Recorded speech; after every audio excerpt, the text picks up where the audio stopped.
The magical turnabout. Investigation. Alright, let's play.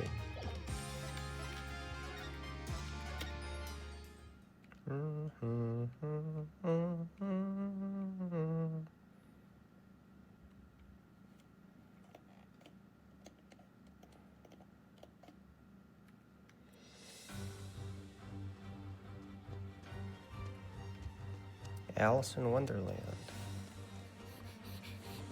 That's Trucy, bro.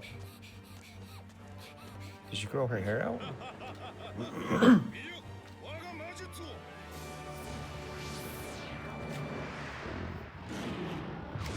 How'd he turn into a dragon?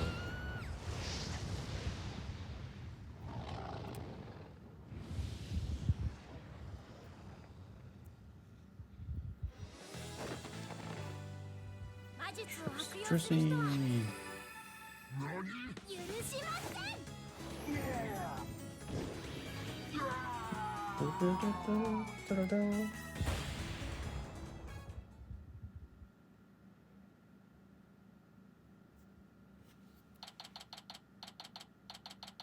April 27th, 10 a.m., Penrose Theater.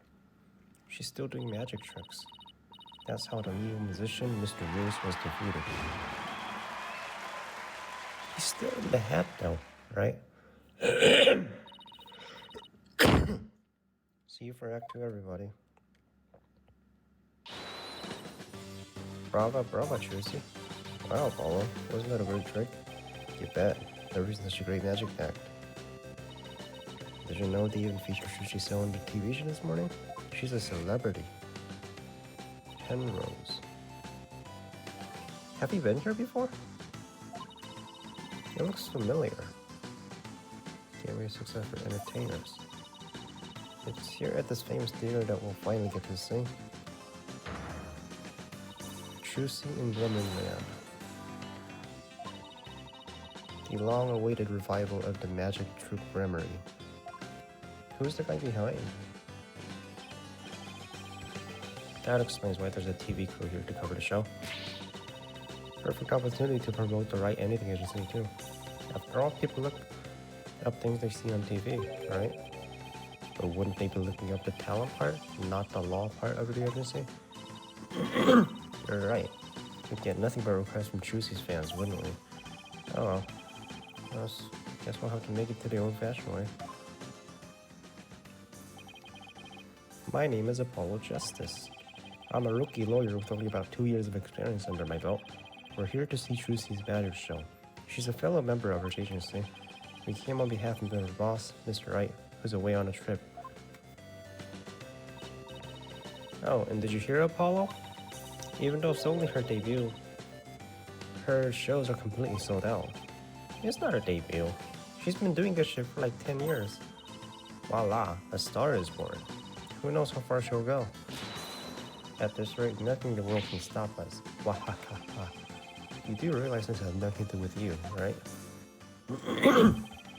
This is Athena Syke, another member of our agency. She may not look it, but she's just 19 years old. She's a lawyer as well. She kinda does look 19. She may not look it. Of course I like the part. Care to explain how exactly? Come on, I have a heart. I have a heart. Stop treating me like a child. She looks older than 19. She looks like she's like 26. Widget helps Athena with her special field of expertise, analytical psychology.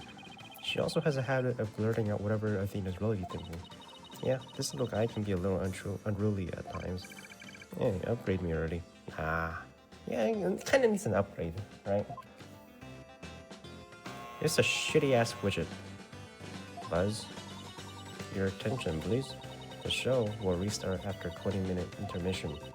We ask that you please be back in your seats before the next act. Thank you. Why don't you go say hi to Trucy in her dressing room?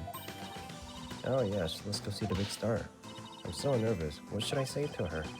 What do we usually say to her?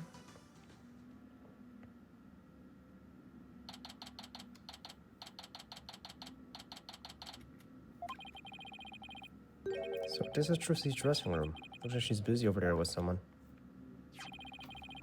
Could you sign this, please, ma'am? Damn, she's a celebrity. Sure thing. She's looking a lot like her mother now, with her hair down like that. Or hair lengthened. Hair long. What was her name? Lamoyer. Lamoyer.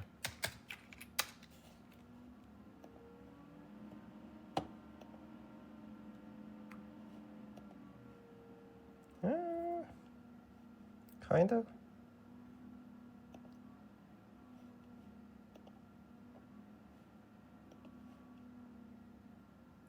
She got the little twirl in her hair, right?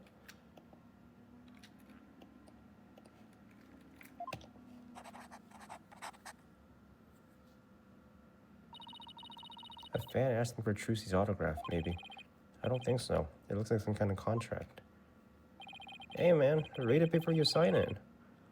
I'll get this to the producer right away. Great, thanks. What? Do you know what you just signed?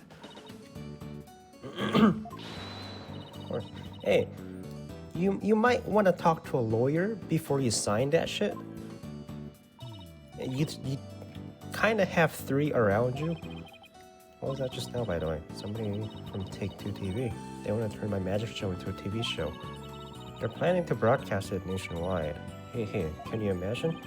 Wow, you really are a big star. Hey, can I get your autograph later, Trucy? Want to trade autographs? My signature is in high demand today. Would you like one too, Polly? Nah.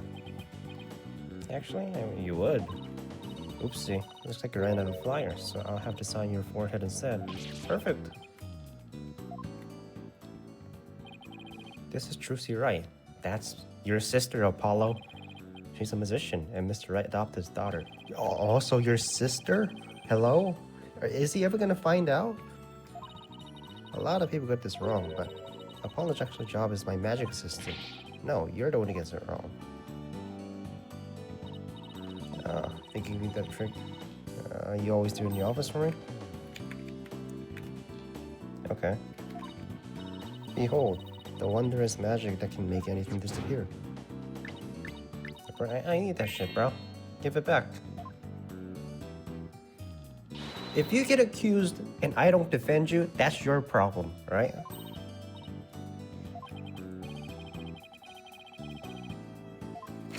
I'm not defending you, bro. I can't. Need my badge. You're gonna get the best reaction out of, bro. Alright, the show. Thanks again for inviting us, Trucy. Hey, thank you for coming. Your show sure packs a while up. I nearly fell out of my seat when the dragon showed up. And when they attacked you, phew. I was terrified, even though I knew it was all part of the show. That's good, because that trick is the crowning glory of Act 1. There's 3 acts, man. Or is it 5, or is it 3? I heard your shirts are completely sold out, Trucy. They see your fans were all over the biggest instant they became available. Like hungry wolves going after their prey. Sounds like you've made a loyal pack of followers yourself already, Trucy. But you two are the only ones who got a special VIP invitation from me. Today's just a dress rehearsal for the performance staff, family, and friends. General probe, huh? That's what they call it in Germany. The real show isn't until the day after tomorrow. By the way, are you gonna finally do your magic panties trick on stage after the break? Sorry to disappoint anyone who came just to see my magic panties, but my next trick is completely new. I'm debuting it today. Oh, a new trick, huh? Gonna chop it Apollo into little lawyer bits? Funny, I don't ever agree to anything like that. Well, that does sound like a good idea. Today's trick is totally a new trope grammar original. The entire future of the trope is riding on the success of this special new trick. How so? This show is really important to me. It isn't like any other shows I've done. As the rightfully heard the trope grammar report. Is this the one? Is this the one from the last game? From the first game? Not the first game. Apollo Justice game? The 4th game. Apollo Justice Ace Attorney. Is that the one? Like, they were fighting over it, right? Like, these two musicians were fighting over the secret one. Is some kind of copyright or something? True memory, huh? I got a poster of him hanging right over there. Yeah. There's your mom. And there's Apollo's mom. What was he? True memory was a group of musicians who dominated the magic world in their day. Trilogy is their sole heir to the troup's entire repertoire of stage magic. Who's this guy in the green and purple? Oh, that's the great Mr. Roos, the other musician for this show. Was he there before? He used to belong to the troupe memory too, a long time ago. Hey, so tell us more about the special magic trick we're going to reveal today. It's a secret grammar trick left behind by my late granddaddy, Magnified Grammar. It's never been performed before, so this is the first time it'll be seen by the public. The grand unveiling, huh? No wonder she's been working so hard. It's been copyrighted. I was wondering what this magic trick was in the fourth game. To practice my new act, of course. The show's only a few days away. You're really pushing yourself. Didn't you practice until late last night? Yep, because everything's just gotta be just right. Trilogy inherited all of Troop's Gimri's magic tricks from her father when he died. And Troop's entire legacy is now resting on her shoulders. No wonder she's feeling the pressure. It looks like everything's going well today, though. I mean, that last trick was perfect. Grace under pressure, that's me. After all, a true entertainer always keeps a smile on her face. That's the Grip Charmery Creed. Oh, no, it's not. It's hard to believe you've accomplished so much, even though you're still in high school. She's in high school. She's 17. One more year, and then she's out of there. But to tell you the truth, I'm actually pretty nervous. I know. Who wouldn't be? You'll be fine, Trilogy. If anyone can do it, you can. Holly, that was just the boost I need. Thanks. Apollo's fine always has a way of hitting you right at the heart. And in the ears. This is fucking loud. Enough racking on my voice already. Trilogy? Hi, Bonnie. Bon. It's almost time for us to connect. If I remember correctly, she has a twin. Thanks. Well, Apollo Athena, enjoy the rest of the show. Break a leg, Trilogy? Thanks. I will. Don't break a leg, actually. I hope her new trick goes well. Can I see it?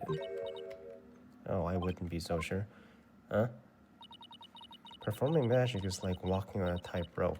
There's always an element of danger. One little mistake can cost you your life, you know?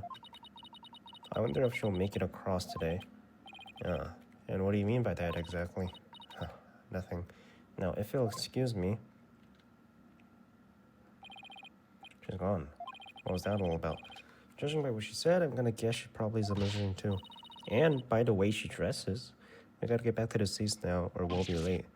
Ow. Hey, stop pulling. Okay, let's see. It's time to move back to the stage. Can we see the magic? April 27, Penrose Theater Stage. It's about to start. Let's see this legendary magic trick. Why don't you take your seat and try to relax? Oh, look, there's a TV reporter over there. The TV camera and everything. Yeah, baby. Athena, sit down. You're blocking people's view. Yeah, get out of the way, man.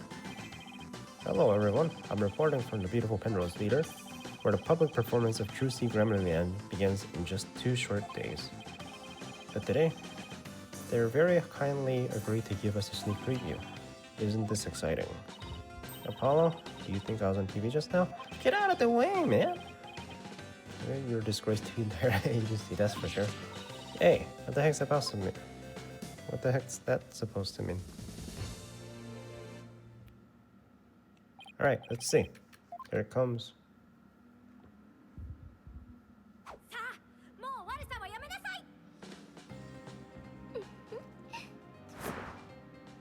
I thought I was gonna see it in 3D.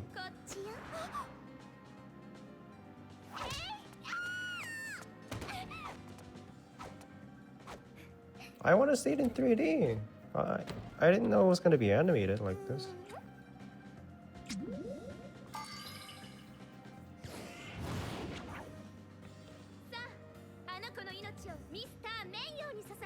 All for the close life.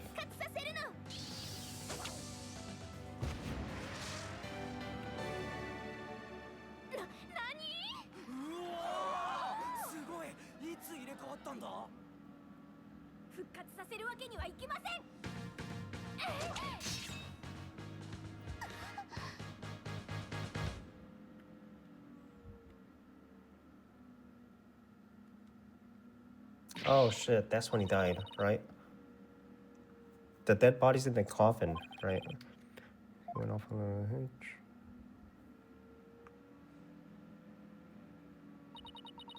And when I open the coffin, like this, inside, you see?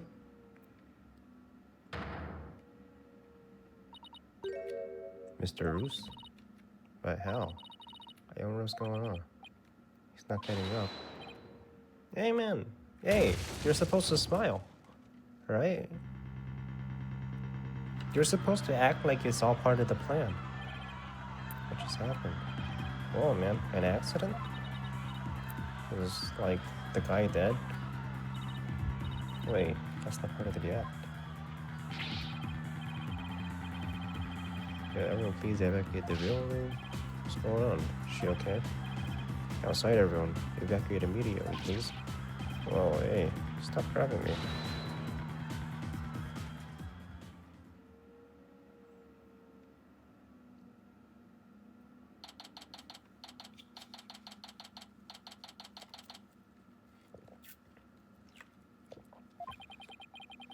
They kicked us out.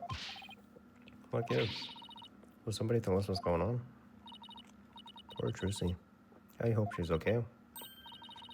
Here comes the staff member from before. Your attention, please. We regret to inform you that today's show has been canceled. And the whole magic trick, too. I was looking forward to the rest of it. So, that's supposed to be the legendary Gramarye magic that's been passed down for generations? Excuse me? Is it because of the accident? That man in the coffin. Yeah, he's dead. But I can tell you that Mr. Wright is fine. Miss Wright is fine. She wasn't injured, so please don't worry. Thank goodness she's okay. You there.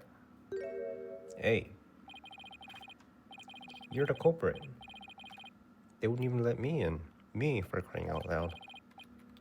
Mr. Rettens. There was an accident during the show. An accident. Great. Just great. That's all I need right now. Do you have any idea how much money we're sinking into this program? And you are? The man behind the scenes, that's who. It's a fine kettle of fish, let me tell you. Spinning all this is going to be a real pain in my posterior. Believe you me? Spinning isn't covering it up. Look, I gotta get inside. Seriously, can a guy catch a break around here? Oh, there he goes.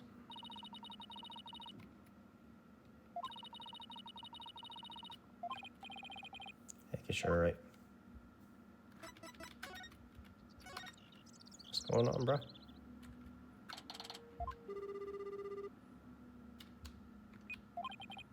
It's no use. Can't get a hold of Mr. Wright. I understand what happened to him in Korean. Maybe he got caught up in the waves of troubles again, as always. Yep. And you too. Like, hey, it's not just him, it's you too. This was kind of surprising news coming out of the crime. The country recently saw a defense attorney from Nick's Right win a not guilty verdict. The first verdict of its kind in 23 years. He won a trial in Korean. The order is said to be highly disrespected in the kingdom of Korean, so Mr. Wright's win was an upset victory amidst entrenched hostility. Wow, did you hear that? The first time in 23 years. But what was he doing in court in the first place? Thought he was just there for a visit. So he wasn't some kind of trouble, just like we thought. So are you! So are you, bro! Next, an update from an unfortunate event that occurred at the Penrose Theater. You know, we're talking about the accident at Trilogy show. The musician, the great Mr. Ruse, was skewered with a sword and died on the spot. Can we see his full face? Oh no, so he really is dead. Here's the footage of that deadly moment. Can I see it? In 3D? Yes.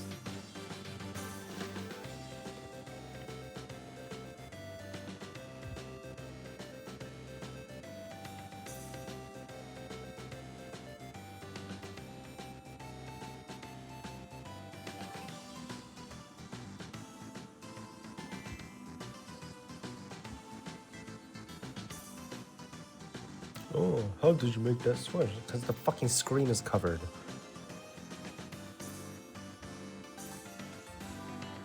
How did you make that switch? That was so amazing. The fucking smoke screen, bro. Who the fuck is recording?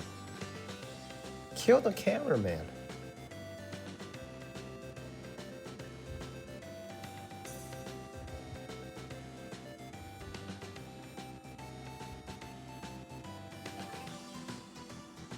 She's still trying to smile. Who the fuck recorded this shit? I can't see jack shit. Who the fuck recorded that thing? He's invisible in this footage, but these are still very shocking images. The musician Trilogy is reportedly still only a high school student. Could it be that this unfortunate accident happened due to a lack of proper training? Did the young musician have enough experience, preparation, and knowledge? Some might say that Trip Grammary should be held accountable for this incident.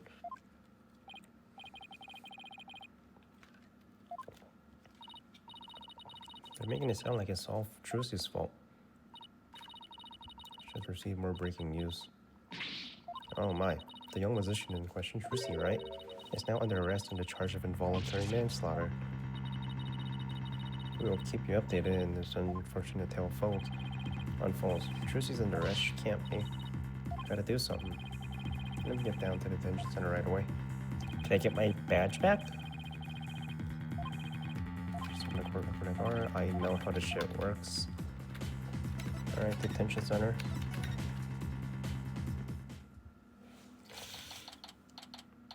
So, when you took my badge earlier, can't defend you. I don't have my badge. Poor Trilogy. What can we even say to her? Polly, Athena. Trilogy, are you okay? Don't worry about me. We saw the news about the accident. Guess I can't Houdini my way out of this one. I got arrested and everything. They say I'm the one who caused the incident. It's not true, right? To be honest, I don't really know. I mean, I have no idea how the accident like that could have happened. The truck went off without a hitch. I'm sure of that much. Still, the police just won't listen to me. They've already decided that it was all my fault. I'm exhausted after all their questioning. Look, she's been able to hang in there at least. She really is one tough cookie. I know you're tired, but can you tell us a little bit about the accident? Of course, go ahead and ask me anything. I'll be fine. She's learning well. For starters, can you help us understand what happened? Please show the dead body in the coffin. How did that? He's not dead yet, I don't think. Wait.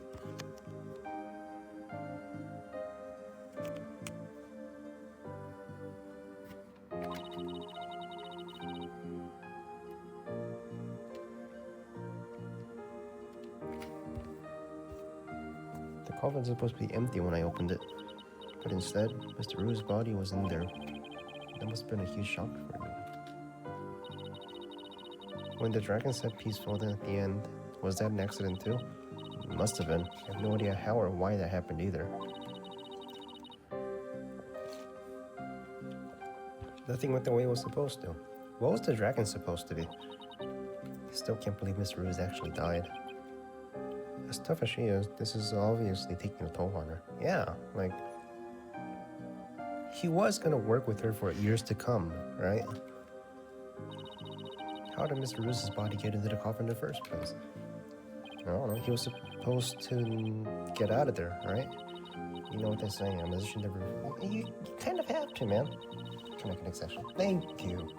If you ever tell anybody you want to sign an NDA, I'll make you a guinea pig for every new magical from now on. Sign an NDA. I'll sign confident and sign the NDA. The magic trick. It's called a trick. Trucy's great escape. How did you get out of the coffin? Alright, here it goes. I'll reveal the trick just for you two. Prepare yourself for an exclusive explanation by magical girl Trucy Wright. There's a secret trapdoor on the stage that leads down the understage passage. Trapdoor. So when did you slip down into the understage passage? Remember when Mr. Hat was on stage, holding a sword next to the coffin? Well, by then, I already escaped from the coffin when I was aiding understage. And while down there, I did several things to get ready for the next part. What a technique. Okay, so what happens next? The hat was quickly raised up to the catwalk by wire. There's a cushion up there that acts as a shock absorber when Mr. Hat hits it. Meanwhile, I pop back up to the stage through a different trapdoor. Voila, the switch is complete.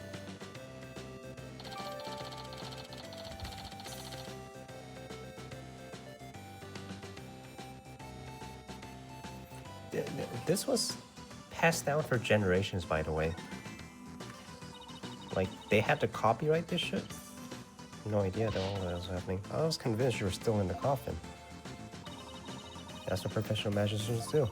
They make their audience see something that isn't really there. In other words, you make us see illusions, right? We call that misdirection. While we keep you busy believing one thing, we're busy making something else happen. Yeah, the smoke screen, bro. We can't see jack shit. You could have done anything, man. You could have baked bacon in that smoke. There really isn't. I get it. It's kind of magic buff. But there's no escaping the fact that the victim's body was actually in the coffin. It wasn't empty like it was supposed to. Yeah, that's the part I don't understand. The last thing in the world I expected to see in there was Mr. Roos. Could he have climbed in there by mistake? I should get back to asking Tracy about the accident. Can you tell us more about the victim? The great Mr. Roos. Who exactly is this Mr. Roos? You said he used to belong to the True Grammary. He used to... Wait. Did he?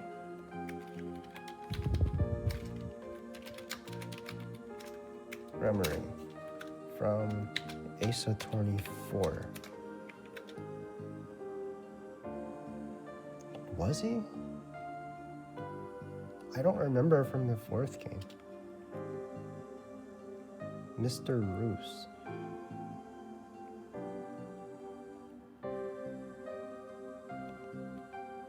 This is the magical turnabout, right?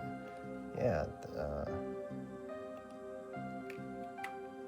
There's no record of him in the fourth game. Wait, you don't know the great Mr. Roos is Apollo? Who the great Mr. Roos is? Apollo? I just assumed he was one of Trucy's assistants.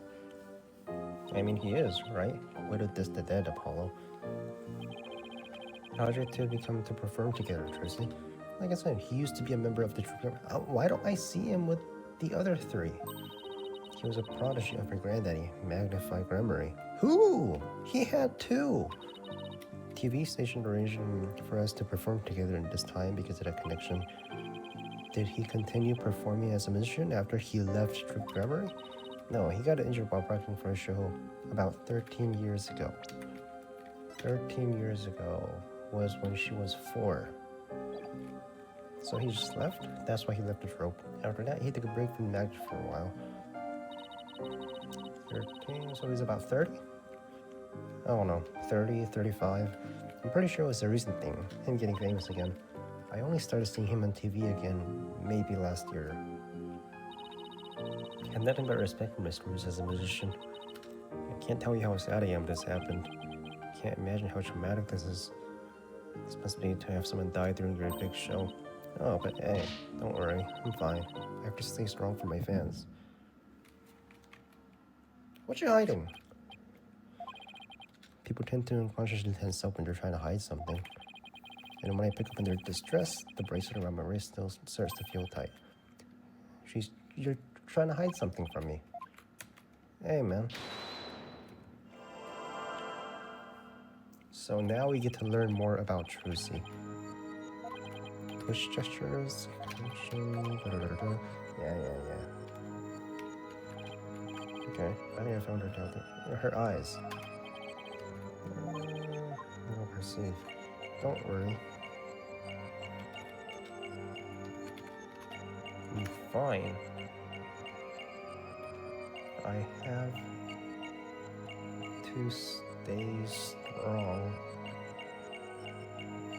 It's the I'm fine part, right?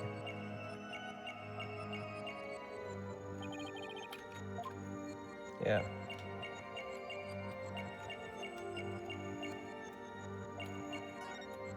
She's not fine. Gotcha, bitch.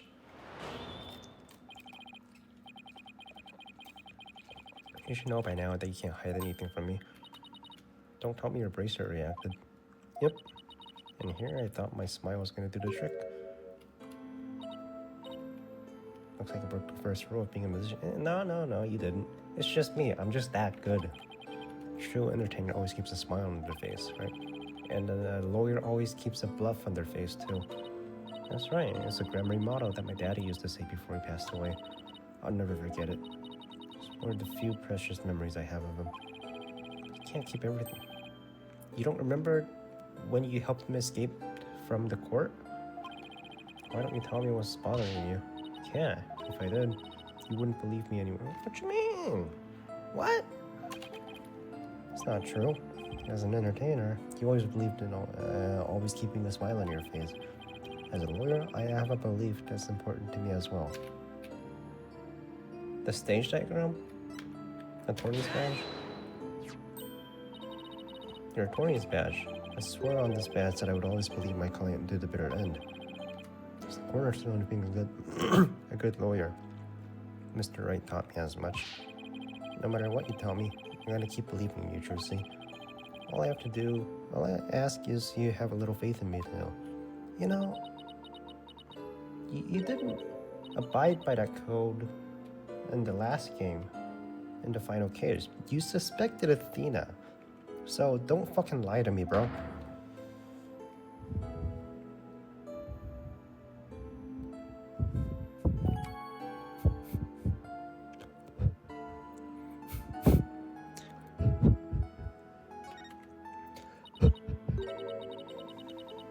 What if I made a mistake? What do you mean? What if it really was me who stabbed Mr. Rose? What makes you say that? Well, in my escape trick, I used both a real sword and a rubber sword. I switched the real sword for the rubber sword just before I stepped into the coffin. So even if somebody had been in there, the rubber sword shouldn't have hurt them. But Mr. Rose was found dead in the coffin. It just doesn't make any sense. I know I swapped the swords. You're absolutely sure? Positive. I practiced the trick hundreds of times with no mistake. I remember very clearly swapping the swords this time too.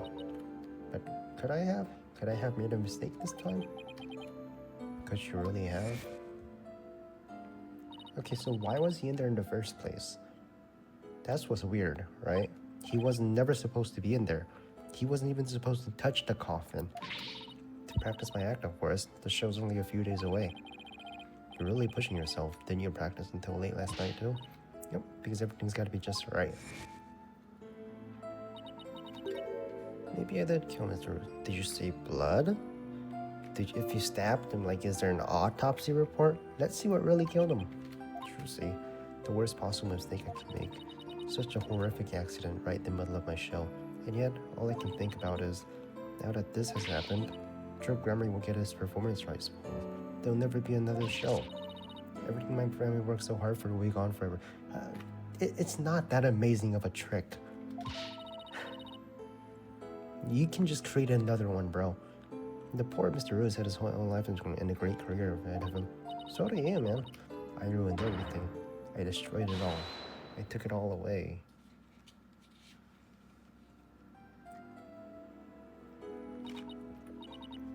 Polly, hi. I'm ready to pay for what I did. I don't think you did it, man. Seriously, I don't think you did anything wrong. You gotta see the autopsy. And if you did, it's not murder, it's an accident, right? And one question going through my mind, was this accident really your fault? It's not hers. It's an accident. Even if she did, it's not murder. What is this? It's third degree? Second degree? What is it? Degrees of murder. The first degree is the most severe homicide crime and is always premeditated and carried out with intent. Second degree murder is carried out with intent but no premeditation. Finally, third degree is the lowest criminal homicide with no intent to kill and no premeditation. So it's third degree murder. It's the least serious of murders, even if you did. I'm just saying, you didn't do it, but if you did, it's third degree murder. No intent, no motive. Like what? I don't think they make a mistake like that. Paulo, I saw how hard you worked on your tricks, staying up late every night to practice. And I know you always get everything picture perfect. Nobody's perfect all the time. Still, I think something else caused it. Did you check the sword? Check the sword. Did you really make a mistake? Check the autopsy. There's like 100 different ways to check the sword, right? You can check the sword. You can go back and check the fucking sword. You can also have an autopsy report. Was it the sword that killed him? Was it the dragon that fell on him? I mean, I know you're a great lawyer, Polly, but I believe in you, Brucey. I believe in your skills at a professional position, so I'm gonna have to prove your innocence. Don't worry, you're gonna be fine.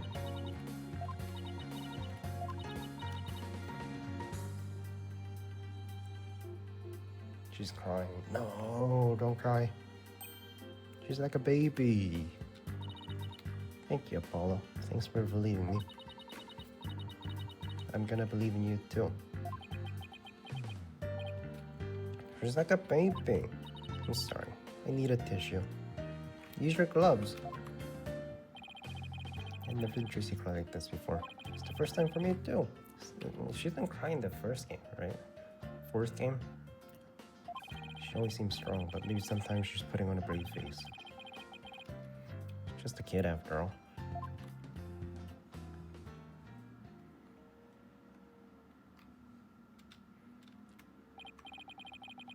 I have to make it official, but will you let me defend you? Yeah, and never take my badge away again. I don't have to cancel the show on its opening day. Right, she seems fine now. Let's win this trial together, unlike some people. Alright, well, better get right into investigating. Come on with you now. Wipe that nose and let's go. Excuse you. Do you see any snot on my face, Apollo? No, but you had tears in your eyes. Talk about emotional roller coaster. We need to investigate the stage of the Penrose Theater where the body was found. Yeah, I hope no one will try to stop us. If you're gonna Penrose Theater, can I ask you a favor?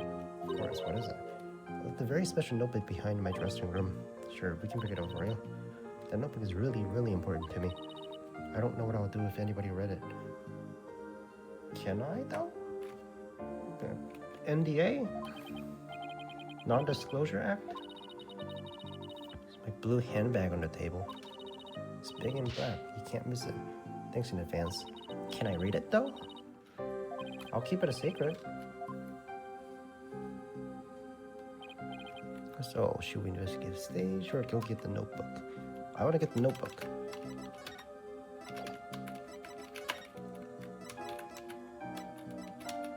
I want the notebook, man. Hold up.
Dressing room.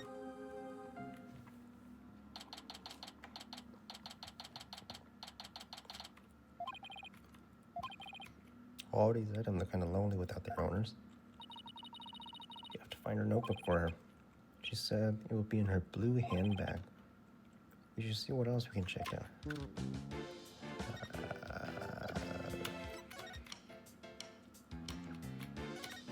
Blue handbag. Found it. She said blue and black though, right?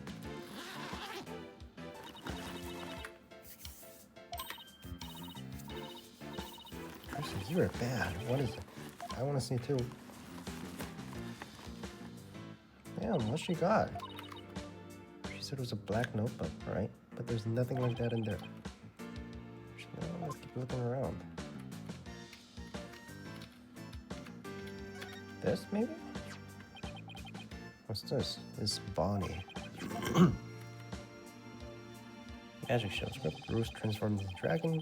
Trucy's hat trick. Bonnie's teleportation trick. And Trucy's escape trick. Mr. Roos's fire trick. This will be dangerous. Make sure the fire bucket's ready.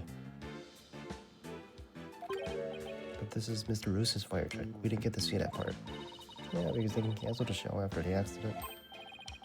There's a note about the fire trick. Fire bucket. A bucket of lava. Come to think of it, when Mr. Roos turned into a dragon, he breathed fire, didn't it? Coin tricks, fire tricks were Mr. Roos's specialties. Maybe they had some big finale planned where Mr. Roos and Trucy will face off in the grand magic showdown over his rival. Contact lens?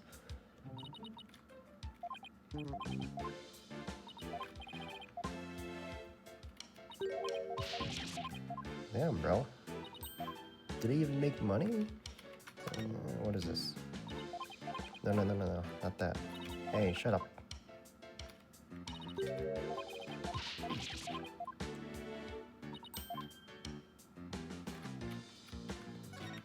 Bunnies? Where'd you get a blue bunny?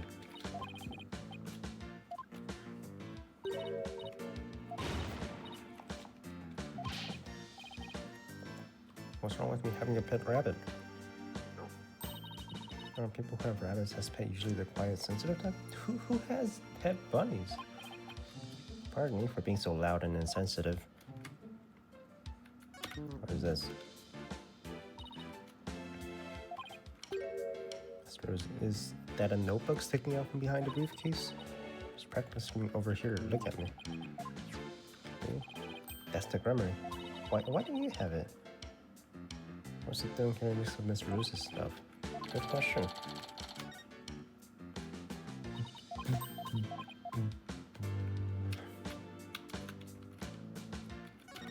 Is that everything?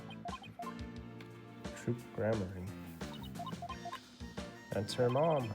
That's also Apollo's mom too. Like making a building disappear or escaping a safe drop from a helicopter. I was in Europe at the time, so I had no idea.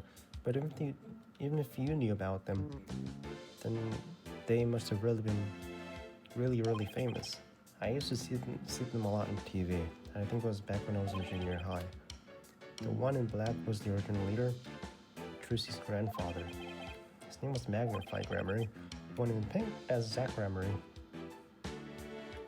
It's Trucy's dad, biological father, and then there's Mr. Roos. Trucy said he left the troupe after he was injured during a show or something, right?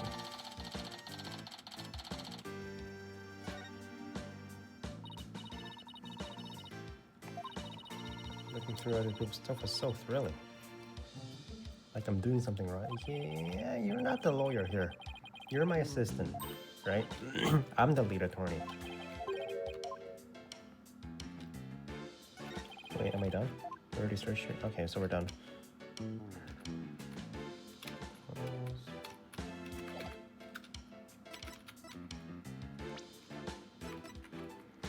Investigate the crime scene. Return the notebook to Trucy. Investigate the crime scene. Is his body still there? Let's get down to business. What do you think you're doing? I'm the lawyer. Where are the attorneys from the defendant in this case? Is it alright if we examine this scene? Of course it's not alright. I don't care if you're a defense or a resident. No unauthorized investigations. Come on, it wouldn't kill you to let us take a little look around. No, get out of here, scram. I guess I'll try to get permission from the lead detective. Who is the lead detective? Gumshoe? Lead detective? Hello? Who is the lead detective? I guess. Detention center? Showed us to Trilogy. Not you, man. Not you. I want to talk to Trilogy. Where is she? Detective? Who's the detective? Please become Shu. This place, the theater, the magical murder happened. Yeah, a dead body out. Heard they already arrested the murder. Yeah, she's a young girl. Yeah, high school student. Can you believe it? At best, or at worst, it's a third-degree murder. So, like, not a big deal. They sure are kicking up a fuss. Or at worst, she's not going to jail. But her shows might be canceled if she does get charged with guilt. They got some nerve. We can't let people think about her. We have to defend her. Paul, is that you? That's the detective? Okay. Can't complain. Haven't seen you in ages. It's been 2 years. You saw her in the 4th game. Emma is not usually the best of the moves, so I never quite know what to do or say around her. Wait a minute. Are you the detective? What's with you brushing me off like that? You got snacks? You got heaps to catch up on. After all we've been through, you're still mad at me about something? Sorry, didn't mean to insult you. Who's this, Apollo? Distant cousin or something? That's my girlfriend. That's my waifu. No, she's not my waifu. Forensic investigator. So you're finally full-fledged forensic investigator. Are you the detective, though? Finally achieved my lifelong dream. My official forensic investigator armband and everything. That's great. But the exam was really hard, huh? It was a pinch. So I'm failing it over and over. Well, never mind that. The important thing is, I'm not a plain old detective anymore. So no more boring old investigations for me. I'm so happy I could hug the world. Ooh, that's really something. Criminals be aware. Fingerprinting, luminal testing, DNA analysis, MSI is ready to go, so bring it on. Guess it's goodbye, grumpy clouds. Hello, fanical sun. Sure wasn't like this before. She was pretty frustrated back when she was assigned as a criminal affairs department. She was always munching on chocolate snacks to relieve her stress. Snacks and stress are something of the past. I've said goodbye to both of them. And may you never have to see either again. By the way, are you here because of the murder? Murder? Don't you mean the accident? Oh, guess you haven't heard. The case has been treated as a straight homicide now. No, it's not. I heard that the prosecution is going to argue tomorrow that Trucy outright murdered Mr. Reese. You kidding? You're treating it as a murder. Please tell us everything you know.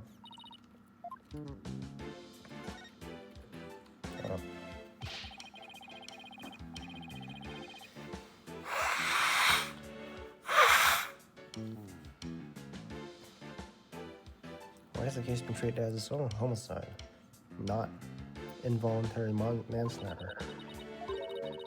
There's something that proves it was a straight-up homicide. I'm afraid that's all I was talking about. Who's the detective? Are you the detective or not? Did you do an autopsy report? Or the lead prosecutor is some kind of a hard guy to read. Though maybe it's just a culture gap thing. Anyway, he's not one to really share his thoughts. What do you mean by culture gap? I mean, like, he's a foreigner, so his way of going about things are different.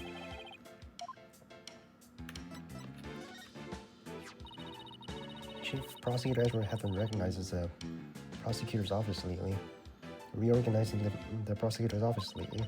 As part of the effort, he's gotten rid of a lot of corrupt prosecutors.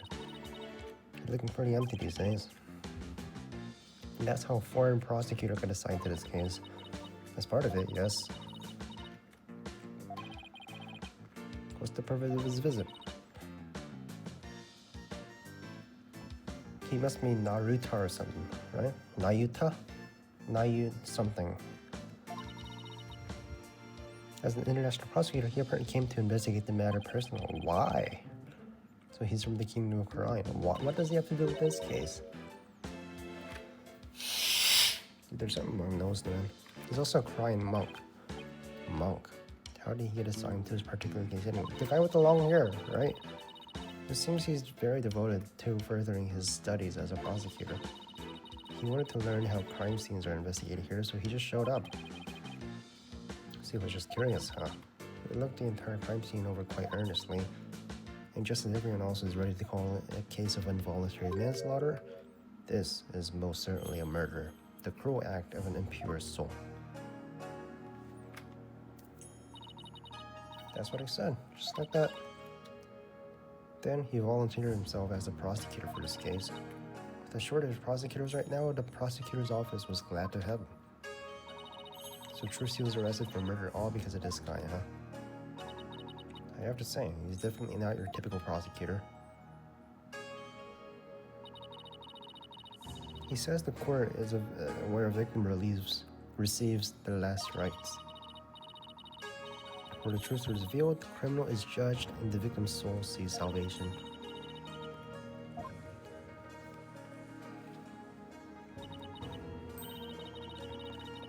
A trial is like performing a funeral for rites for the victim. Certainly a unique way of looking at it. His name is Nayuta Sadmadi. Sadmadi. Somebody? Sadmadi. What? Do you know him or something? No, I guess you could say I've heard of him. He is pretty famous. And crying? Yeah, though they say he travels the world solving difficult cases after difficult case. Where there's a hard case to crack, he calls in to prosecute it. Well, let's see. Let's see his line of logic.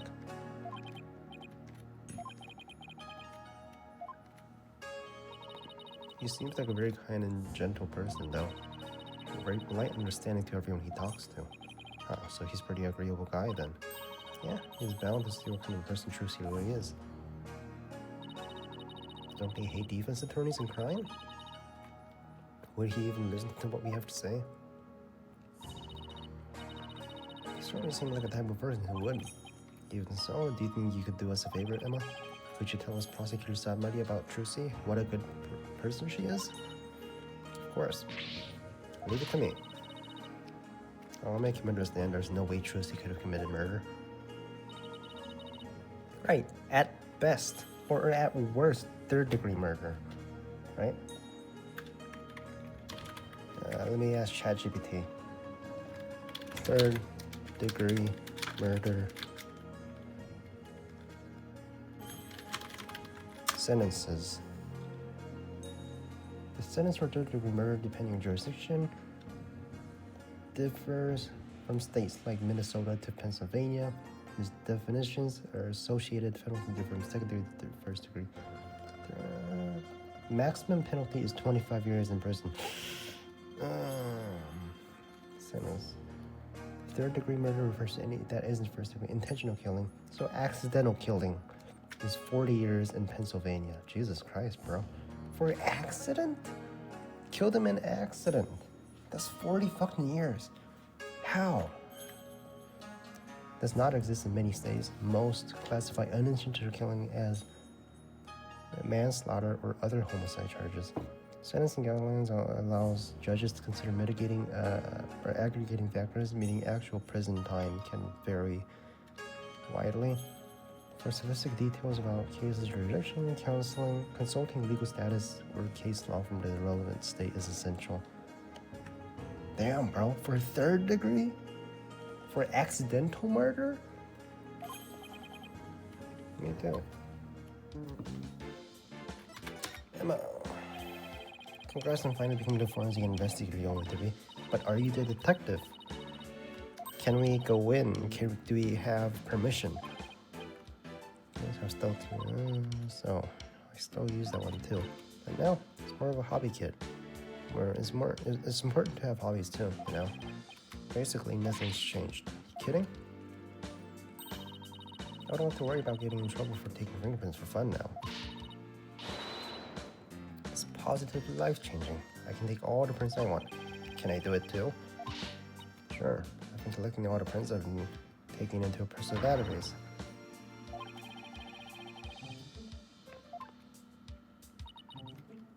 You too, Athena. Can't believe you took my prints too. Take off those gloves. We're gonna get all of the prints. They're calling it a murder, and they've even got proof. What are we gonna do? Look on the brighter side, that's what. Bright side? What bright side?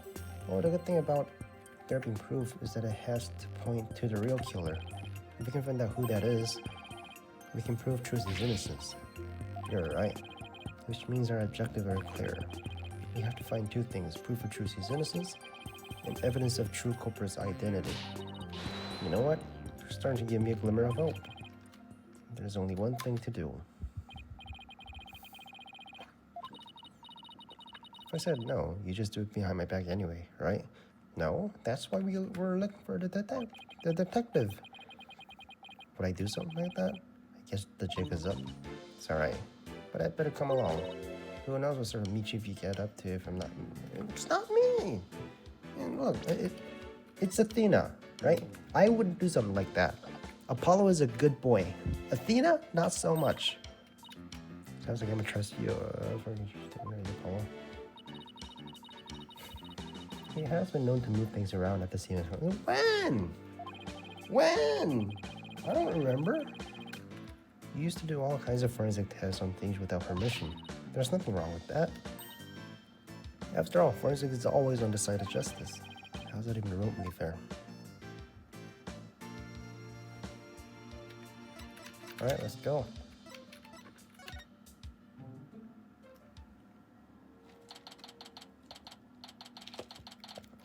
Penrose. Alright, let's scan. Just make sure you don't move anything. Promise. To move the things I have to.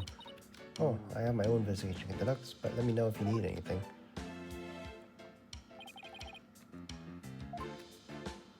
It's been a while, huh? You do remember how to do this, right? If you don't, I give you a quick rundown. I'm okay. I know how to do this shit. Alright. Dragon. Oh.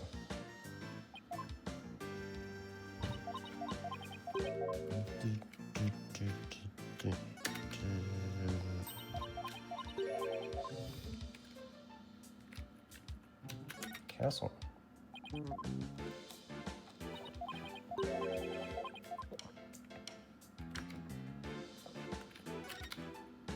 Anything with fingerprints?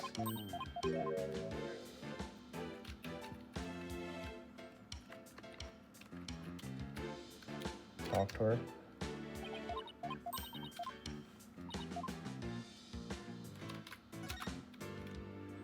Whoa.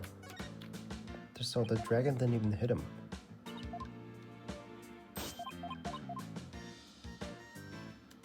So there's the trapdoor.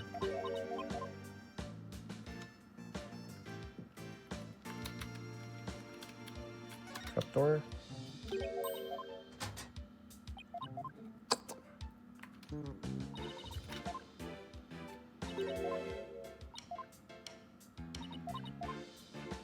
Apparently what?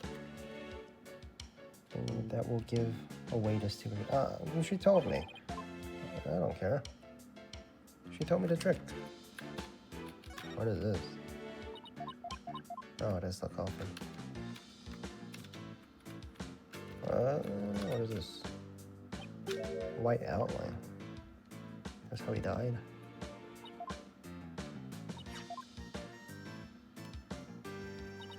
He was stabbed in the back. On his waist for a stunt wire. He was stabbed in the back. So, there it goes. Can't be Trucy. So, we're done with this.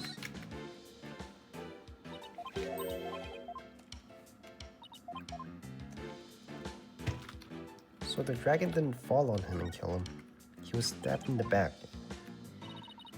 She switched it out with the rubber sword. It doesn't look like it's made of rubber.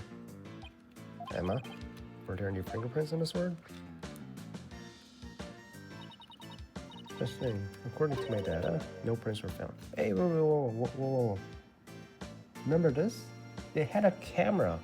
Like Phoenix Wright, the homeless Phoenix Wright had this badge on his beanie, and it was recording everything. That's the camera. Come to think of it, Trucy was wearing gloves during the show, so she certainly wouldn't have left fingerprints either. So we're done here? Something isn't right. Doesn't make any sense. What's the matter? They're making the weird face again. How? Hey, I missed it. How did what should have been a rubber sword get switched with the metal one? Also, didn't Trucy feel the weight of it? Wasn't that just a little convenient? Something isn't sitting right. Ground control, Major Apollo. Athena, I think I got it. Somebody switched Trucy's rubber sword with the metal one. But like, can't you tell by the weight? To pin the murder on her. Somebody switched the swords when everyone was busy to notice. Somebody could have switched to her little one right before the trick? During Trucy's trick. After?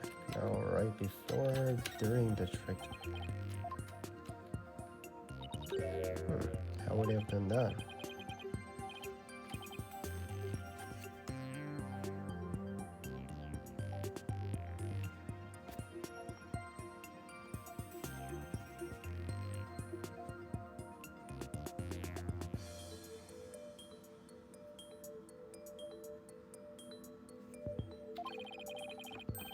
I knew how they did it. I'd be a musician too. In other words, we have absolutely no idea. I think it would have been pretty hard to switch them during the trick. Well, in that case, somebody could have switched the sword right before the trick. They could have switched the swords right before Trucy. That couldn't mean Trucy herself stabbed him with the metal sword. Exactly. Hold up.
to close the door. That's why it couldn't have been right before Trucy's trick.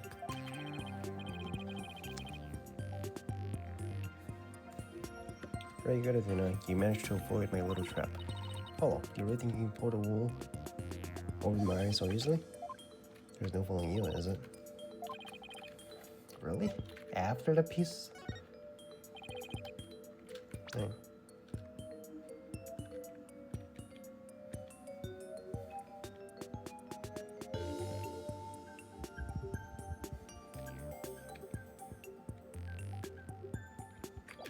Okay, so it was after. In the ensuing chaos, somebody could have carried out a cover-up operation.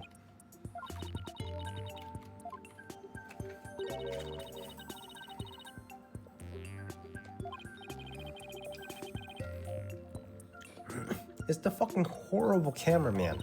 It's that fucking cameraman who didn't record anything.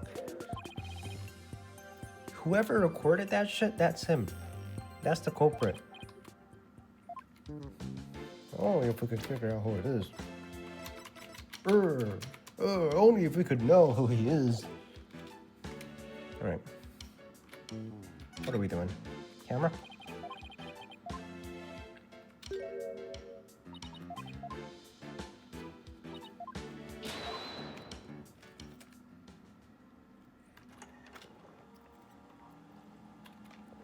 Yeah, I know this thing. Look at this horrible camera work, though.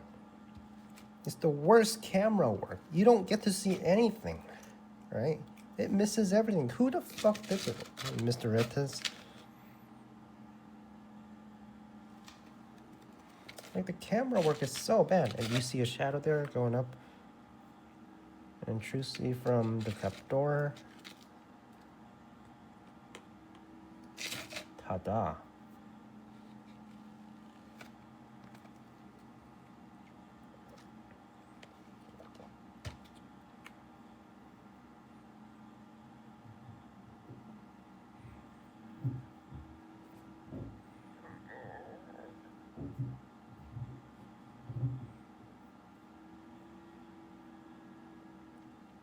She's still trying to smile. She just runs away. But thank God she ran away. It's the same video we saw where you couldn't see the body at all. Yeah, horrible camera work. Mr. in Shadow? Yeah, Mr. Hat. No, why? I don't think it was my imagination, but I'm sure I saw something. Mr. in Shadow. Mr. Hat! Yes, Mr. Hat. Let's see, what else do we need to do on this stage? Emma, did you find any fingerprints in the coffin? Haven't checked yet. I was gonna do it at the end. I like to save the best for last. Not exactly talking about dessert here, but we are. Would you like to partake in my delicious dessert? I don't mind sharing. Yes, please. There's always room for dessert, right? I'll join you too. Let's get started. I know how to do this shit, man. So, usually it plays the game for me, right? It just plays the game for me. It tells me where to click, tells me where to tap.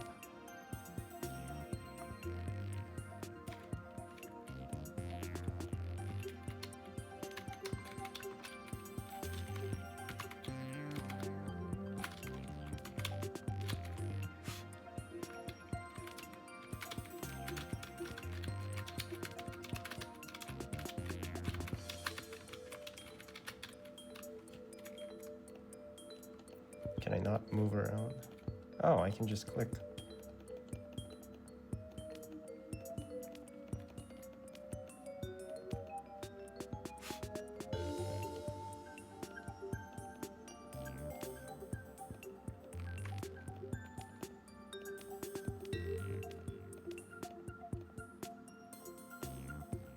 Is that not enough?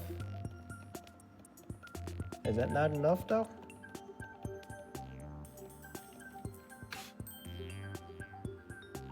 Yay. Now let's compare the prints to the one we have in file and analyze. Select the print you want to analyze, confirm with E.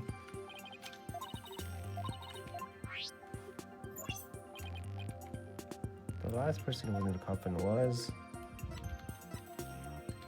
you. Analyze.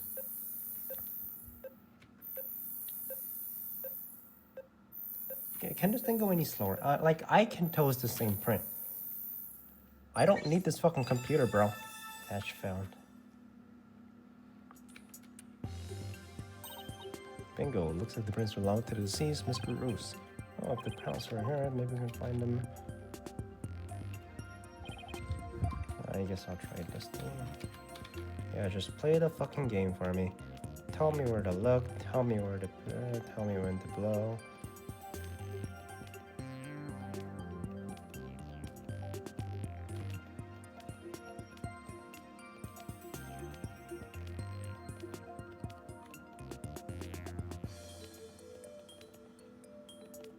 Just play the game for me. Alright.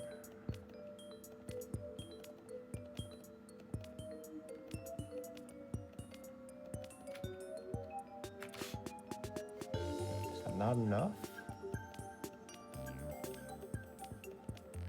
What do I gotta do?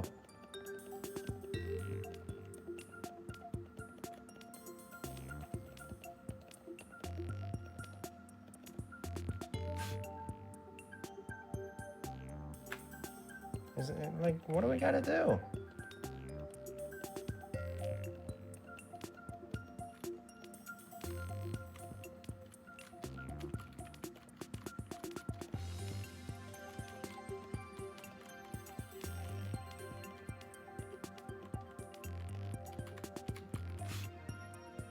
Hello? Is that not enough?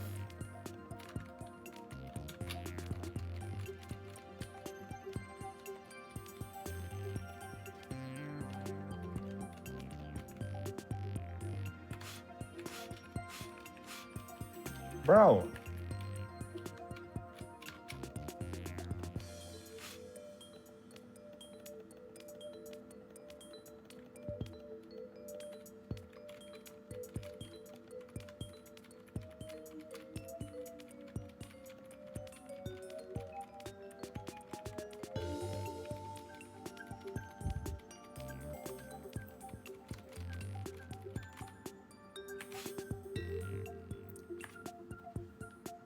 What do I gotta do? Hello? Dustin? Hello? What am I looking for?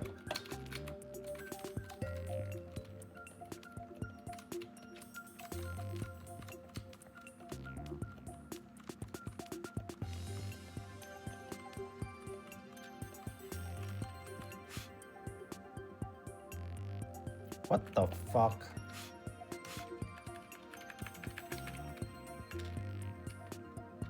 Switch to analysis? Wait. Oh, I can just do that. Okay, Mr. Roos too. Yeah, thanks for telling me. Outside the coffin.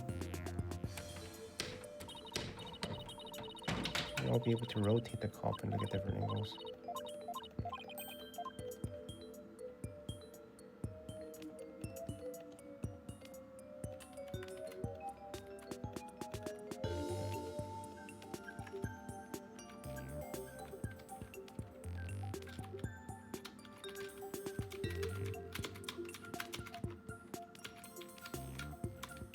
Just some dots all over the place.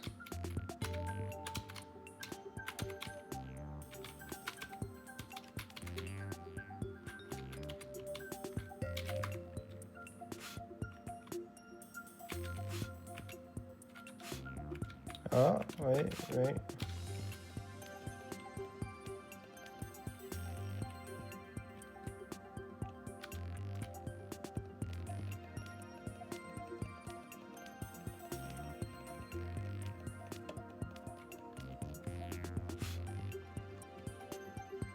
Rotate.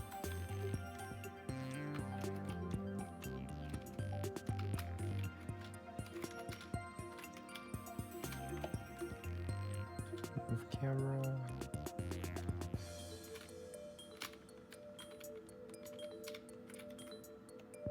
How do I rotate?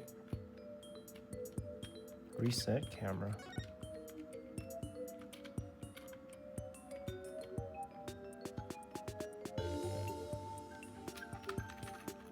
How the fuck do I rotate it, man? Oh.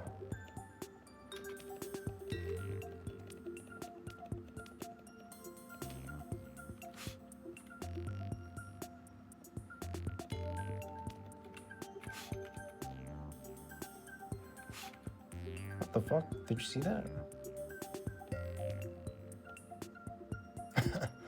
Okay.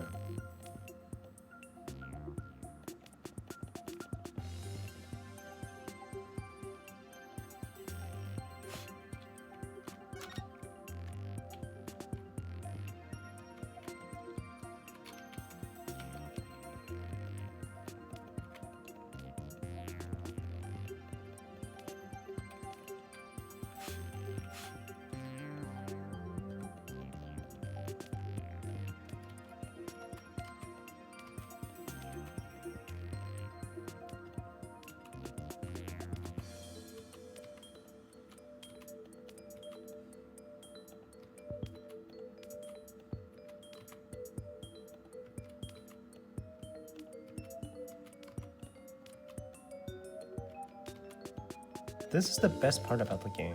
Just doing whatever the fuck you want. Just the investigating part. Wait, what is this?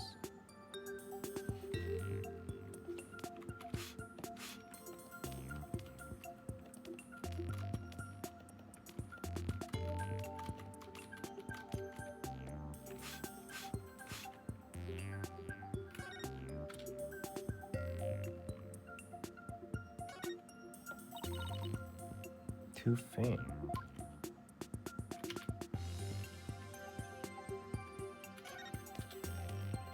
What do you mean too faint? Apply some more powder to it.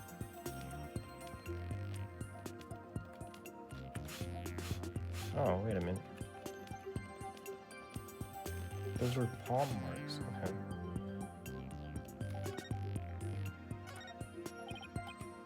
Got a print.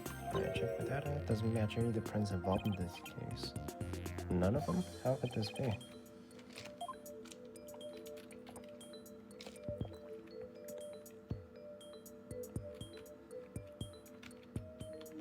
Anyway.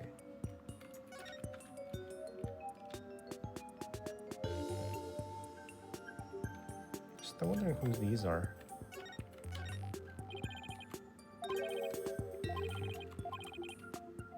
After choosing a button,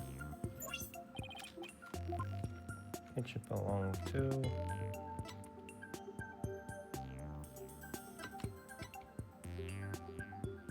Bonnie. Hurry the fuck up, man. It's the same fucking image. Get a better computer chip. Get a GPU. Like, why is this so slow? Come to think of it, she did put the lid on. No gloves though? That's it? How do you know? Mr. Rose Bunny's assistants are unidentified person. That's strange. We didn't see anybody else on the stage during the show. Does this mean some outsider was up here? Somebody unrelated to the show? Just can't really say that at this point.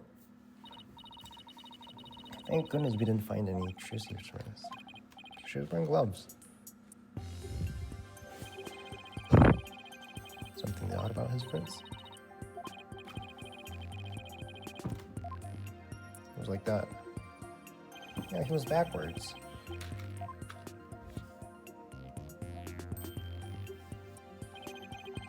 They're facing backwards.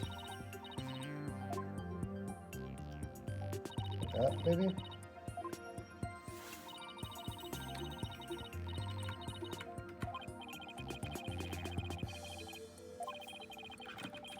Even measures in the world doesn't make any sense. Yeah, what is it? Mr. Rose is stabbed in the back, right? But if he was facing the coffin like this, how would that have worked? Right, that. Prosecutor Victim tried to dodge the sword when he came to the coffin, so maybe he twisted his body and sword ended up stabbing him in the back. That's his theory anyway. So that sounds plausible. Actually, there's still the area behind that curtain. Don't you want to know what's back there? Sure do, but I'm told not to move or touch anything, remember? Can I? You're the boss. Fine, I'll open it for you. Thank you, hey! I have my ways. I'm charged with animal abuse for not throwing you a bone. Wolf, wolf! Alright, I'll be back. Whoa! Wow!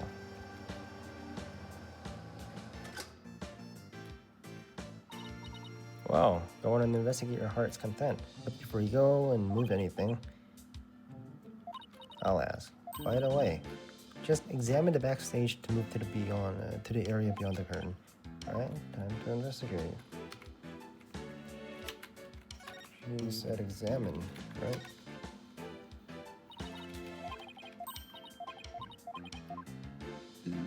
Yay. Bucket. Oh, the bucket of fire. Whatever the fuck that means. The bucket of fire, right?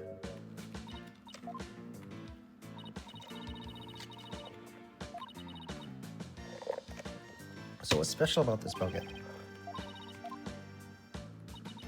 It doesn't look like it's been used. In fact, the inside is caked with dust. Wait a minute, that means nobody actually prepared the fire truck after all. Might be an important bit of information. Broom. Ladder. Is that a guillotine? Burp, burp, burp, burp, burp. Oh. Mr. Hat. Why is he up there? He's supposed to be at the bottom of it, right? Mr. Hat. Mr. Hat. What are you doing here? Mr. Hat. Would you like a bottle of water?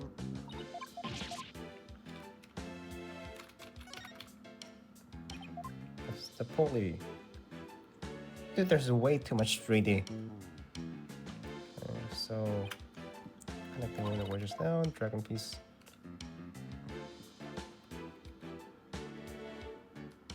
What about it?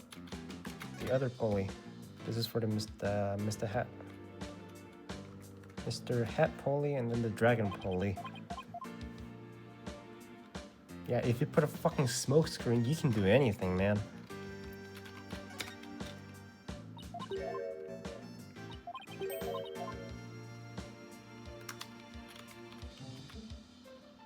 What else? We done here? Go back down. No, there's more.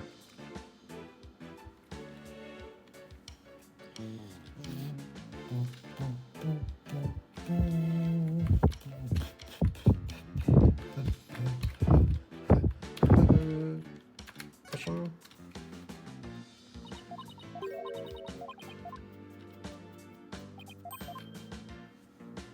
Why is he on top? Catwalk, you can be missed. No, they're missing a thing.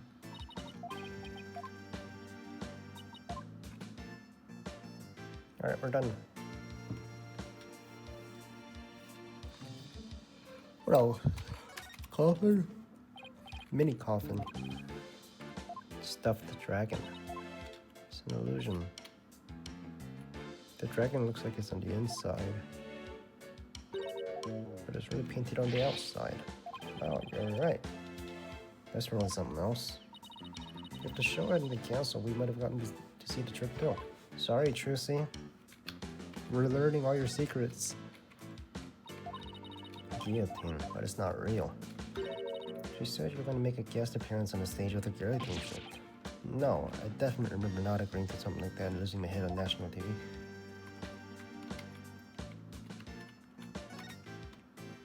If she takes my badge again, I'm not doing that trick, man.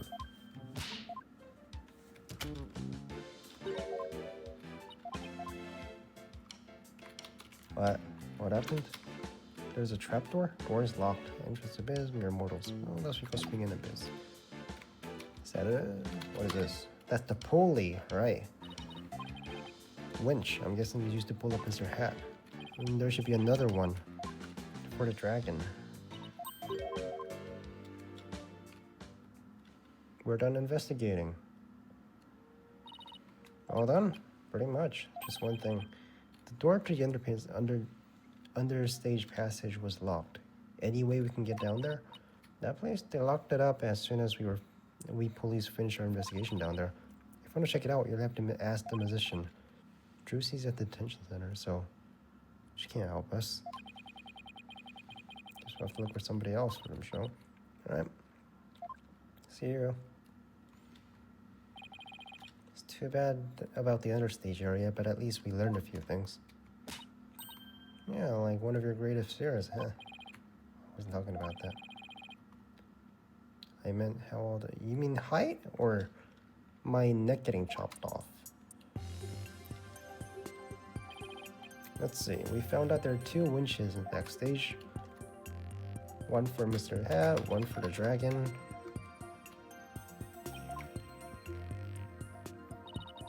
Both of them were used during the show. Right after the show was discovered, the dragon set piece fell to the stage, and then the chaos ensued. The culprit could have switched the rubber sword with the real one. What's the best way to prove your innocence is to identify the real killer. Complete and utter mess. This is all great, just great. Miss that right kid is a bush league. Small potatoes, a half-grown has-been. He's the culprit. Examine. You killed him. Excuse me, are you connected to the show? Well, you got a couple more headaches for me to handle. I got my hands full as it is. I remember this guy. You there. Are you a musician by any chance? He looks like a musician. He's a man somehow connected to the Mr. Rettins. What's your full name? Mr. Rettins? Mr. Rettins, there was an accident during the show. An accident is just great. All I need right now. Do you have any idea how much money we've synced into the program? I ain't never seen you guys before. If I had to guess, I'd say you're not production staff. So he's the director, right? Roger Rettins.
A business card, if you would. Charmed to make your acquaintance, I'm sure. Thank you. So you're from the TV station, I take it. Sharp as a tech, you are. I'm a producer. Not a director, he's a producer. Apollo Justice, Trucy Wright's defense attorney. Trucy writes... Oh, ain't that a kick in the head? How about you open up that tidbit next time? Okay, what happened to the stimulation bit? Hold your applause, and no autographs, kids. I'm on the clock. Paulo, this guy looks really familiar, but I can't quite. He's the one who killed him. He's the culprit. Well, kid, try this on for size. Hang loose, baby. Hang loose, baby. Paulo, his ratings were jaw from Take-Two TV. He's huge, crazy huge, like a real famous producer. Never heard of him. Seriously, man? What kind of cave did you crawl out of? Roger retains. The ratings were jaw. Tighten up the TV screen. Still not ringing the bell? Nope. You ain't seen the hit Saturday night talk show at 8 p.m. Eastern, 7 p.m. Central? 8 p.m. Eastern, 7 p.m. Central. So that's American, right? Central time? That's Texas, Kansas, the middle states, the southern middle states. No, I can't say I have. You're blowing my mind, kid. You know what TV is? Say it with me. Television. Do you mind if I ask you a few questions about the incident? What kind of comeback is that? Grow some backbone, kid. I basically lobbed that one at you. Now hit me with your best bar. Viewers will love that. Come on, you gotta sell it. Sell what? Say something funny. Go on, hit me with your best shot. My best shot? We're rolling here. Hurry up before they change the channel. Chop chop. And here it goes. Talk to the hand. Kapow. Kapow, really? Why are you pointing all dramatically over in court? I don't know. It just seemed like the thing to do. Athena, you do it. You did a fucking peace sign, whatever. You do that shit. You're going in a real cringe reel for sure. Hey, was this you? Was this you, bro? Where's the thing? The fucking cameraman. The worst cameraman I've ever seen. Was that you? Where is this thing? I don't have it. If I choked any harder, I need Heimlich maneuver. Blame myself, really. Should have known better than to waste good film on somebody. So you wanted an exclusive or what? Sure. What's the exclusive? And you're the producer, right? That's right. Rising Magic Star versus Old School Dick Grammary. It's gonna be wild. You're gonna have viewers vote for their favorite musician during the show. Oh, so it was a contest. Bonnie, Mr. Ruse versus Cruiser. So it was a contest. And the loser would have really embarrassing prank done on him. It was gold, I tell you. Guaranteed ratings. I don't know, sounds kinda tacky if you ask me. I'm telling you, man. Modern viewers eat this stuff up with a spoon. Trust me. All I gotta do is serve it with nice and hot and a feast for your eyes. Like junk food for the brain. Yeah, we get it, man. You got money. You took out loans for that shit. That little brat had to go and ruin everything with the accident of hers. Look at his prop money. That's fake money. He bought it. It's prop money. He must have known his theater pretty well if he came by that often. What did he say? How many times they dragged me over here today? Oh, that gives me an idea. How about this? Mad mindscape of magical murderous closest comrades come clean. Tell me, has Trucy always shown signs of being unhinged? When could you tell she was about to ready to snap? This guy's cursing for bruising. As long as you don't get caught on camera. Truth be told, I'm not surprised about the way things turned out. Musicians are pretty much dregs of society. What's that supposed to mean? Musicians are a bunch of good-for-nothings, if you ask me. Con artists, thieves, that's what they are. They trick people and take their money. Technically right. That's rich, pal. Technically right, but like, TV shows are... What about TV shows and editing? Magic tricks aren't the same job as con jobs, you know? What about movies? Like, movies aren't real. Is that a con? The people watching never feel like they've been cheated.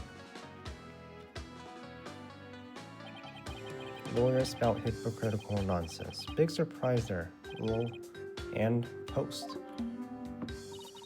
Did he just post about Missouri time? He's tweeting now.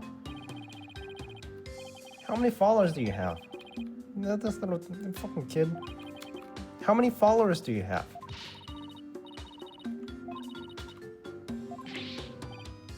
Just got a whirlpool over your eyes, I see. And now, what are you talking about? You'll see. I'll dig up the dirt and expose the dark heart behind that sweet smile. I'll prove those grim ambitions are all a bunch of low lives.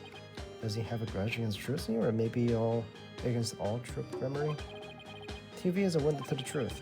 It's not like that magic stuff or streetwise charlatans that perform it. The incident. What are we doing at the time of the incident? Shooting a show in this station studio. We had a whole bunch of girls in bikinis wrestle each other for the camera. Whoa! Porn? He was doing porn? So you didn't see accident as it actually happened. That's right. That's why I was shocked when I first got here. So he didn't hear about the accident until he arrived, huh? Who shot the camera? Who was recording the thing? I'm guessing what you really know is whether I have an alibi, am I right? My staff at the TV studio can vouch for me. Why not go there and ask them yourself? You can give them my card and they'll let you in. So you have an alibi, huh? Good to know. It's a shame. A crying shame, I tell you. What was supposed to be fun, lighthearted program turned into the sorry affair. I have to sell it to the news outlets all over the world if I'm gonna make my money back. Trilogy Wright will make her debut, alright? Not as a musician, but as a criminal. It's my duty to report it. Can't let a tragedy like this happen again now, can I? Even if she gets off somehow, I'll make sure she never walks the streets again. I won't let that happen. We won't let you do that to her. We're gonna prove her innocent in court and make you the criminal. Listen, you, acting all high and mighty, you're just another money grubber. I mean, who's the money grubber? I know you lawyers do things. You'll stop at nothing to win. I beg your pardon? If you win your trials, you get fat stacks, right?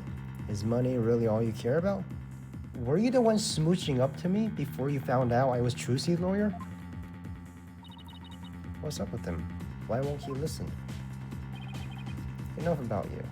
I'm all going after Trilogy now.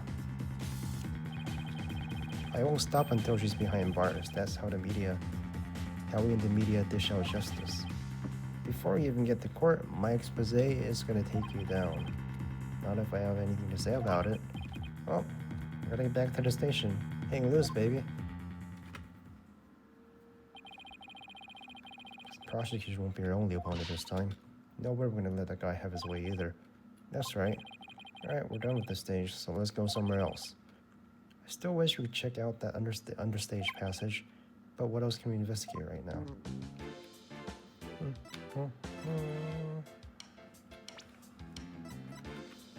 Return the notebook to Trilogy.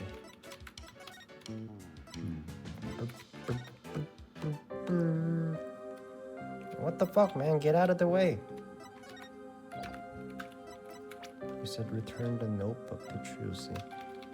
It's the only thing we have left. What do we do? Dressing room?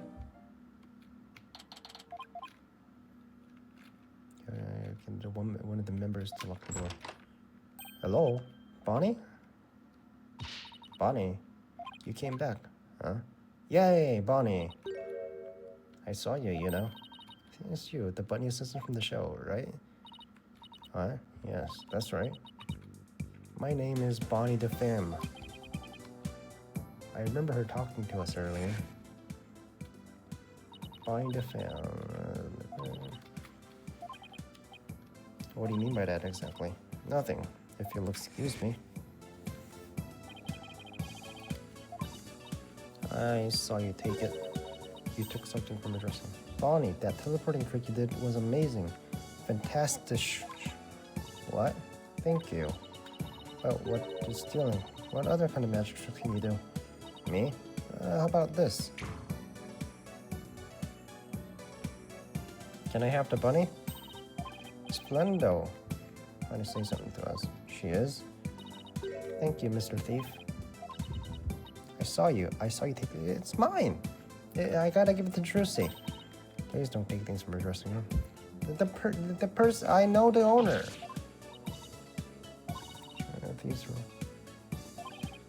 Thieves, I thought it was just arsonists in real life. Guess that means she really saw us, huh? Looks pretty bad. If you return what you stole right now, I won't call the police, man. I'm the lawyer. Trucy's lawyers. Oh, I'm sorry, I called you thieves. That's right. Go cry. Whenever somebody asks, I just can't bring myself to refuse. Does that mean she's a real people person? Does she claim that she aims to please a little too hard? Next, can you tell us the secret to your teleportation trick? Well, I don't know if I should.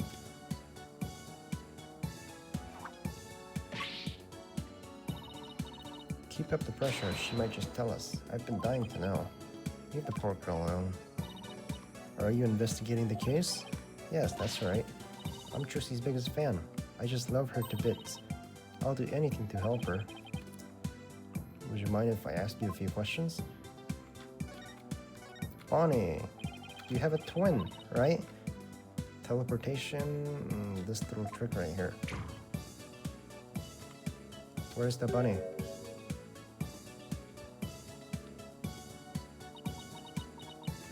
So just smoke. In a bad mood right now. Or that she messed up. You said you're a big fan of Trucy, right? I look up to her more than anyone else in the whole world. What about her makes you respect her so much? Incredible. Not only is she extremely talented, but she's so cool under pressure and always manages to keep a smile on her face. In spite of all that talent, she still works harder than anyone I know. I mean, you have a smile on your face all the time, too. I can ask for more out of a musician. I'm sensing my shift into hyper fangirl arrive. I love the unique way she does her tricks and how she charms the audience. She does array of panic tricks, which is both cute and comical. She was so impressed. I was so moved. I lost count. So she's been to the show multiple times. And that's why I think Trucy is top class. A real first-rate musician. I think we have a pretty good idea of how much you adore her now. Oh, what was he talking about? Sorry. Better be careful. Can ask her about Trucy. Anyway, I'll do anything at all to help Trucy. Mr. Lawyer, you just have to prove her innocence. Don't worry, I plan to do just that. I wish Trucy could say that she has people like Bonnie in her corner rooting for her. That's right, I think you saw my teleportation trick. Yes, it was just wonderful. You moved from one place to another in the blink of an eye. I admit it was pretty amazing. I have no idea how you transported yourself over such distance in just a split second. It must be so fun to be able to do tricks like that. Teleportation looks so cool. It's like a superpower or something. Yeah, that trick is turning some heads in the magic world right now. They're calling it the new miraculous magic. Real magic, huh? I knew there must be an explanation, but it sure does look real. But you have to figure out the trick out. I want to do it myself. You can't. You need a twin. You'll never figure it out. I always perform it perfectly.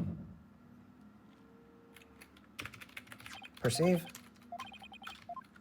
Perceive? Perceive?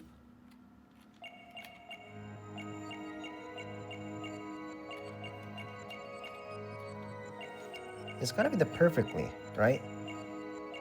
I always perform perfectly.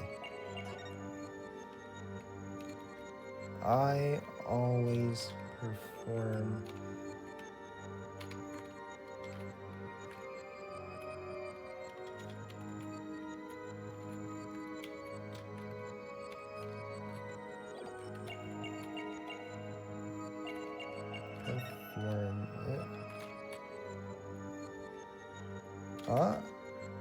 What is this supposed to be? That's the bunny, right? But it's not her making the movement. Your right hand trembled and move your tat a tiny bit. I even caught a glimpse of the little rabbit hiding underneath. Did you really perform that teleportation trick perfectly this time? Of Of course, I definitely got that part right. What do you mean, that part? Oops. Wait a minute. Are you saying you picked the wrong career? Didn't switch the swords. No. Messed up Trucy's escape. But what about Trucy's escape trick after that? Did you make some kind of mistake during that? Well, did you? Did you or did you not? I did. You're absolutely right, Mr. Lawyer. I made a mistake during Trucy's escape trick. Sorry I lied. Ew, I feel like I pulled off a magic trick on my own just trying to get that out of her. So what did you mess up?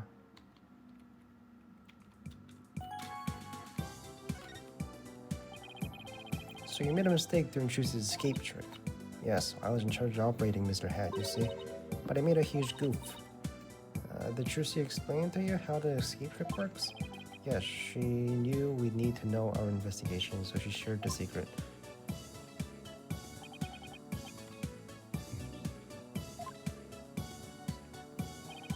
Mr. Hat was to be pulled up from the catwalk by a winch.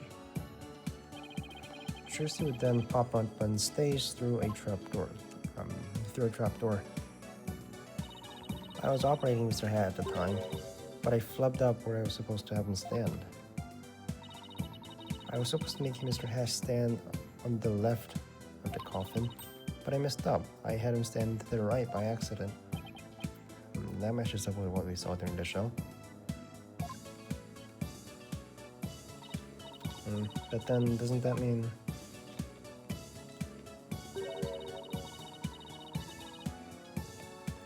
Trucy would have ended up popping up on the side opposite to Mr. Hat?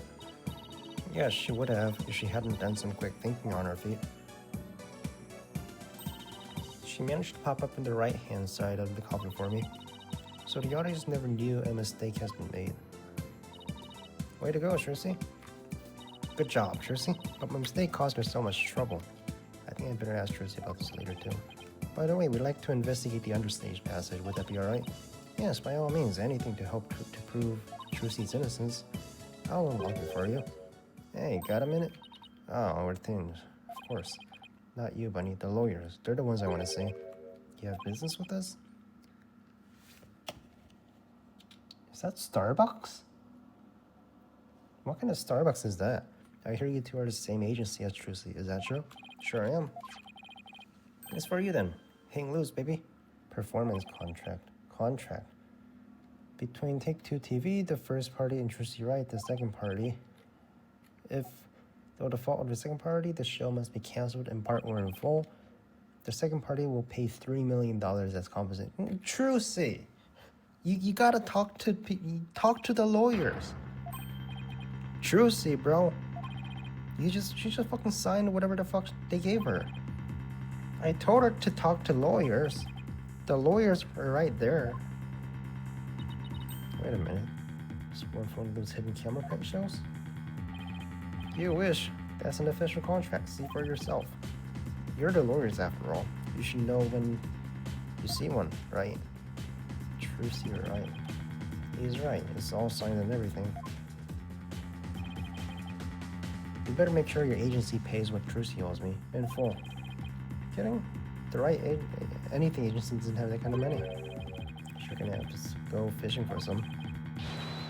I can see it now. Craziest catch, legend of the seasick lawyers. Fishing in the high seas, no thanks. Can't even swim. Objection. What kind of ridiculous, low-down, unfair, one-sided contract is this? Let me read it. Where the fuck is it? Let me read it. Where is it? Give it to me. It's got his signature in it, right? Quick. Boys, I've got to see the stupid look in the face. It's priceless. And post. This guy's addicted to Twitter. How could he? Bye-bye reputation. Alright, let's see. Let's read the contract like Trucy was supposed to. The first party will pay all expenses for the magic show. The second party will confer all program broadcasting rights to the first party. If the fault of the second party If through the fault of the second party, the show must be cancelled, or in part or in full, the second party will pay $3 million as compensations to the first party. If through the fault of the second party, the show... Alright. Dumbass fucking Trucy. I'm gonna drive Crook Grammary and everybody associated with it to the ground. Serves you right for getting involved with Grammaries. What's up with this grudge you have against the Grammaries anyways? Huh? What are you talking about? Stress is making you paranoid, champ. Come on, Bonnie. We have more filming to do. Yes, sir. Excuse me. Hey, the underground! I'll unlock the door to the understage passage. Later, lawyers. Hang loose, baby. Why would Trucy sign a contract like this? And why did all this had happened when Mr. Wright isn't here? We have to come back for the understage later. Let's go hear Trucy's side of the story. Good thinking. We can't let you hit high seas just yet. There must be something we can do. We can't let ratings for Jock get his way.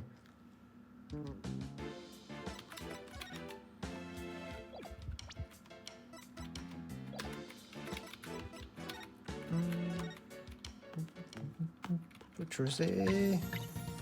2, 1, ta-da. Wow. Now you make my handcuffs disappear. How'd you do that? She's doing magic tricks for the card? Now, should I try making you disappear next, Mr. Card? Can you do that? Please, this is so exciting. Trucy. Oh, Polly. Athena.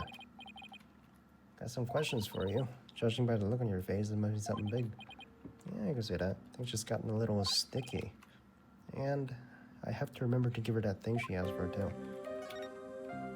The contract. Do you remember this contract? I signed it. Now, why would you do this? What about this liability for compensation article here? Liability? What are you talking about? 3 million. Did you not read it? I've never seen this article. Okay, so they tricked her. I read the whole contract from top to bottom. I didn't think you knew such a big thing. But there's your signature, so what's going on? Maybe there was some kind of trick involved? Hold up. So she did read it, right? The undersigned understand and agree to the terms and conditions outlined above.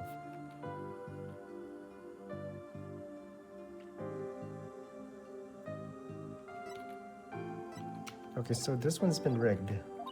I don't like when I signed it. In other words, you think there might be some foul play afoot. Is the one behind it. Hey, no.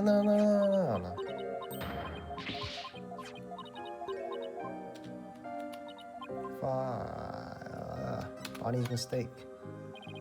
Bonnie told us about the mistake she made on the stage.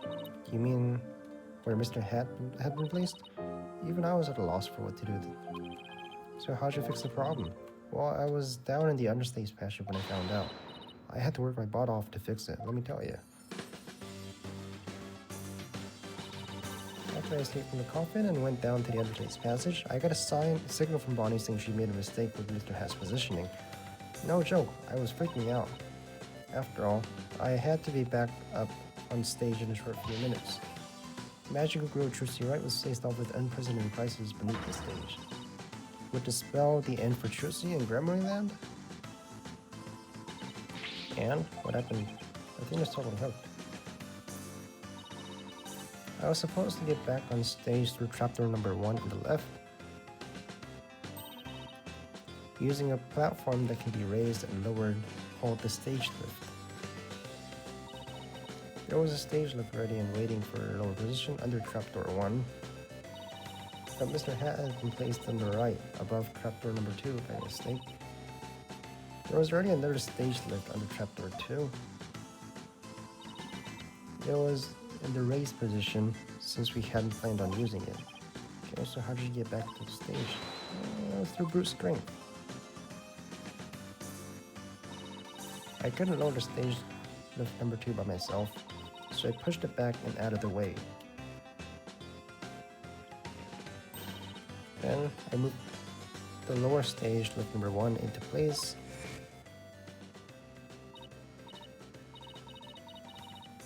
This thing is heavy. I can move it with magic. Unfortunately, my magic is useless under the stage. The understage is a dark abyss that drains musician all of its powers. I can see why it's called the Abyss. I never knew it could take so much out of you. That's just how it goes in the real world. Illusions are created by blood, sweat, and tears of those behind the scenes. Wow, I learned so much just now. Have you told anybody else about this? Nope, nobody. Sounds like some critical information I should be making a note of. And your notebook. Can I see it? There you go. Here's your notebook. Great, thanks. What's written there? Full of secrets or something? That's because it is. It was originally my granddaddy, Magnified Grandmary's notebook. I don't think you've even met him though, right? He used it like a diary, and as a place to jot down ideas for new magic tricks, some of which only members of True Grammary had laid eyes on. So the notebook is a really big deal then. Yes, and that's why it's always kept under lock and key. But a musician would just do about anything to get their hands on the notebook. And we found it mixed with Mr. Rudis's belongings. Could he really have been trying to steal it? The True Grammary Creed is also written inside. A true entertainer always keeps a smile on her face. The clue is passed down from Daddy, and his daddy passes it down to him. It's true that True C always keeps a smile on her face. This is due in part to her family creed.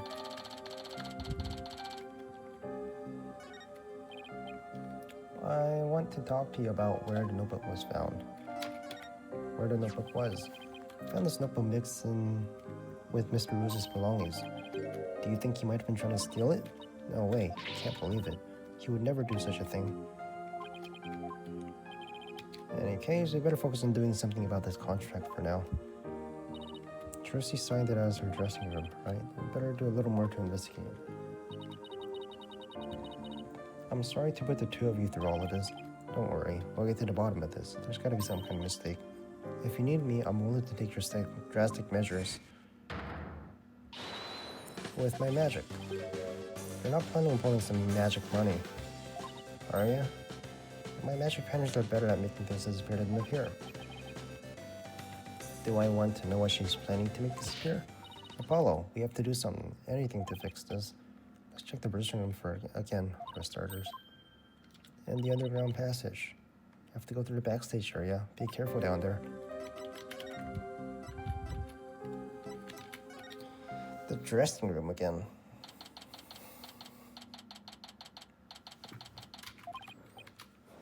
This is where she signed the contract.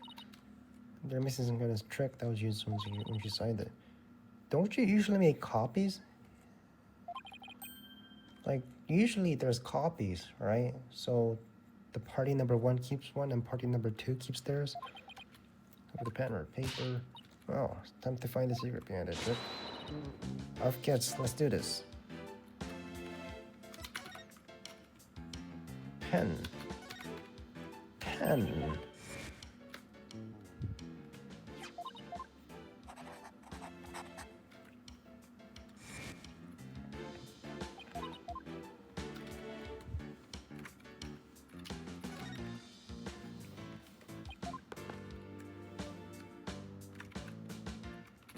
What about it? Paperclip?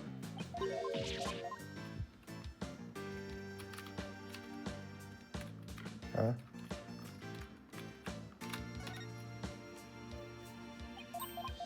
Why is there a screw? This one has an X on it.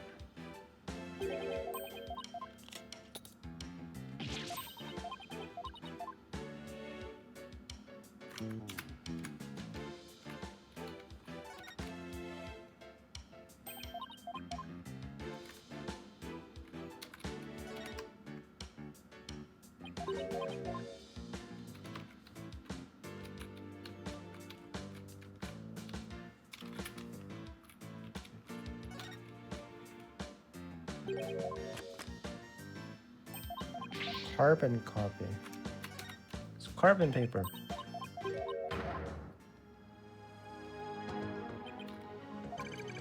Oh, there you gotta hand it to him though.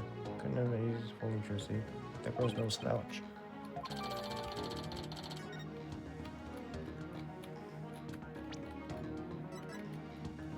Investigate the underground passage.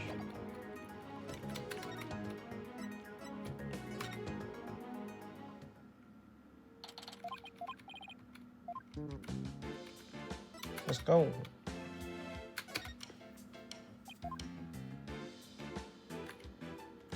Let's go.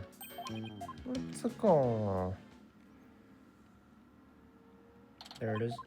What is this X? There's a mouse. Oh man, there's a mouse. Tiny little rat? No, I mean fearsome beast over there. I think you don't like rodents. What is the X? Glowy stuff. Let's take a door to the coffin. But who would put it here and why? It's probably a marker of some sort since it's so dark down here. Sounds about right. Maybe it's meant to mark the ladder. Gotcha. Nah.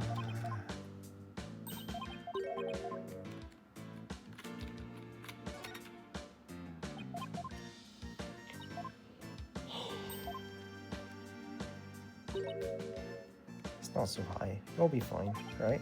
Huh? Why me? You make a young lady wearing a skirt climb a ladder? It's not even a skirt, it's a short.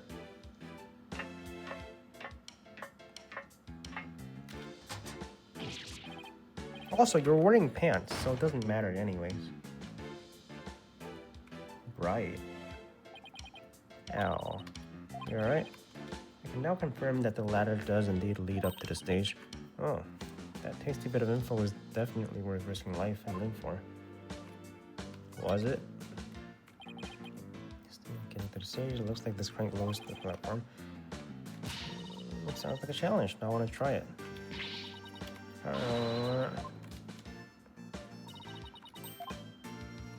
Or you could just take people at their word. If I'm reading the room right. This must be the stage. I was supposed to.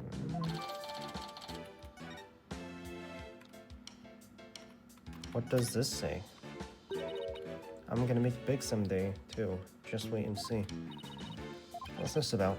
I guess says the Soulcraft's and poor assistant made to toil here in the darkness. And who would know about the Soulcraft better assistant better than you, right? You really understand the writer's feeling of despair and frustration. Sadly, yes. Yes, I do. It wasn't me.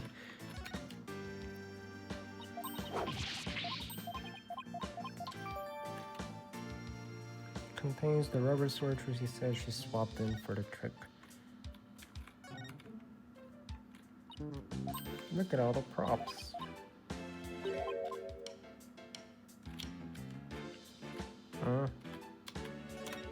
The ladder? What about the ladder? I'll climb.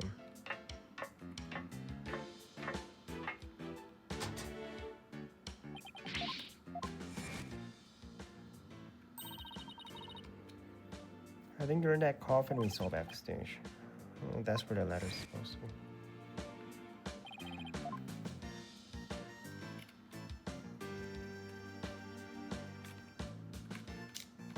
Are we done here? Investigate the underground.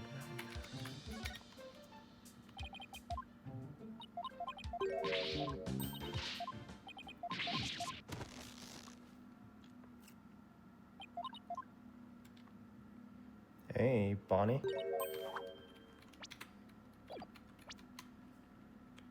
It's so much work pretending to be cute and sweet. Hey, Bunny, wait for me. And the ratings for y'all. What do you have to wait for, Athena? Because I heard something funny. There was something off in their voices. Athena's super sensitive hearing. Those lawyers are poking around, trying to stir up trouble. Should I be worried? Relax. I didn't say anything to the police, and I won't say anything to them either. You better not, or you're gonna get it. Or pow, right in the kisser.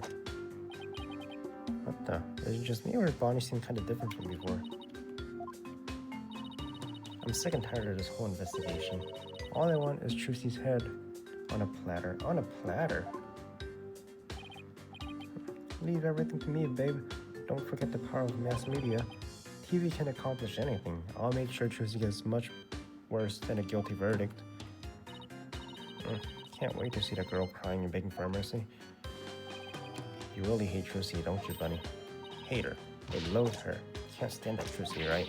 Just because she's a little good at magic, she thinks she's all that. So this is exactly what that sniveling brat deserves. What the heck? If you mess up, you're really gonna be sorry. You hear me? I'll crush you flat, like a cockroach under my foot. Oh, cute little thing. You're so adorable when you're throwing a fit. He's into that shit. Can't take a joke? Come on, grab my things. We're leaving. Made the hippity hopping way, my little bun bun.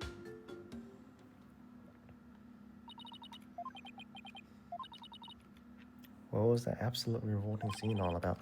I guess the entertainment industry attracts all kinds of eccentrics. But that conversation, I set up every red flag in the book. You said it. I smell plot with capital P-U. Plot.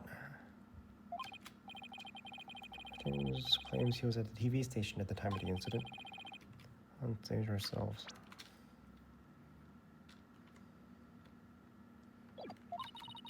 Oh, got an idea. Why don't we pay Take-Two TV a visit? We can check up on their ratings for our alibi while we're there. Sounds like a plan. So we're done here, right? Take-Two TV studio. What's up?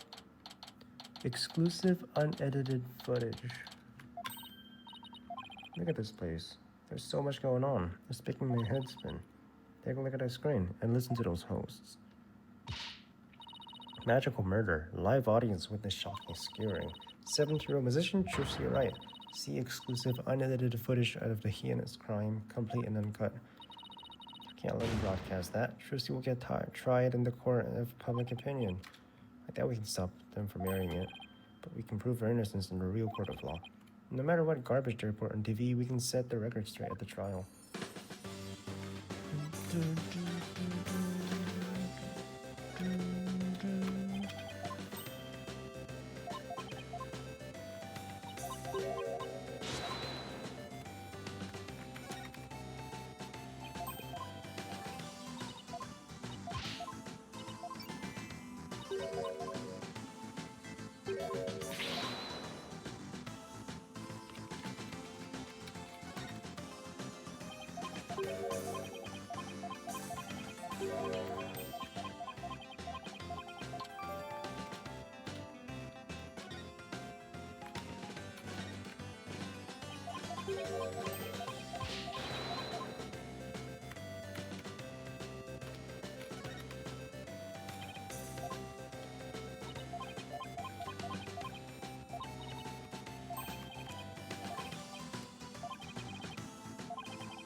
We are done with everything.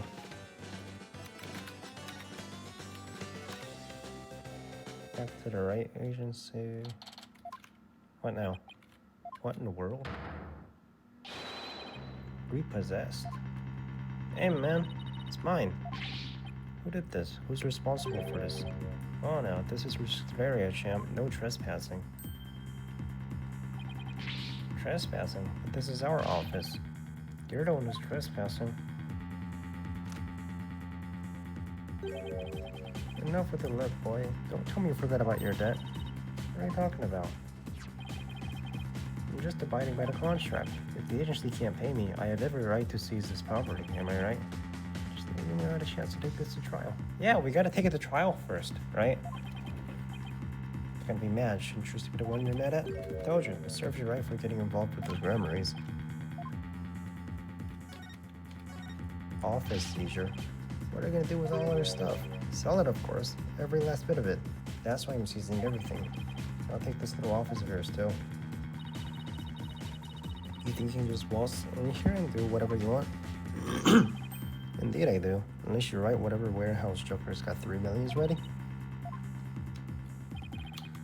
That a no then? Because I gotta recoup my money somehow. At For all, the entire program went south because of Trucy. It's called liability for compensation, and this infantile agency is a liable party. He blackhearted. Hey Apollo, what about this crooked clipboard? It's no good. We don't have any proof that Rickman was behind it. Darn. You're gonna have to do better than that, folks. Looks like the famed Mr. Wright left behind nothing but incompetent noobs to run things. No way. He was counting Mr. Wright to be away for this plan. Whoa, what? What a two-bit thug. We'll show him. There's the sugar. That expression is priceless. How does it feel to lose the precious office your boss left and you're in charge of? Say something dumb. No, not to rub it or anything, but I think you should know where you stand right now. What now? Where we stand? Have a gander. The trial of the young up-and-coming musician Jersey Wright is scheduled for tomorrow. We're here, just outside the office of the suspect, hoping for an exclusive peek inside. This is live? Oh, there's a sea of reporters outside. Oh, questionable-looking pair are peeking out the window at this very moment. Our viewers are at home for this vicious, brutal expressions. Yellow journalist at its finest. And that's the way it is. The majority of the public already thinks Trucy is guilty. They saw the whole thing happen with their own eyes during the show's live broadcast. Everybody in the country is against you. No way. No office, no allies. Are you sure you want to represent that girl? Of course we do. We believe her innocence. Go ahead. Think what you want. It's a free country. Just know you'll be the biggest losers in the end. In the meantime, feel free to keep on flopping around like a dying fish you are. Now then, you gotta be out of here by tomorrow. Take in this cozy little office tonight while you still can. Hang loose, baby. Oh, ridiculous. Crash. Look out. Clear out. Hey, if it's a fight you want, I'll take you on. Come on. Yikes, get out of here. Can't believe this is happening. You have to do something to protect yourselves and fast. Gavin? Mr. Wright. Mr. Wright. Apollo, I got your messages. How is she? Is she okay? She's not crying, is she? Does she have a lawyer? Yeah? Me? Poor Trucy in the office. Our office. Apollo? Okay, we better both take a deep breath.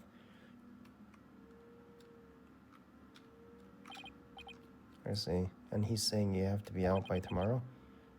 Sure, something I could have done. That's quite a miss, isn't it? Even if I left now, I wouldn't be here in time for tomorrow's trial. Sorry, Apollo, but I need you to handle this for me. Of course, we can handle the defense, but the office? It's too soon to give up on that.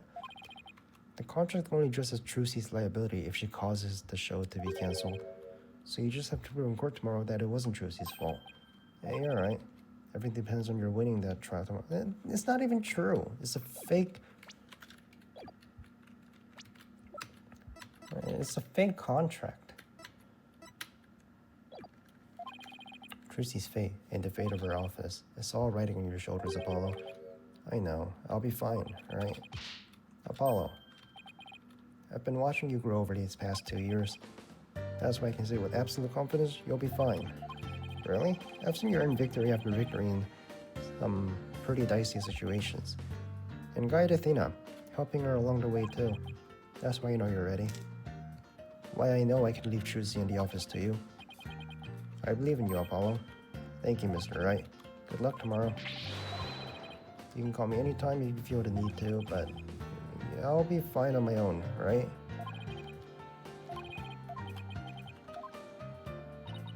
What is it, Apollo? What are you smiling at about? Me? It's nothing. I can't let him down. We gotta win this trial. Couldn't agree more, and I'll do everything in my power to help.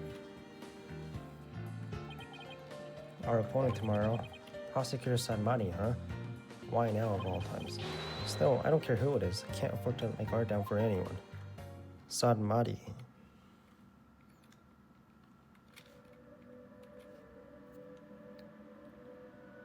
What is that thing? The white stuff. 迷える死者の魂よ。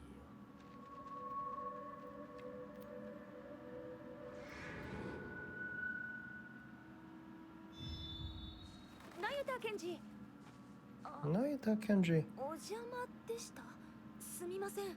担当弁護士が決まったもので。 Lead attorney. 名前は驚きホウスケ。驚きホウスケ。Kosuke.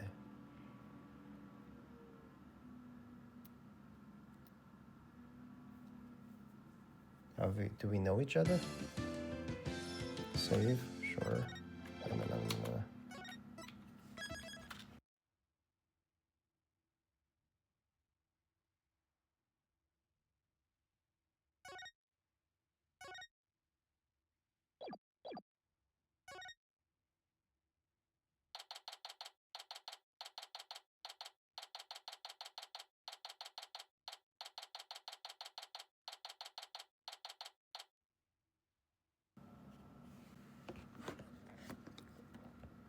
Wait.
I'm fine. I'm fine. I'm Apollo Justice. I am. He's muttering to himself all morning. It's been like this since yesterday. Just the pressures. Poor Polly.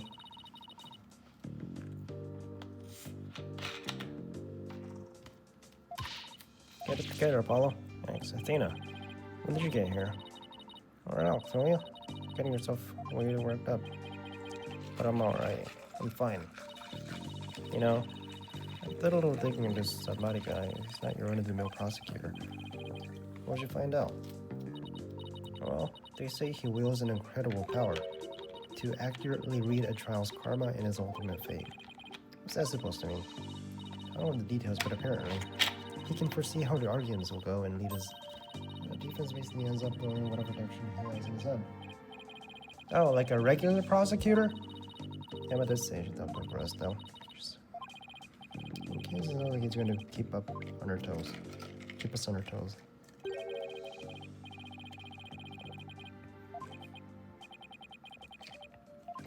I believe in you, Apollo. He's putting his faith in me. Can't let him down now.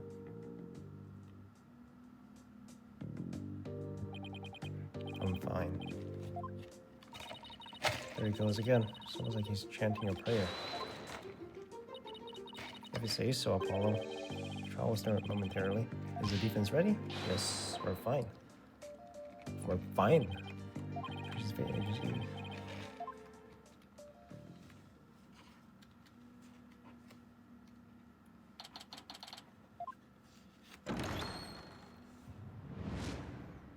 Court is now in session. All rise. The defense is ready, Your Honor. The prosecution? Prosecutor Sadmati? 1,000 pardons. It was rude of me to keep you waiting. I was praying for the victim. Praying, I see. Crime's monk, correct? Yes, that's correct. But I am a lowly monk from the kingdom of crime. I beg in advance for the forgiveness and kind patience of everyone in this court. I'm unfamiliar with the proceedings of the country and may make many blunders. He seems like a gentle-mannered soul, doesn't he? I wonder if I had a chance to talk with him about Trucy. Now then, Prosecutor Samari, your opening statement, if you would. Certainly. In the name of Holy Mother, I vow to guide the victim's soul to a land of eternal peace known as the Twilight Realm. Now, let the rise of the victim begin. He's really been making a name for himself, apparently. But that nickname, Last Right Prosecutor, I wonder how that will come into play today. The incident took place in the middle of a spectacular magic show. The accused performed a magic trick in which she thrusted a sword into a coffin. A coffin from which the body of the victim then spilled out, dead from a fatal stabbing. The victim's name was Man of Mystery, otherwise known as the Great Mr. Roos. Man of Mystery. A man of mystery. His blood was found with the sword that was used during the last trick. So his death was an unfortunate accident. It is only natural for one to assume such, Your Honor. However, it was no mere accident, but rather a homicide. The prosecution's position is thus that his murder was just an accident. See, and you believe the crime was committed by the defendant? After thorough consideration of all possible scenarios, I unfortunately have no other choice but to conclude as much. So that's how it's gonna be, huh? I guess Emma can convince him after all. Very well. Now let us hear from the defense. Isn't the prosecutor and defense supposed to talk this out? Like, reach a similar conclusion? You know, like, or negotiate? Naturally, we remain that the defendant is innocent, Your Honor. If the defense wouldn't mind, could you please explain your reasoning? My reasoning? I'd have to say the main reason is because I believe in the defendant. I see. So you find it difficult to come up with anything more concrete than that, do you? What a fine demonstration of the fact that you are indeed a lawyer of putrid mind. Putrid mind? Prosecutor Sadmari? Sato? What the fuck does that mean?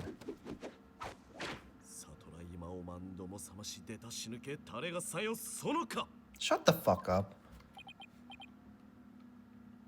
What was I chanting?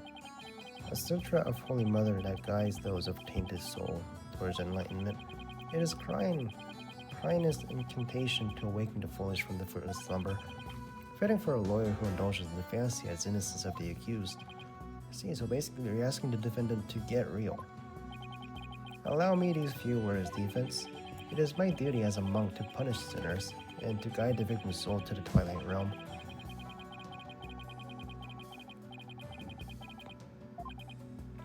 But, should you interfere with my sacred last right sort of victim? What happens if someone prosecutes him? Like, for no reason? No, you're just wait a putrid pit of hell.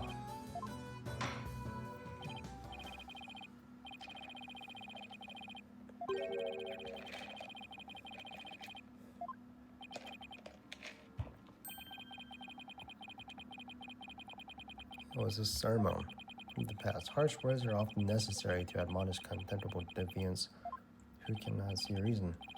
I see, I didn't realize. I guess we really do hate defense attorneys and crying, huh? Even still, that was way over the top. Trial's only begun. Well, defense, I suppose the way prosecutor does things varies by country. Why don't we look at this cross-cultural exchange and try to be open-minded? I'll pass. Why do I have to put up with it?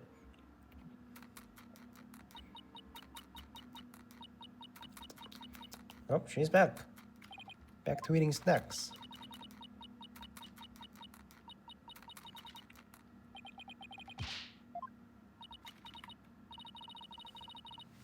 What's wrong with having a little snack? Girl's gotta eat, right? She's stressed. Detective Sky, your testimony, please. About that. I just want to state for the record that I believe Trucy Wright is innocent. I'm sorry? Detective Sky, this path you seek to follow is misguided.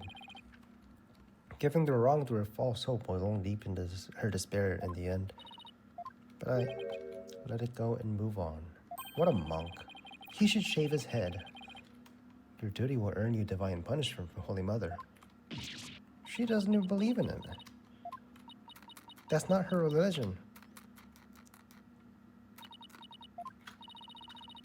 Gotta sign a ton of paperwork or something for sticking up for Trucy.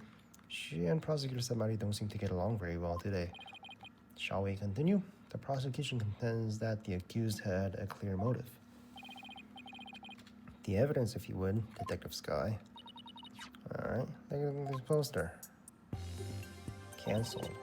Trip memory. Oh, it's just me, or is it a little different from the one Miss Right? This says cancel? This is a revised version. This one says cancel under Mr. Roos.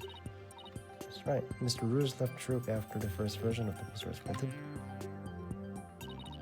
Take a look at Mr. Roos's right forearm, near his elbow. See the big scar there? He apparently got that when he made a mistake while practicing a magic trick. Ouch, it's quite a scar. Because of the incident, Magnified Gremlin concluded Mr. Roos was too unskilled. Just before the show was to open, Magnify announced Mr. Roos wouldn't be appearing. But in defiance of Magnify's decision, Mr. Roos tried to go on stage anyway. His turn caused Magnify to oust Mr. Roos from the troupe on the spot. He kicked Mr. Roos out. That seems rather extreme. Did he really have to go that far?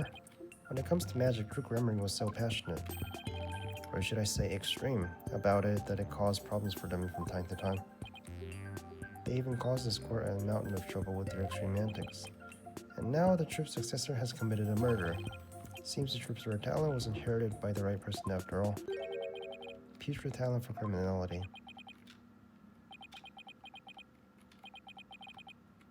You sound rather extreme yourself, prosecutor. Criminals with impure souls do not deserve sympathy. As I was saying, after his expulsion, Mr. Roos apparently went out to hold grudge against the troupe. He would tell those close to him, I will get my revenge on Troop Memory someday. Revenge? That certainly sounds antagonistic.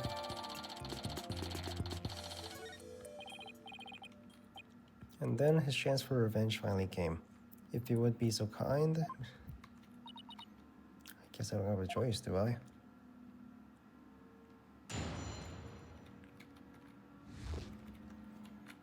Defendant's motive. The victim planned on getting revenge on Montgomery. Mr. Roos was the first to steal the Montgomery notebook. Then he then intended to reveal secrets behind the magic trick during the show.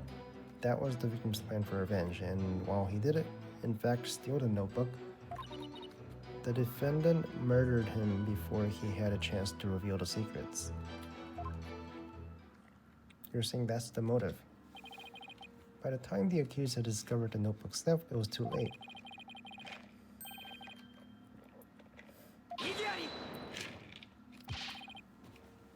It's nothing but conjecture. Yiki-yari. The victim's assistant, Bonnie DeFame, gave police a statement. I'm gonna reveal all of Troop's Grimmery's secrets on stage today. Huh. Well, that isn't exactly a great starting point of rebuttal, is it? Allow me to give you one piece of advice, Stevens. And what's that?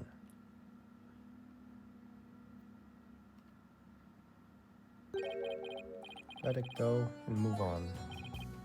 How about you? No, you. Helping a sinner will only soil your own soul. One possessed of unclean soul will burn in flames to hell. And then, be ever burdened with that sin in their next life. I don't believe in that sort of thing. Besides, I have no intention of giving up.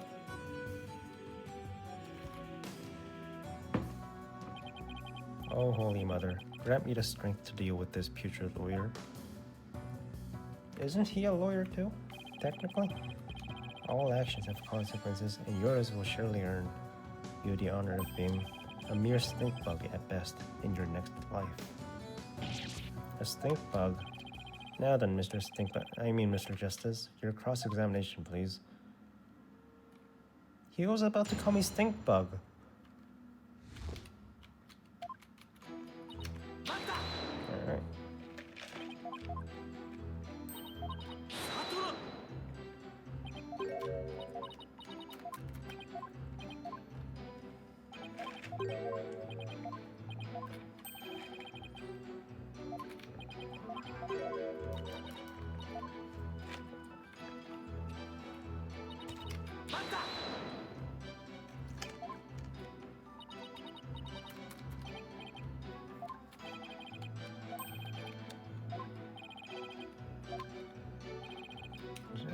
I identified a certain set of fingerprints in a notebook. She determined that they belonged to Mr. Roos. The detective found fingerprints entirely on her own volition. For that, I must say, well done, Detective Sky. Now then, I would ask you to explain exactly how Mr. Roos intended to use the notebook.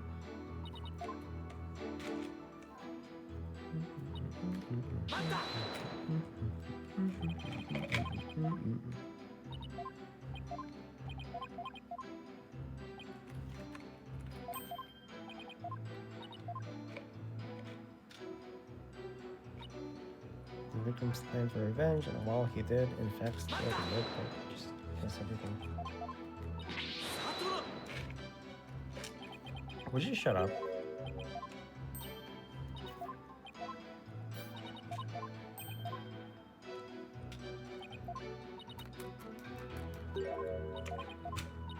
Cringe ass outfit.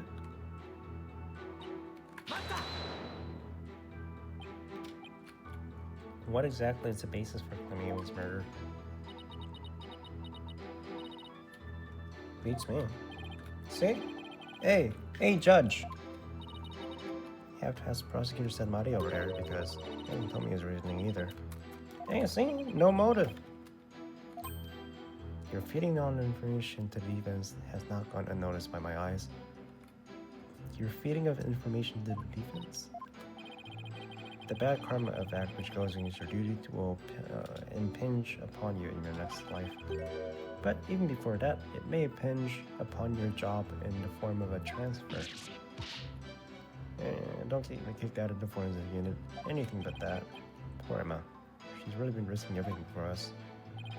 Well, Prosecutor Sedmati, what are your grounds for claiming homicide? It was a luminous tape in the underground passage. The X. I realized I had been moved. So that Mr. Roos would climb up into the downstage. Coffin by mistake. What? Mr. Roos, who was waiting in the understage passage, was supposed to have used the upstage ladder, shown here on the left.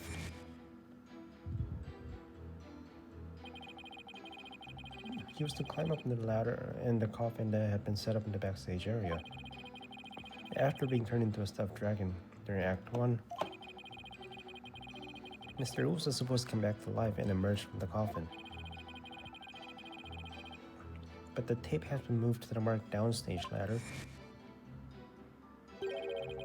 So the victim climbed up into the coffin and the stage itself by mistake. The very same coffin accused thrusted her sword into. And you have proof that it was my client who moved the tape? But of course, Detective Sky? Huh? Ah, that's right. I identified the defendant's fingerprints on the luminous tape. You know what? He actually had proof. All defense, are you finally ready to let it all go and move on? No, she has gloves on. Please add that testimony. The defendant's prints were on the tape. I guess she must have moved it during the show.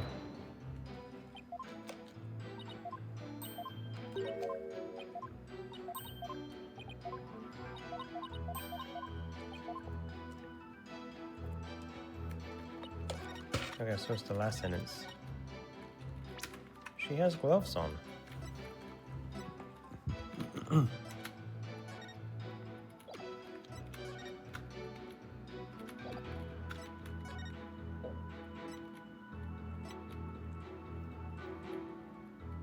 Trucy wore gloves during the show, so none of her fingerprints were found. There we go.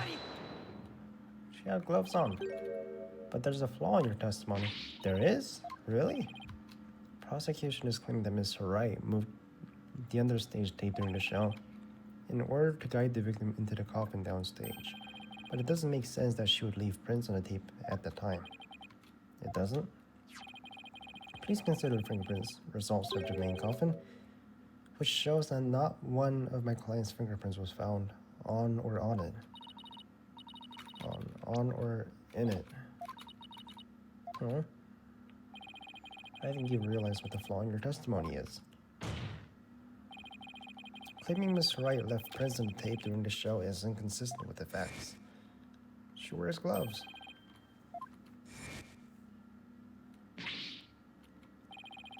She must have left the prints sometime before the show started.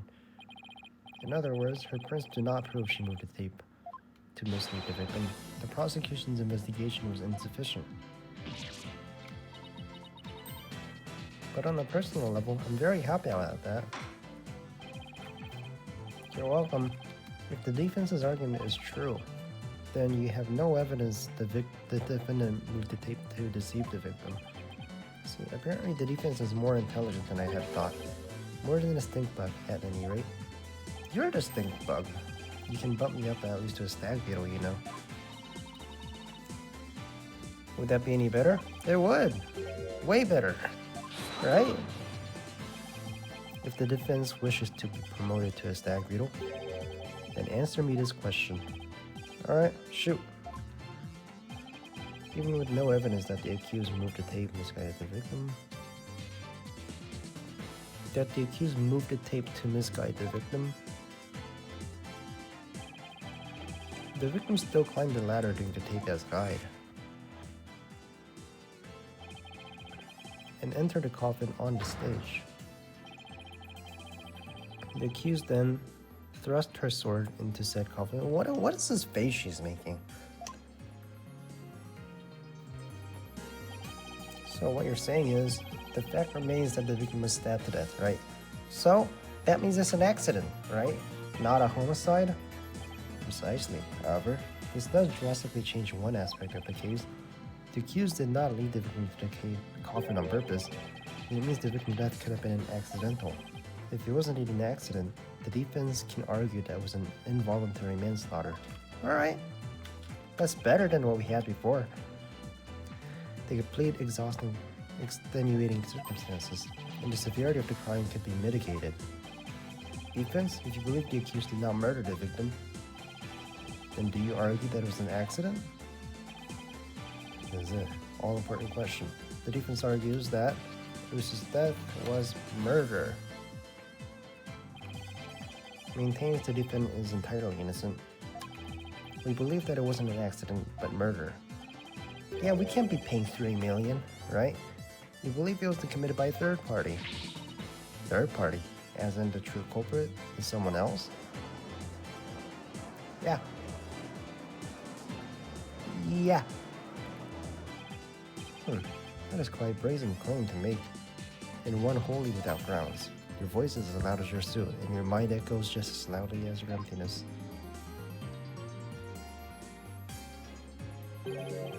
Surely, you were but a loud red pepper in your previous life. I've been demoted to a vegetable. Wow, I don't know a person to be reincarnated as a non-sentient plant. In any case, I do have grounds to make this claim. Alright, but before I give, there's one question that we need to address. The sword defendant thrust into the coffin wasn't the cause of death. That's because then how did it wind up in the body inside the coffin? How did we wind up with the dead body inside the coffin? A very good question. Now let's hear your opinion, Mr. Justice. How did the victim's body wind up inside the coffin? He was killed under stage.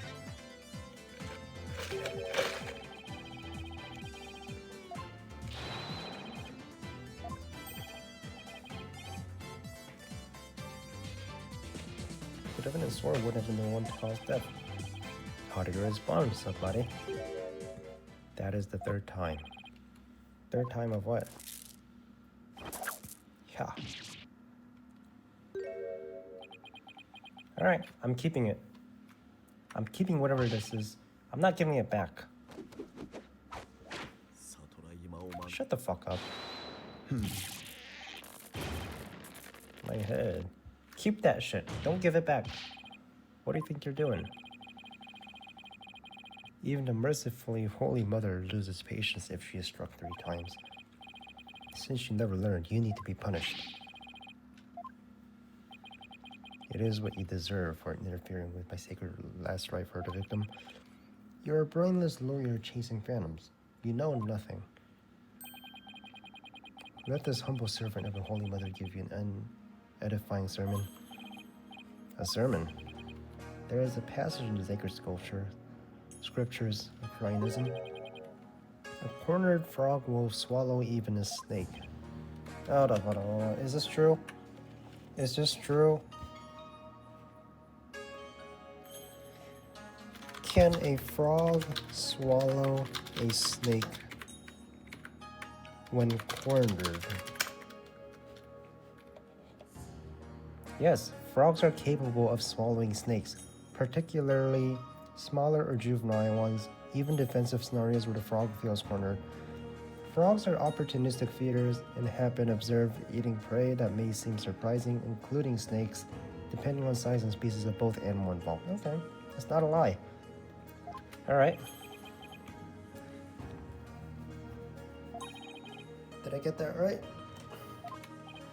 No, I'm done with my sermon, and yet the frog still dies. It's belly bitten and torn from within. Just great. In this case, you're the frog defense. What exactly is your point, anyway? Let us assume for a moment that the victim was killed under the stage. Who, then, had the opportunity to do so? The people in the show were Bonnie Fame, Victim Bruce. Bonnie Fame was on stage. She easily confirmed by the same initial footage, which leaves us with only one suspect, Trucy Wright. Now do you see? The accused killed Mr. Roos as he waited on standby, then places the dead body in the coffin above, making the murder look like an accident.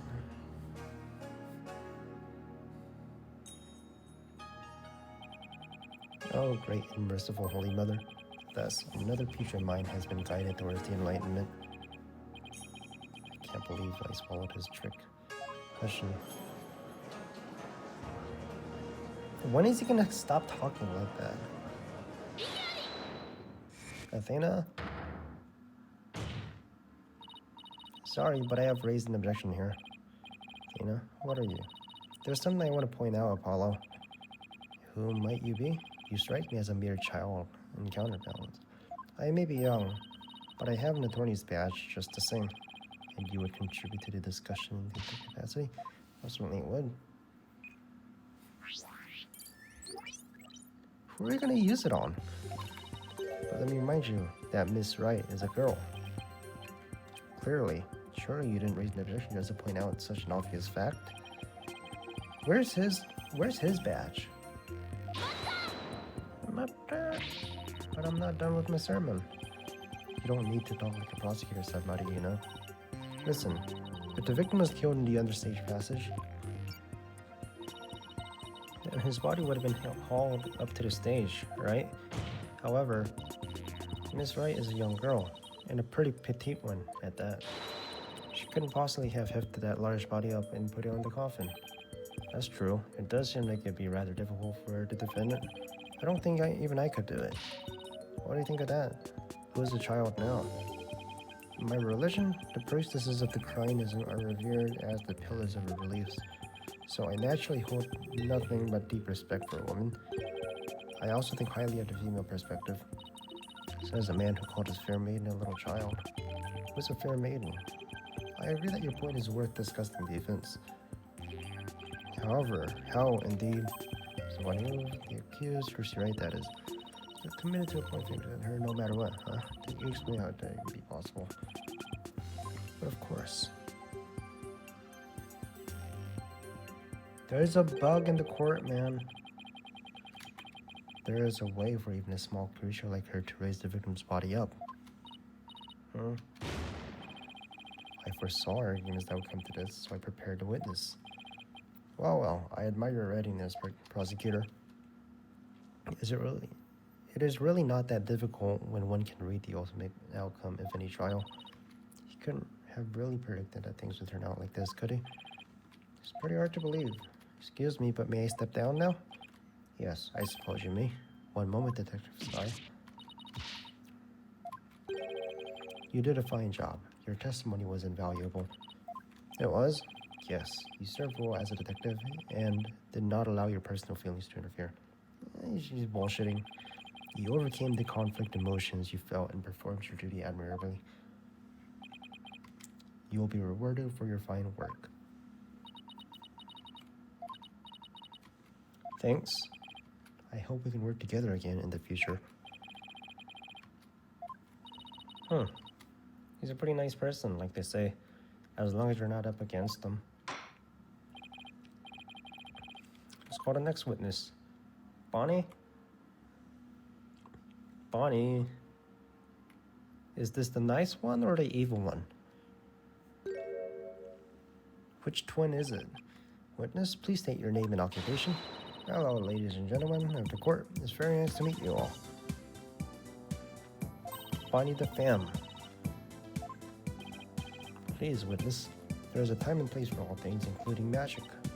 But it would be okay to do just a little magic, right? Come on, please. Look, everyone's waiting. Now's my chance to shine. That is your second time. My second time doing what? There will be no further warnings. You should know that from our preparatory meeting, correct? Yep. Is no one exempt from holding his rosary of suffering? And we have your testimony, witness. Once you've recovered from your disappointment, well, as a huge fan of Trucy's, I don't really want to testify against her. But I guess I have to, don't I? So she's the nice one. Hate her. I loathe her. Can't stand that Trucy, right? It's not the same girl. They're twins.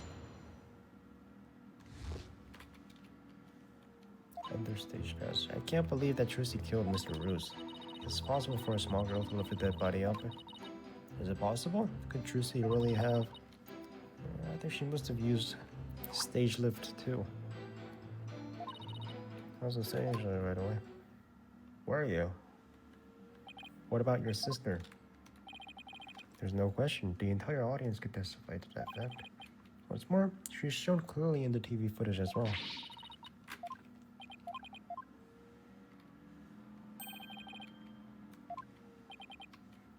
Gotta be kidding. Very well, defense may now cross-examine the witness.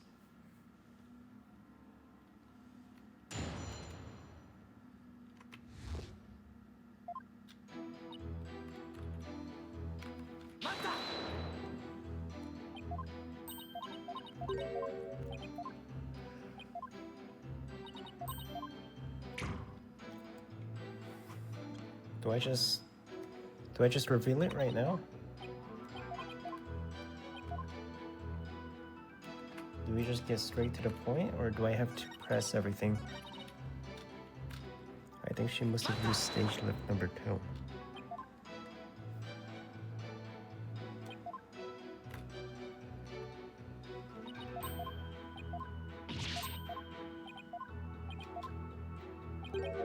Just press just in case.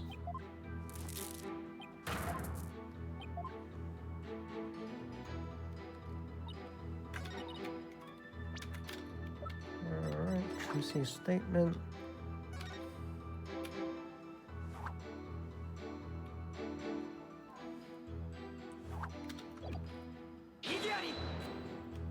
The fuck, man?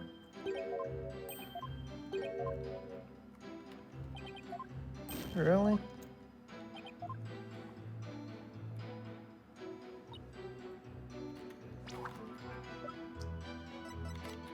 Oh my god, dude. Because we're already up.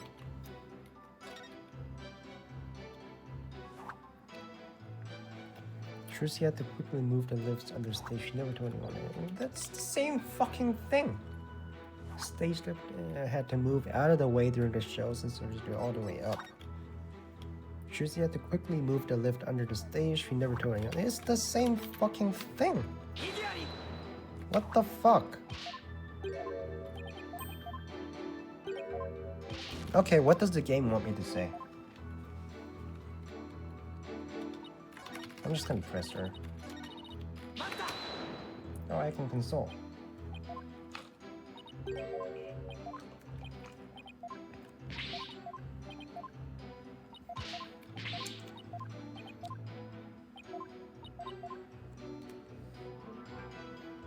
There's console.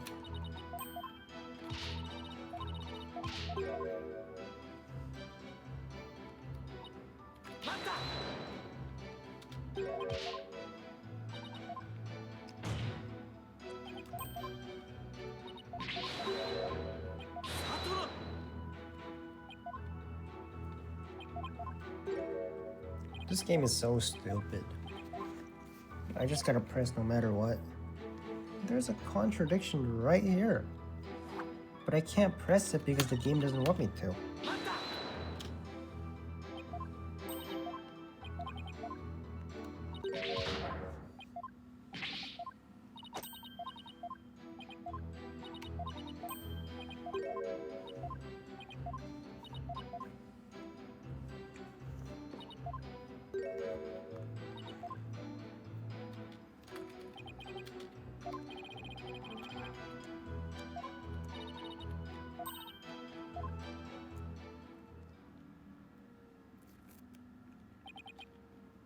I don't see inconsistencies? Are you fucking kidding me? There's one right here. She just said she used lift number 2. Don't just sit there. Hand down your rolling, pronto. Do it quick before you keel over up there. Beg your pardon? Oops, what's gotten into me? Wall defense. Are you ready? Of course not. I'll never give up. Let's see. I suppose this too is fate. Yeah. What? Papo Bolchig. Papa Bolchig? What the fuck does that mean? Where the more one struggles, the further one falls.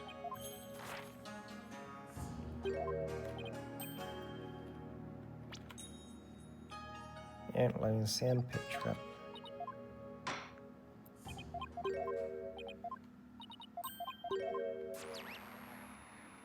Cool.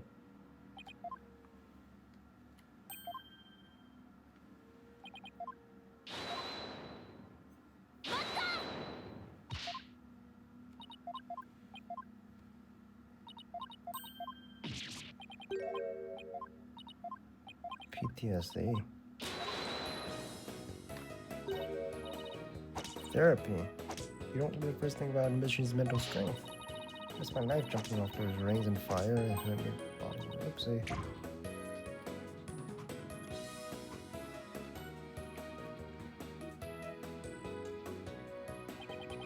Miss Spikes.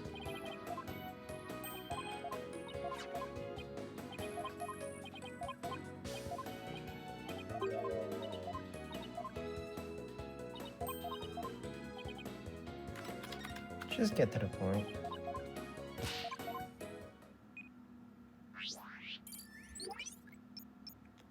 I skipped that entire conversation, yet I know everything they said.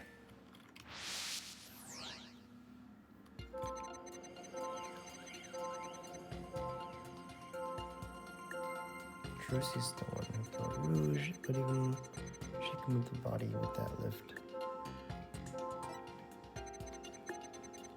I was on stage at the time. But that terrible mistake. Surprise. My stupid flow. There's so much trouble. Hey, what the fuck? No, no, no, no, no. Hey!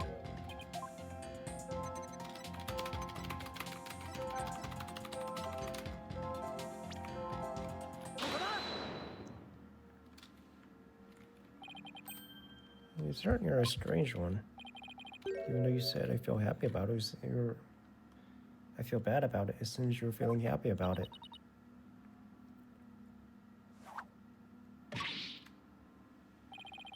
I think I can guess why you're feeling happy. Must be because you messed Trucy up.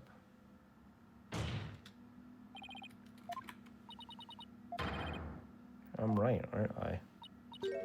Gotta be kidding. Why to be happy? I'm a big fan of hers. Because we saw you. I hate her. Really. We saw how you said you hated Trucy, right? How you were glad she was in trouble. It's what she deserved. I hit the bunny in the head. Down to half. Just reveal the twin.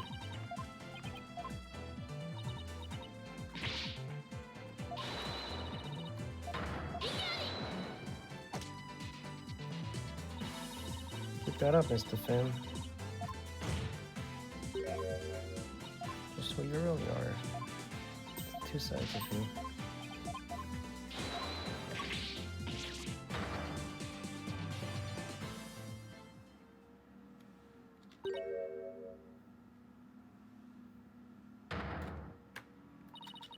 Don't make me laugh.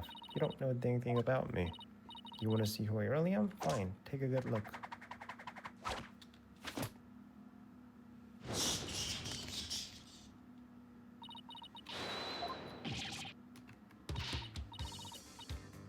It's a rabbit suit I've got on. I'm not a wolf, I'm a blessed vampire.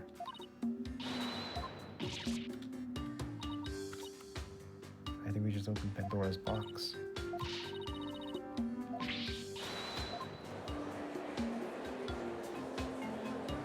That's a bunny suit, girl. There's no vampire suit. Defense? Your therapy station has taken a turn for the worse, from the looks of it. There's perfectly an explanation for this, isn't there? Me thinks I created a monster. You blew it.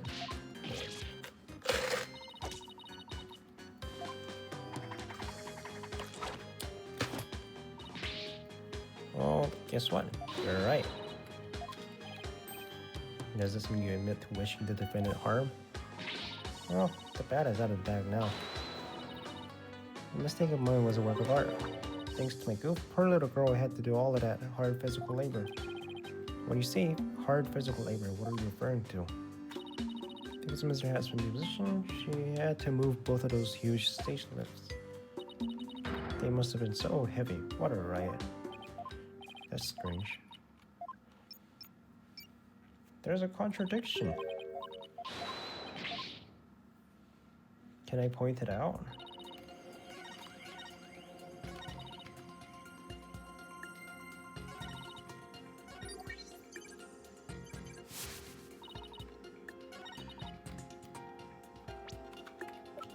I can point it out.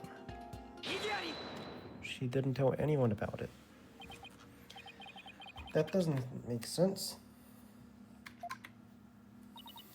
What? You think I'm crazy now? No, that's not the point I was trying to make. Mr. Finn, allow me to repeat your statement. Thanks to that, she ended up having to move the stage lifts. That's right. But how did you know? According to her own statement, she didn't tell anyone she had done so. But how could you possibly have known what she had done unless you saw her? You saw Miss Ray moving the lifts in the understage passage, didn't you?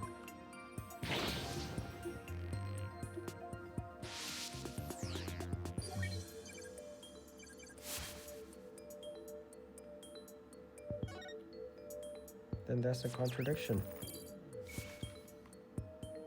You saw her, but you were on the stage the whole time. See, there's the twin. You did it. Would that mean yes, Your Honor? Mr. Pham herself was under the stage where the victim was killed. And I heard he didn't tell the court what that means. You are one artful liar, Mr. Pham, and one spectacular suspect.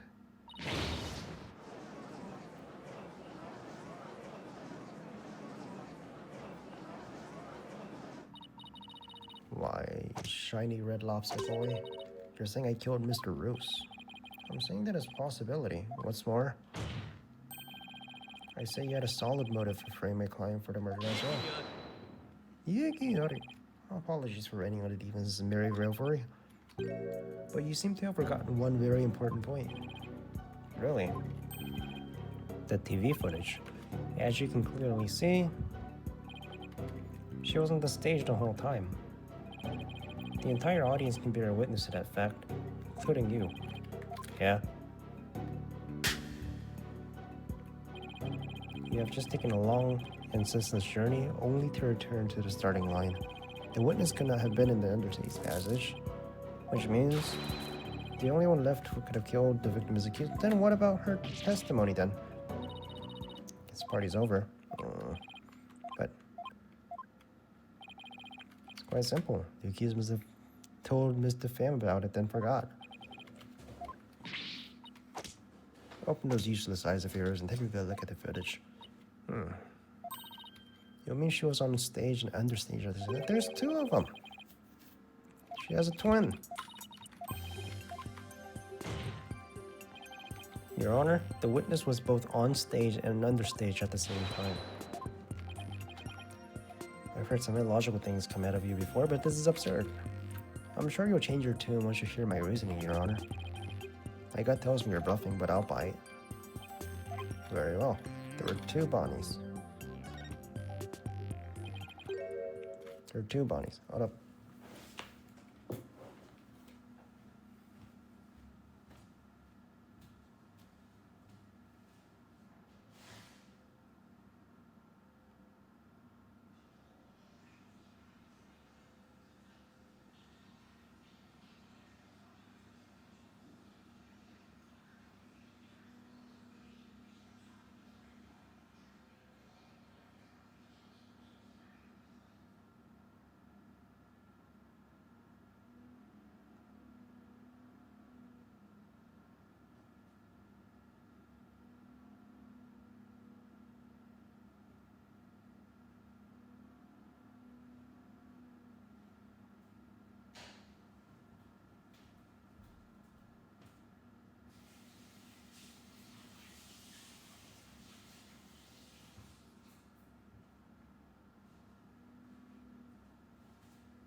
If that were the case, it would make all sense, wouldn't it? There were two of them. They're twins. Twins. Is there a toolkit in the courtroom, Your Honor? A few screws loose, but now I see there's some... I see some are missing altogether. I suppose, too, no 3 screws in the head should brighten the poultry brain. Oh, hey, please listen to my argument. I suppose it wouldn't hurt at all to give it a listen. As argued earlier, Mr. Pham is shown in the footage the whole time, but at the same time, she was also watching Miss Wright in the understage passage. The only possible explanation is that there are two Bonnies. This almost sounds like it makes sense. What do you think, prosecutor? This humble servant of the Holy Mother is of the opinion that we should lose no time in replacing the defense's many lost screws. But Apollo, it goes against reality itself to say that one person is actually two. We don't have to be bound by reality after all. We're talking about magic here. So if the Bonnie, the Pham in the footage is the real Bonnie, then the Bonnie on stage when the stand the one who was better say this Bonnie the Pham is our second Bonnie. She is? Say, we call the one in the front of us Bonnie number 2. I believe I just have a piece of evidence to prove that a Miss Bonnie number 2 exists. Submit your evidence, please.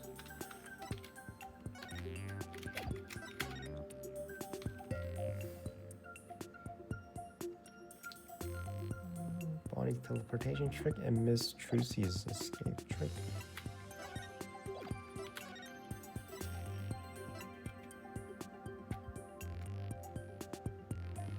Prince in the coffin, Bonnie the fam, Trucy wore gloves during the show, found, contract.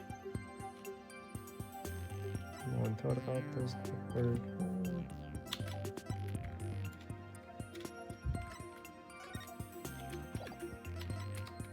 Contains rubber sword. Trucy says she wrapped it for the trick. Oh, is this one, right?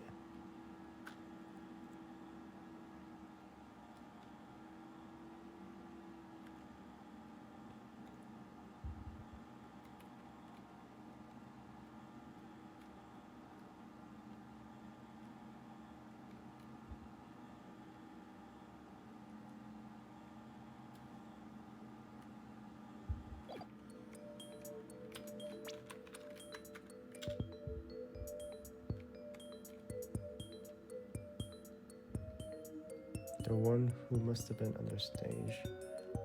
This is Bonnie the Fam, is our second Bonnie. Do I show him the footage? Or do I show them the fingerprints?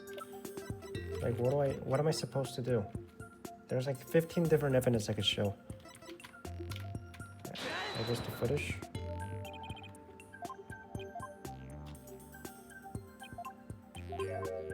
Okay.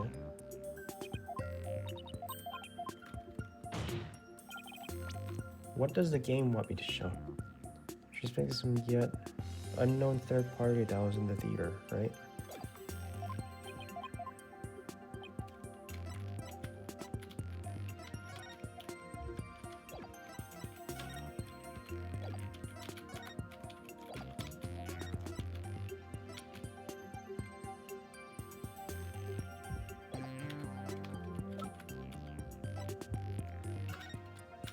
Bonnie messed up Mr. Hat's position. I had to quickly move. She never told me when I did show. The stage lift had to move out of the way during the show since it was all the way up. Is it that? Oh, it could be anything, really, so. It could really be anything.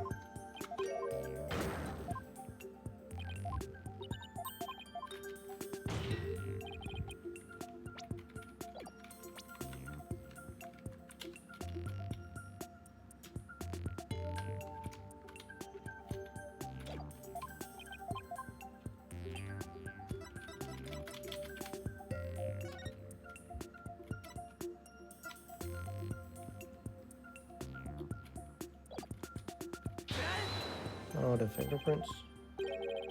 We found a set of unknown prints in the coffin on the stage. The prints were most likely left during the course of the show.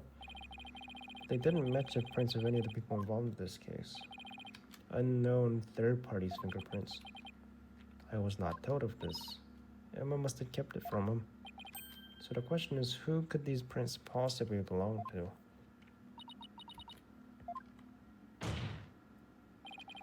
Mr. Fam? Or should I say Bonnie number 2? These are yours, aren't they?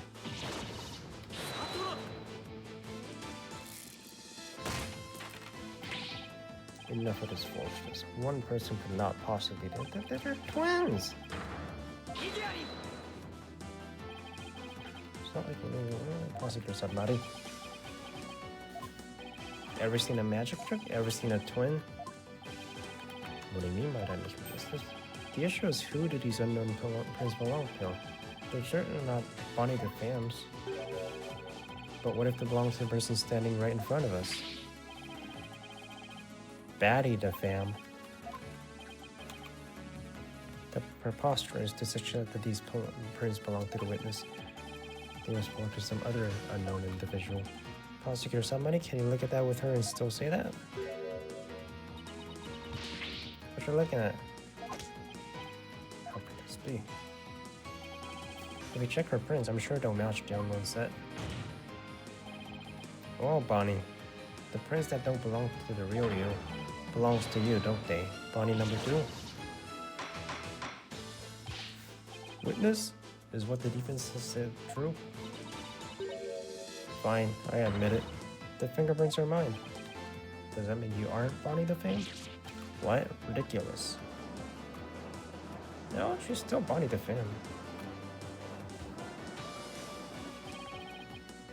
Are there really two Bonnies? Nope, there's only one Bonnie. That's because I'm Betty. Betty the Fame. What? Ladies and gentlemen of court, it's time for a wondrous magic show. Gasp in amazement at this lagomorphing illusionist performs her teleportation magic. It's showtime.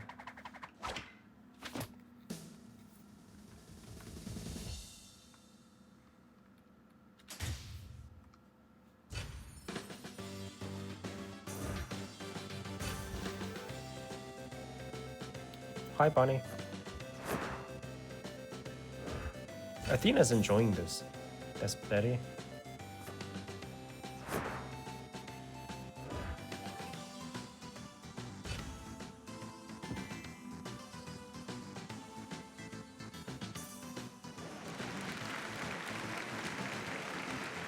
Stop clapping. What an amazing trick. The wood is suddenly split into they're twins. How do you not get that shit? Why are you surprised? That's how the teleportation trick works. Ever since our debut, I had to hide or pretend I'm Bonnie. All cute and sweetie, goody goody. I can't tell you how stressful it's been. But I don't have to hide anymore. That's right. Our days of sticking around are finally over. I mean, there goes your career. Their cover is blown, but they actually seem pretty happy about it. Which one would be some nice Bonnie? That would be me. And the sharp-tongued bunny we saw in the ratings were on the stage was... Hey, what are you calling sharp-tongued? It's all starting to make sense now. So, Mr. Justice, this changes the facts of the case rather dramatically, doesn't it? Certainly does. It was Bonnie who was on stage the whole time. Bonnie couldn't have committed the crime. But Betty, on the other hand, who was on their stage, did have the opportunity. Haha. You were wrong.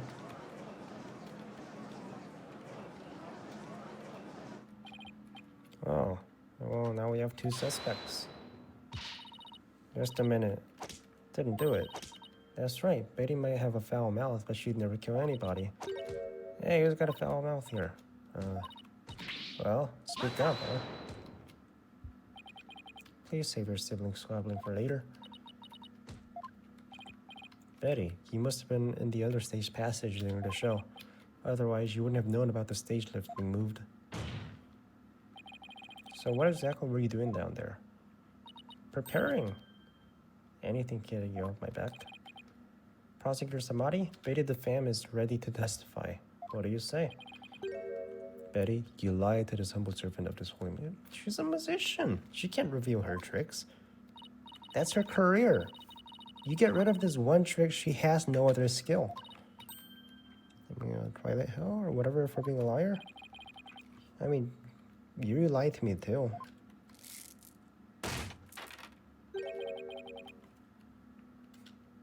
You said Trucy was the killer, so you lied to me too. Interrogation hell. Now then, Betty the Fam, please explain to the court what exactly you were doing under the stage.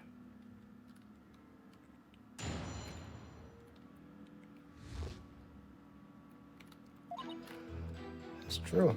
This is on the understage passage because of the upcoming trip. It was fire trick, right? The one Mr. Woos was supposed to do. That's right. It's a very dangerous trick, so I had to make sure we were prepared for it. It was in the script, and I really wanted to see it, but I couldn't because of the accident. Alright, so... how's that for a flawless testimony and alibi? It didn't give any alibi at all. What do you mean alibi? You were still there. You didn't prove anything.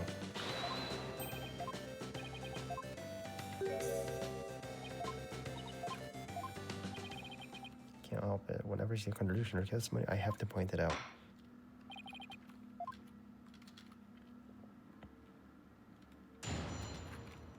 Cross-examination.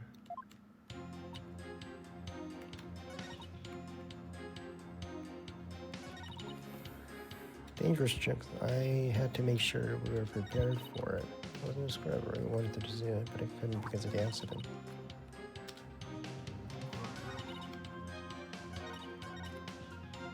It was in the script. Yeah, I'm way too busy to have the chance to kill.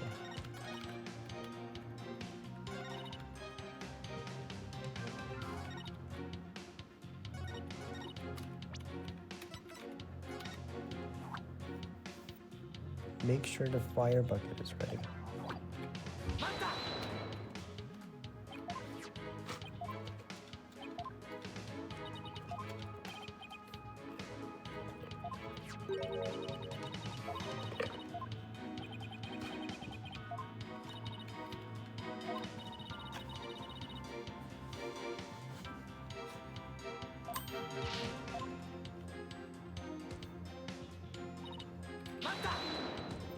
What you gonna give away?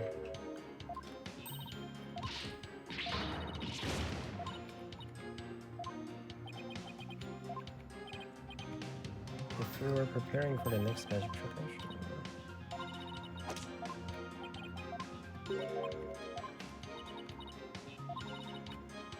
I was so busy I didn't have the time to off anybody.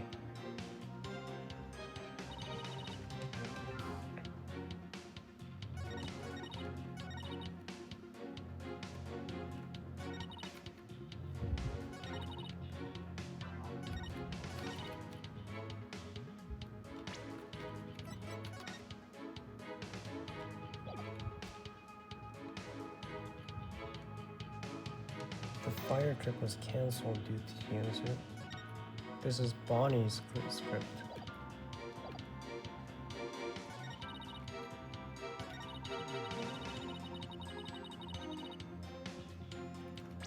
Do I present it here? It says Bonnie's, right? To make sure the fire bucket is ready. Oh, fuck it, might as well. It's supposed to be Bonnie doing it, not Betty. But okay, whatever. The game never makes sense anyways.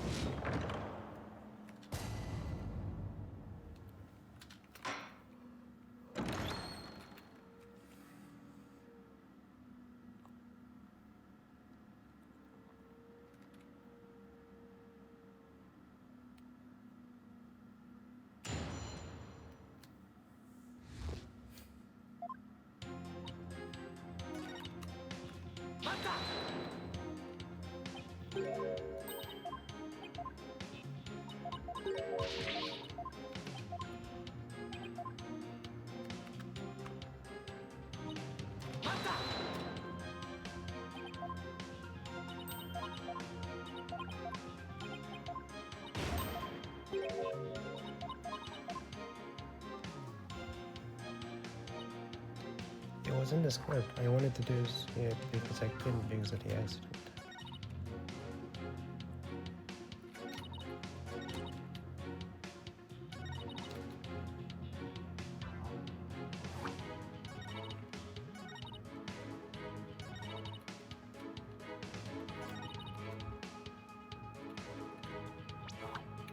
It was in the script.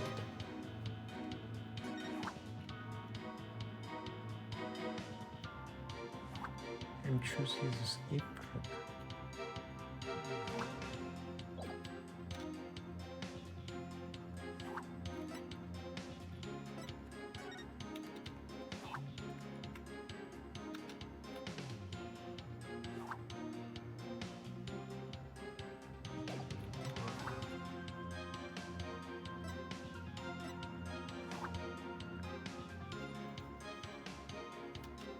A bucket to be used in case of fire. Not only was it empty, but dust lines aside. But the fail?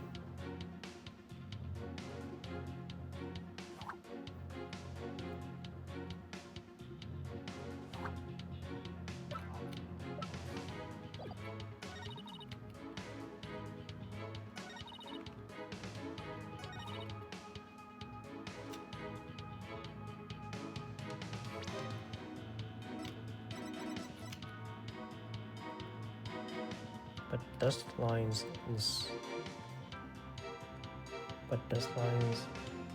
the inside of the pail. What does that mean?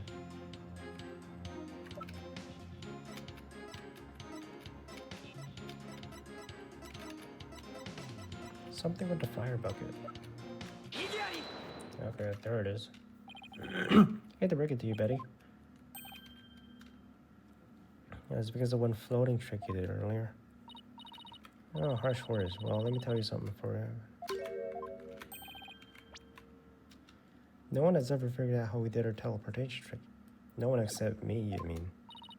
Well, we have even better tricks up our sleeves. We do? No, don't fight you too, Mr. Justice. What's this about a flaw in the testimony? The script has this to say about the fire trick. This will be dangerous. Make sure the fire bucket is ready. However, we found the fire bucket lying empty backstage except for a layer of dust.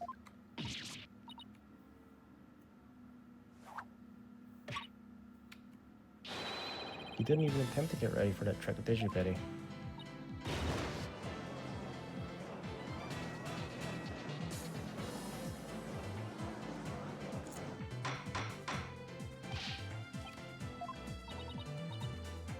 There's nothing to explain. Come on, Betty, you can't hide it.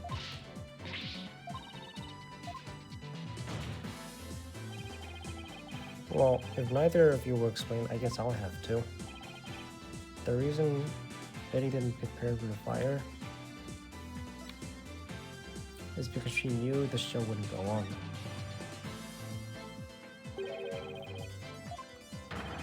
You knew that the body would be found and that the show would be canceled.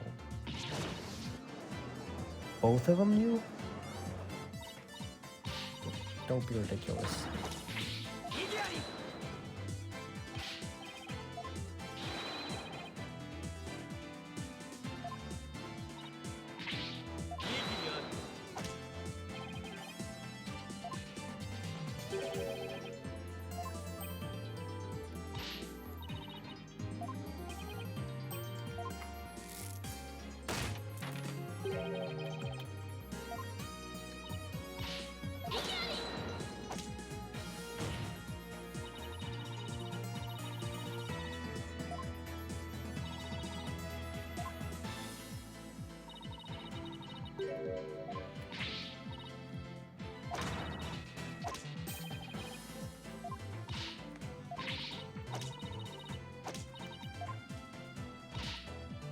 Well, Roy, Cuball Geezer, Head Case Brat, Cerebrus Monk.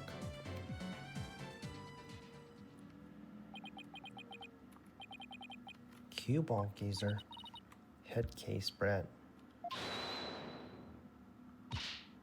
Betty, calm down. Deep breaths, deep breaths.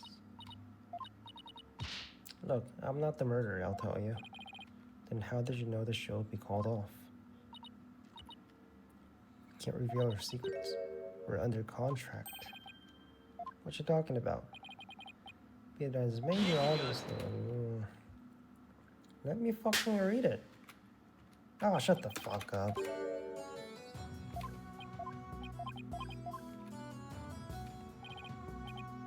More Betty knew that the body would be found, and that the magic show would be called off. Therefore, it's reasonable to conclude that Betty killed the victim at her stage. But what if Betty knew that the show would be called off for some other reason? Like what? In the course of my investigation, I found it strange that the dragon piece set fell when it did. That, in conjunction with the body tumbling from the coffin in such dramatic fashion, all seemed too perfect for mere happenstance.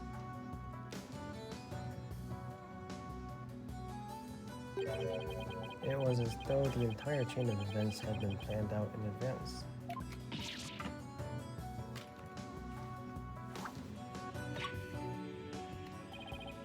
Planned out. I studied everything I could about the mass media in this country. Read the newspaper, old news reports, I even browsed tabloid magazines.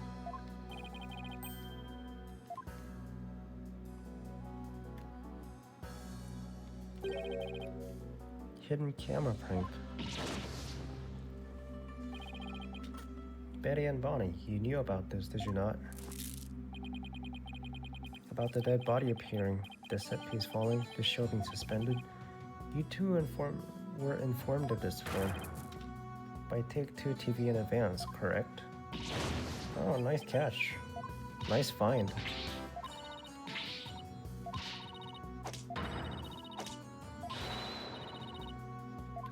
You were gonna prank Tracy. Bruce showing up dead in the coffin. Set piece falling down. It was all completely scripted. It was all a prank on Tracy? Damn. So why is she in jail? Mr. Woos is supposed to pretend to be dead.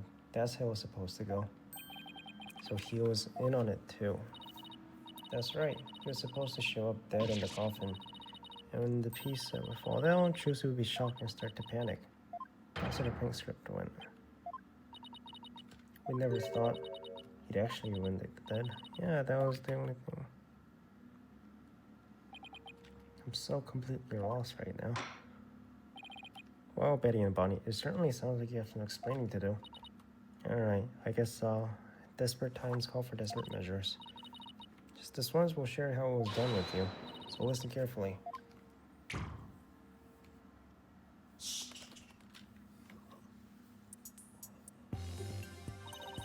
After the teleportation trick, I went down another stage. When Mr. Roos's body appeared from the coffin stage, it was time for Betty to do her job in the understage passage. I used the remote control to winch to connect it to the dragon set piece and made it fall down. And just before the dragon fell, I called Trucy to the backstage so she wouldn't get hurt. After that, the plan was for Mr. Roos to come back to life in front of panicked Trucy. He was supposed to lap and fly up away, but that's how it was supposed to be scripted anyway. But for some reason he really did turn up dead, so he kinda just stayed on the ground. What kind of a sick joke is that? Sounds like a terribly mean-spirited prank to me. Poor defendant was trying to do a magic show. You're gonna traumatize her. Whatever. It was all the ratings Rajah's idea anyways. Oh.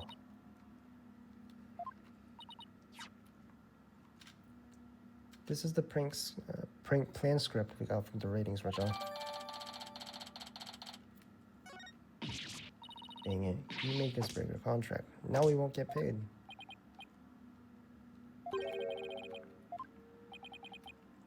Ratings Rajah, obviously. He was only pretending to be dead in the coffin as part of the prank. Then when he was on their stage, there would still be life within him. And if that is the case,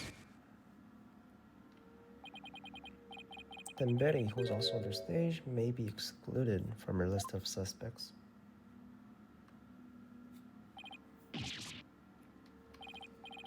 Witness was the victim alive up until the entered coffin. Oh. Now that we've spilled the beans, we might as well show you this video.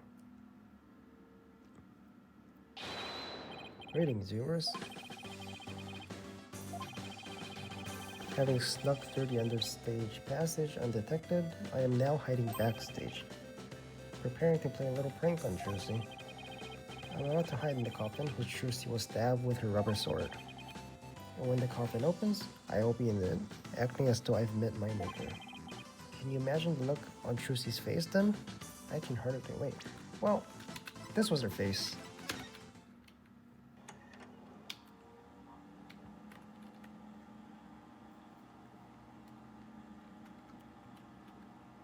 Can I pause?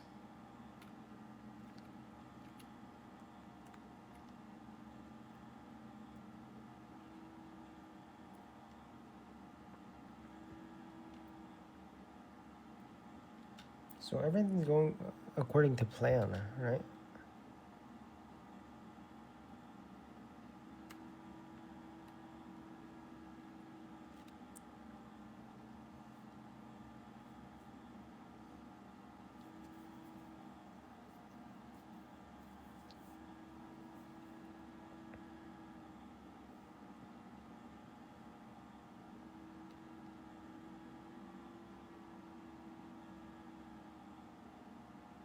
There's that face. You saw it for like a millisecond. All for that? Was that the reaction that you wanted? He's about to hide in the coffin.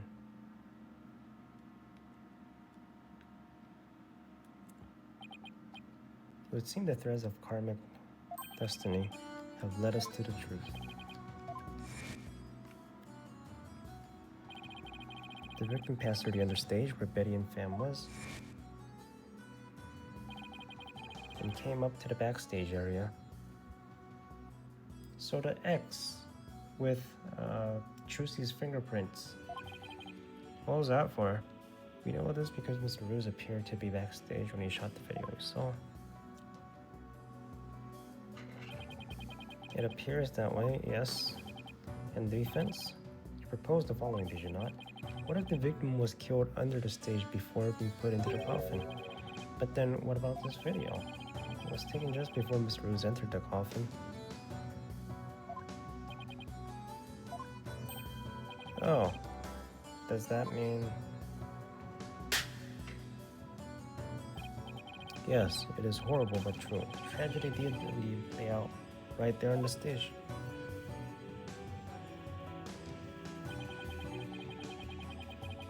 When into the coffin where Mr. Ruse was hiding, Trucy right thrust her blade.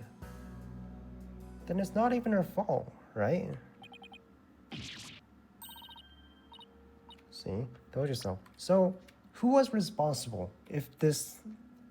Assuming that the sword did kill him, then whose fault is it under this contract? If through the fault of the second party, the show must be canceled, or in part or in full, the second party will pay $3 million as compensation. None of it is her fault, right? She has zero fault in this. They pulled off the prank.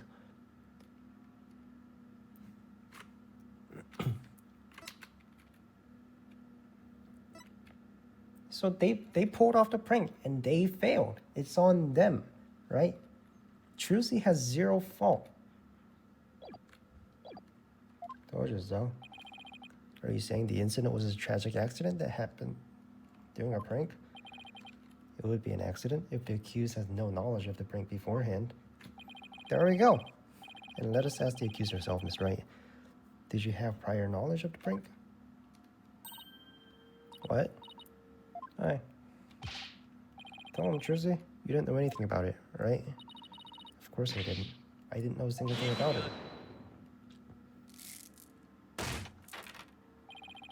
Still think you can play innocent, do you? In that case, you leave me little choice but to present this as a piece of evidence.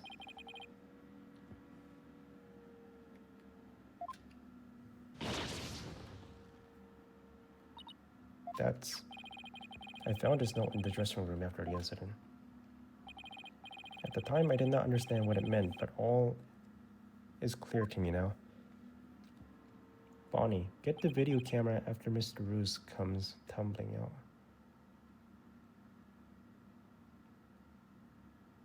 Trucy? Why did you sign your name on it, though? Get the video camera after Mr. Ruse comes tumbling out. It is a note signed by the accused. Why would you sign it? Instructing Bonnie to collect Mr. Ruse's video camera from him, it seems. I don't get it. It doesn't make any sense. I found it in the dressing room before the show. When I saw it, I realized that Trucy knew about the prank. It does bear her signature. I'll give it that much. It appears so, yes.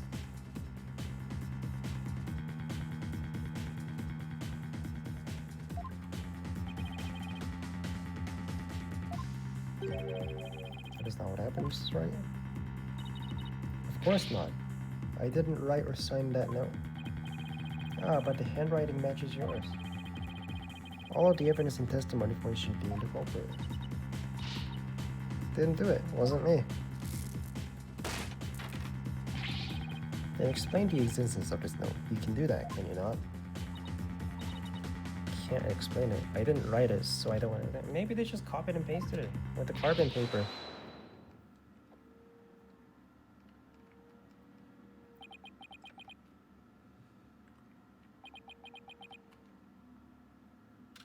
Carbon paper. Show them the carbon paper.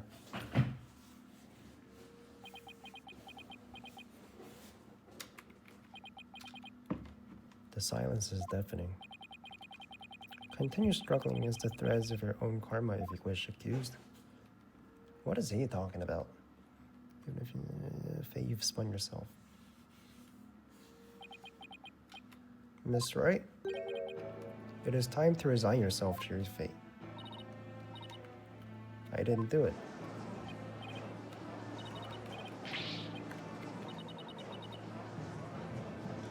The media, bro. He tweeted and everything.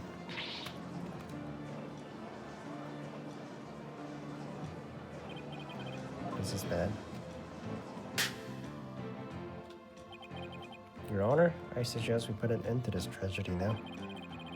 Give your official ruling and let us offer the victim's soul the last rites it deserves. I suppose I have no other choice. Show him the carbon paper. It's not that hard.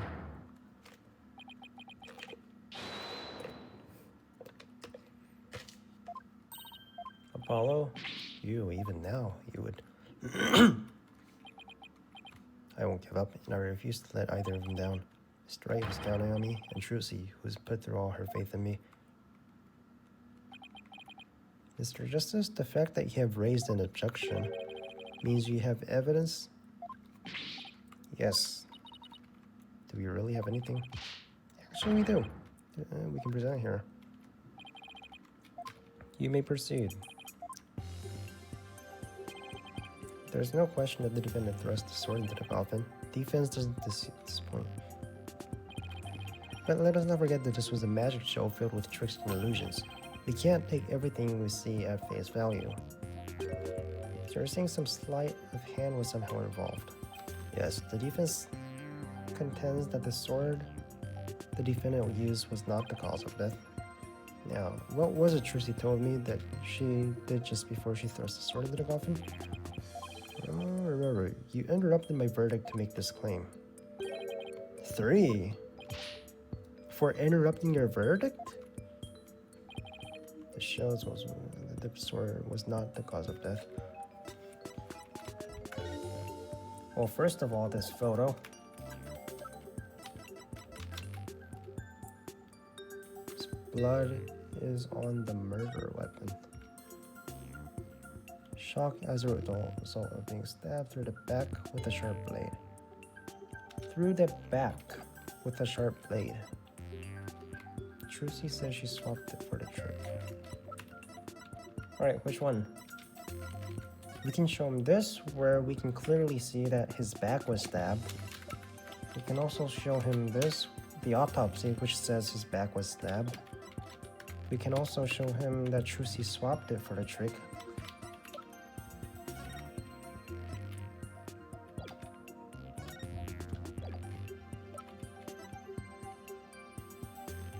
That possible that the sword Miss Wright used was not the cause of death. It was in the back, right? How exactly does this prove your point? Huh?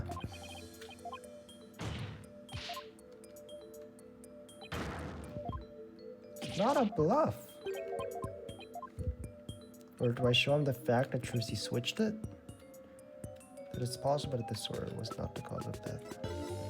The fact that she switched it? What's this? A sword from the jungle? That's so fucking stupid. That's right, Your Honor. Rubber sword was in the sword stand. During the trick, Miss Wright was supposed to swap the real sword for the rubber sword. And she told us on record that she remembers very clearly that she did. I see, so the sword the defendant thrust into the coffin was a rubber sword, was it? Then why was the steel sword found lying on the stage?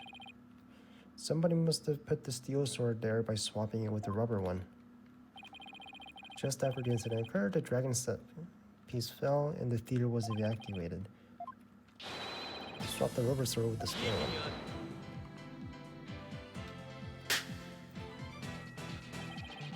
Do you not know when to give up, stink bug? That is not possible. Blood was found in the coffin hole.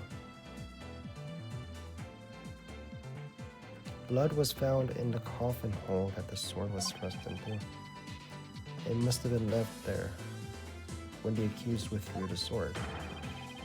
This is incontrovertible proof that the sword she used was to steal it.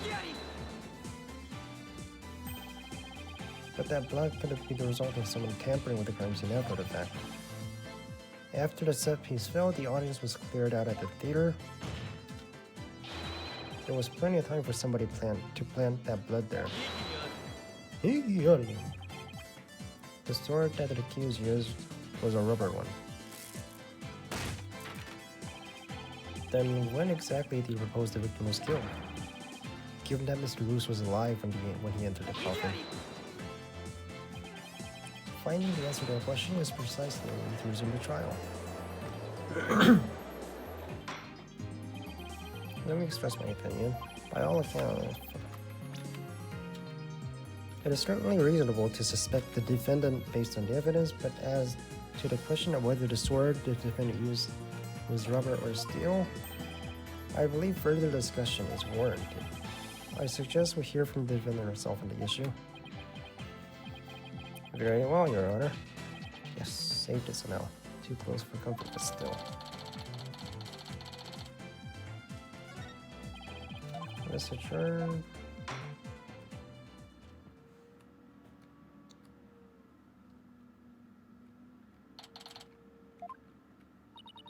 Yeah, that was hairy. Tell me about it. We barely made it through to bite the skin of my teeth. Guess I'm crazy about that prosecutor somebody either, you know? But the way he says let it go and move on as if it's nothing. Oh boy, am I reenacting a secret conclave of villains or something? Hey you, we're gonna put you in jail by the way. You got your next evil scheme in the works already? What do you want? You can't do that in court, man. You can't record inside a courtroom. That's illegal. Someone put him away. How does it feel, Trucy? Everybody online can't stop talking about you. Could this be the end of the memory?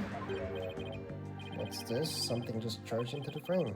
A yellow gorilla or something. Could it be Trucy's pet?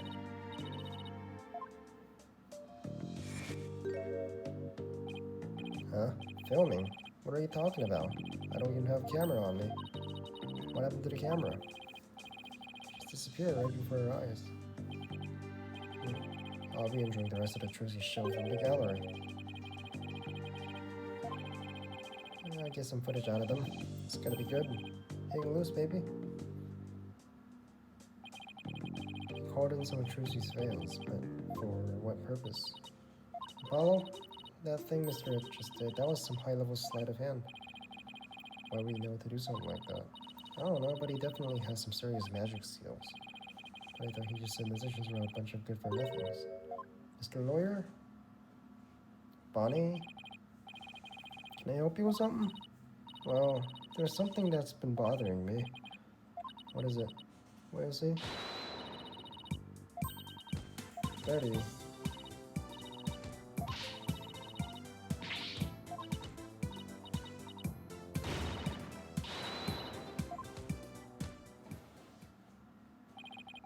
I wonder what was bothering her. There's no way we're finding out. Court is about to reconvene. Will you be alright testifying? It's just, I wonder what Mr. Rain has up his sleeve that is bringing it the actual fans. Probably not. I'll do Rain is up his sleeve too. You're truly right and you'll be fine. There goes Apollo with his best trip. That's right. Whenever I'm feeling down, I always tell myself I'm fine. Alright, I'll give it a try.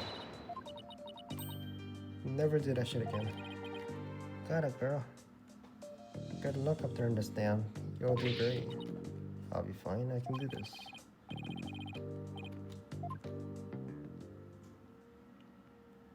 I wonder when they're gonna find out they're siblings.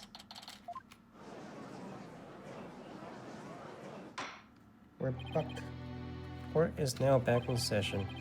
Defendant, please step to the witness stand. Hi. Position. Here comes the liar. Da, da, da, da, da. Order. Gallery will be quiet, or I'll have you all thrown out on the spot. What's all the hecklers? They're the fans Mr. Redton's invited. What a great A jerk. Well, he's not gonna psych us out. This court would like to know if you switched from the steel sword to the rubber one on stage. Please testify to this issue. Death penalty. Someone said death penalty? Mr. Wright, do you feel able to testify? Yes, I'm fine, Your Honor.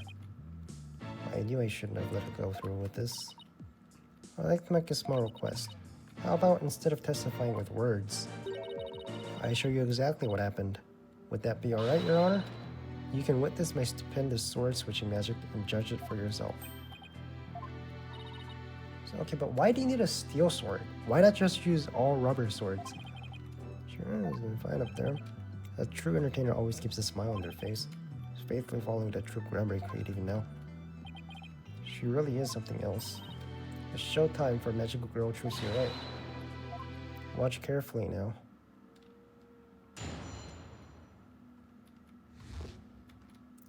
The stupendous sword switch. Please focus your attention on the sword. Allow me to demonstrate just how sharp this blade truly is. See that? No tricks or gimmicks. Very sharp sword indeed. Now then, ladies and gentlemen, watch as I take this sword and...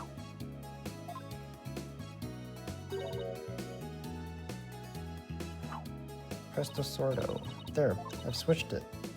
And now? Up. You can see the blade is not steel, but rubber.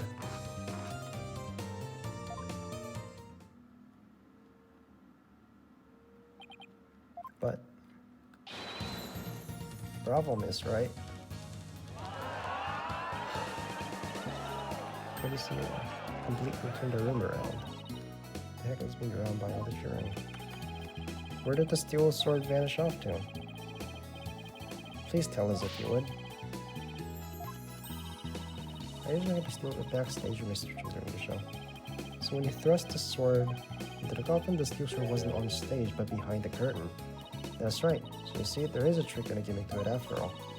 As for where the steel sword went from, it's a secret. I wouldn't want to spoil the magic. That's our Trucy. Oh, still. That's right. That part where you spun around. That's the actual part of the sword switching trick. Right. The other part, like the apple. That's funny. I think I found an inconsistency with her testimony. Looks like I'm not the only one. I don't know what it's doing there. But now that I found it, I gotta get there. You may go ahead and question the witness. Do not ask dumb questions.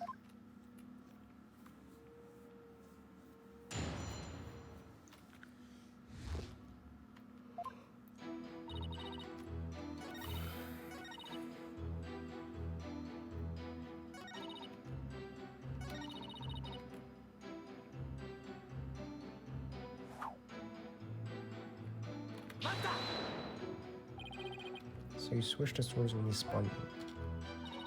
That's right, it's the same way I did the trick in marriage.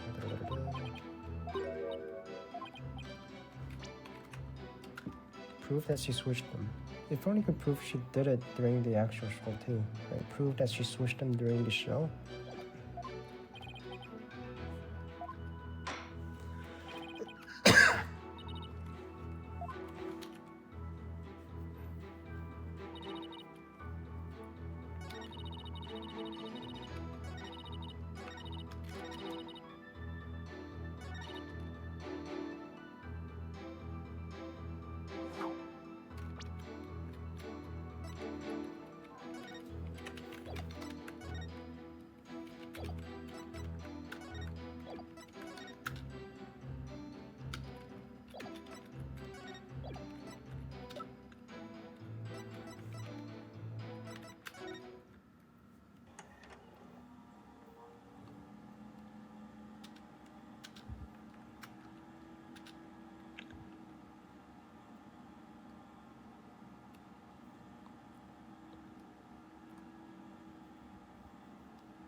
When did you spin?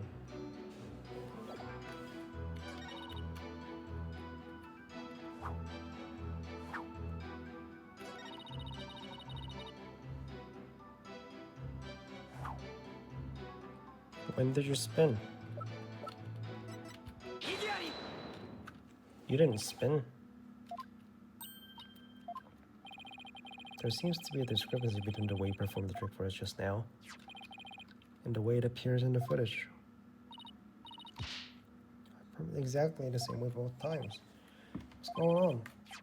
That's right, I have a show footage right here, and the part where you twirl cape around is missing from it. But I did it. It really is the exact moment you switched the swords? Yes, that's right. I knew it.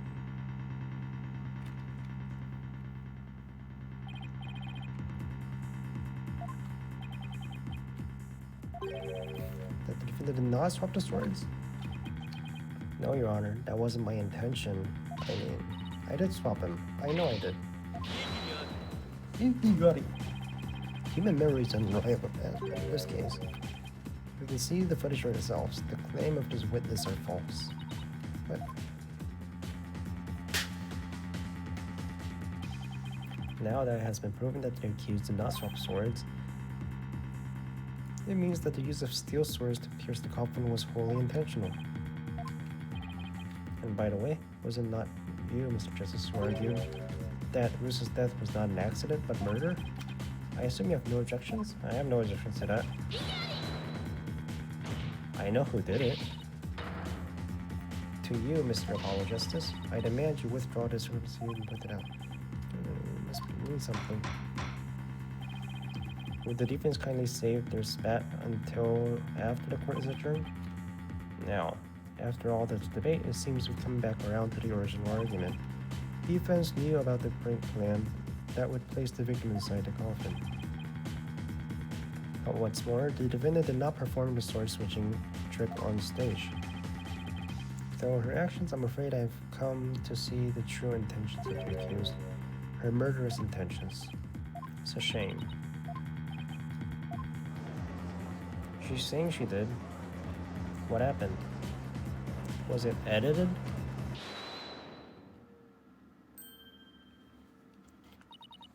Excuse me. See, it's Bonnie.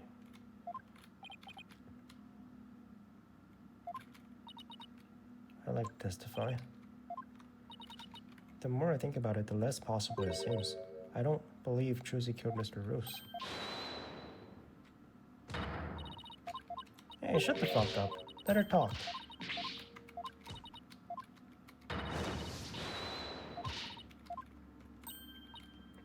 That's right, Bonnie. I've always been afraid to stand up for Betty and defy her.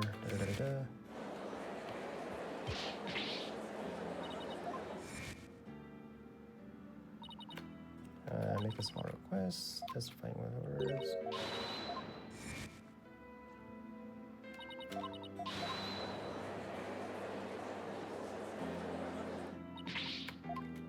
We're not even at the final villain yet, right? Raja hasn't even been revealed yet. Yes, ever since I saw the footage, something has been nagging at me. Something's off. I feel like something is different from what I saw on stage. What do you mean by that, Bonnie? I wonder if what was shown on TV is really the same as what happened on the stage. Of course it is. The show has only been performed once, after all. Can't show anything other than what happened on the stage yesterday. But Bonnie's testimony deserves our attention.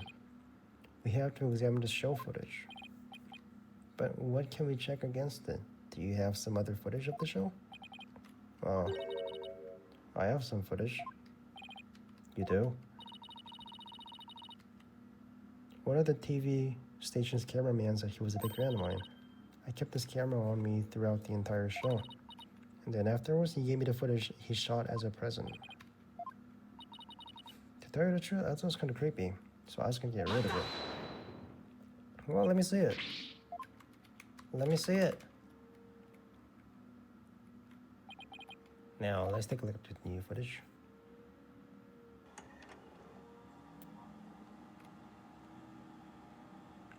Where did the heart come from?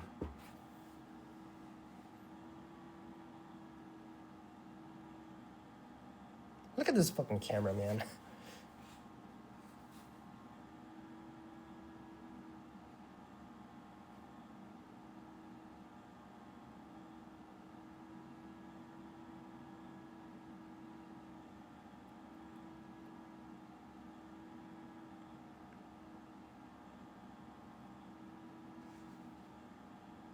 Cards.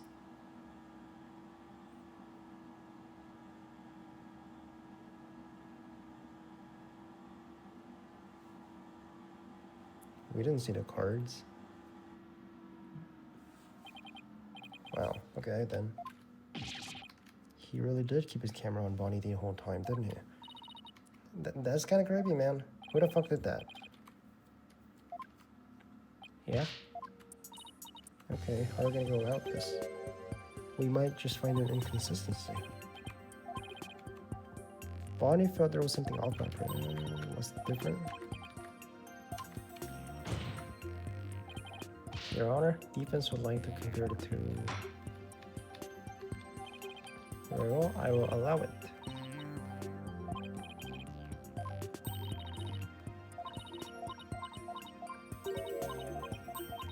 Alright, bro.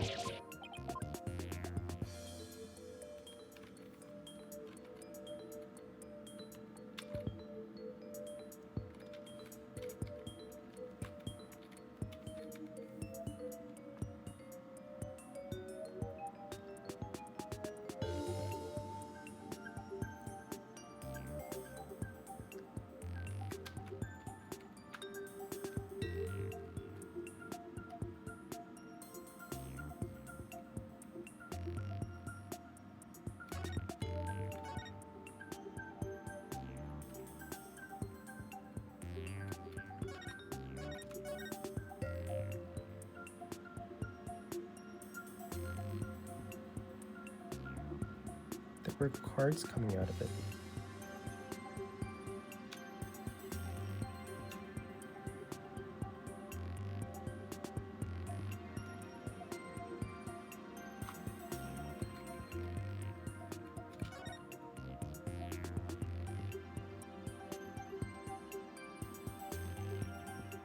I swear I saw cards coming out of it.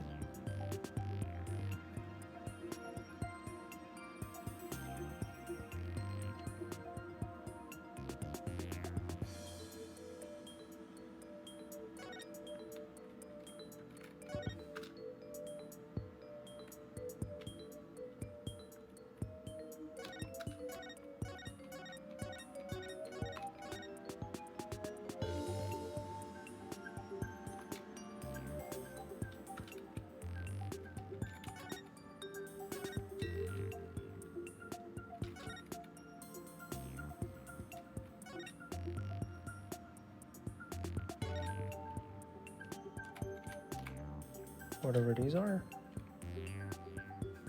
How do I present? R.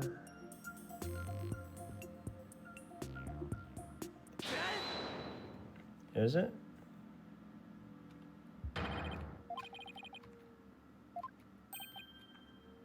The playing cards don't appear in the video shot from the front. You're right, what's going on here? It's right, can you tell me what, what can you tell us about these playing cards? Huh? Those? They're cards I threw when I did the sword switching trick. What? Mr. Justice, does this mean... Yes, it means that the sword switching trick was cut from the TV footage. Why would he do that? Yes, malicious intent. Oh. We must get to the bottom of this right away. Bailiff, the TV station might still have the unedited footage. Hold it. Hello?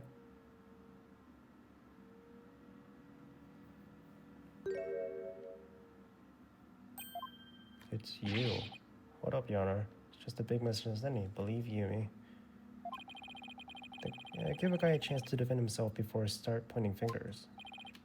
Who might you be? Right, sorry about that. Got ahead of myself there.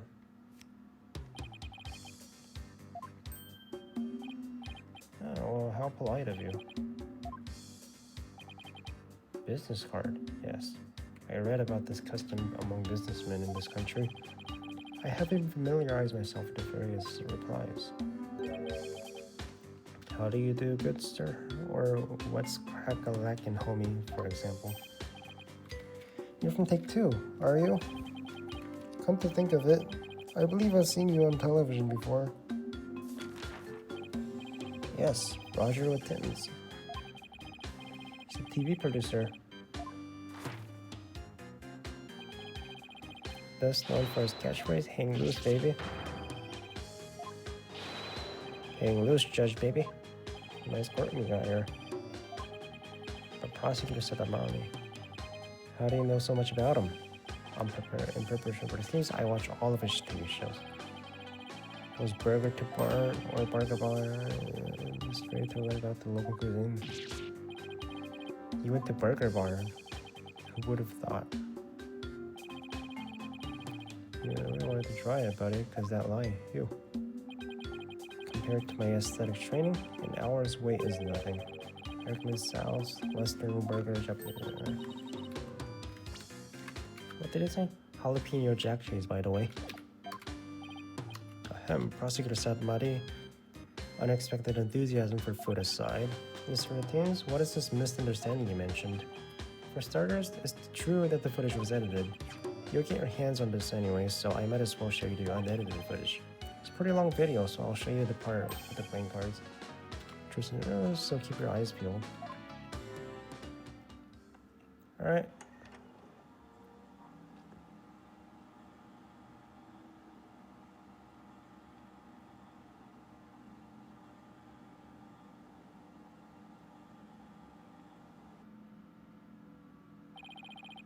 You see that part we cut?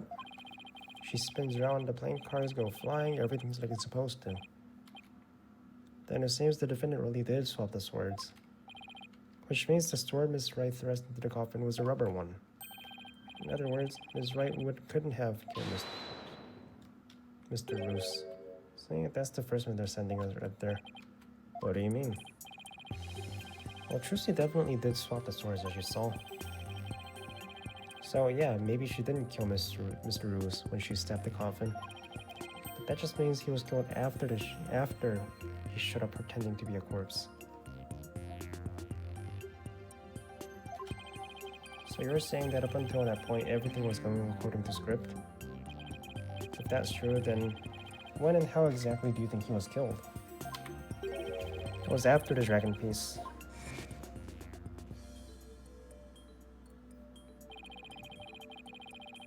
I see Trucy murdered him behind.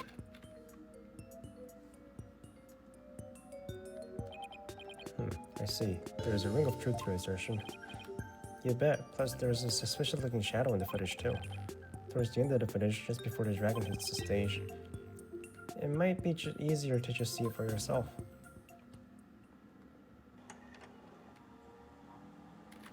How many times am I going to see this?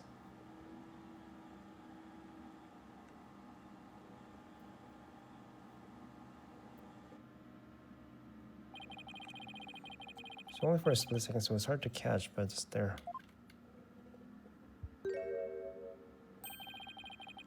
The shadow must be Trucy. Huh?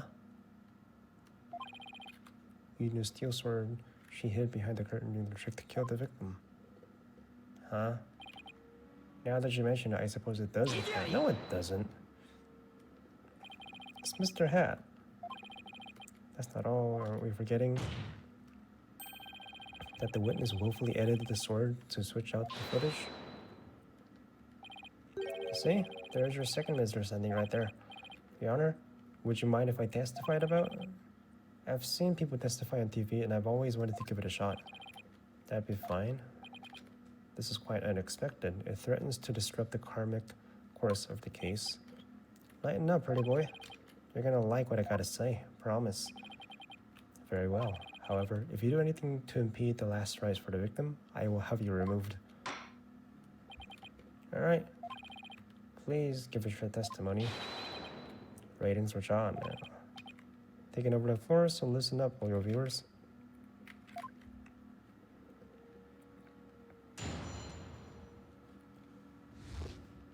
It wasn't deliberate, I tell you. It's meant to be edited. Scenes are spliced together, and long or boring scenes are cut out. All the stations edit footage just way. It wasn't like it was done maliciously or something. Coincidence, that particular scene was cut. It wasn't intentional. Oh, well, you got some proof that I had an ulterior motive for editing that footage? I see. So you're saying it was coincidence. That's right. You got the picture. Coincidence. It's a little too convenient if you ask me. Oh, an objection. How cool. It sure packs a little more punch. Do that again. I think he likes it. There. I got some good stuff right there. One more shot? You want more? My bad, Judge. And if the defendant has an issue, you can point out during the cross-examination. Okay, but I have no problem with, like, him shooting me. It wasn't deliberate.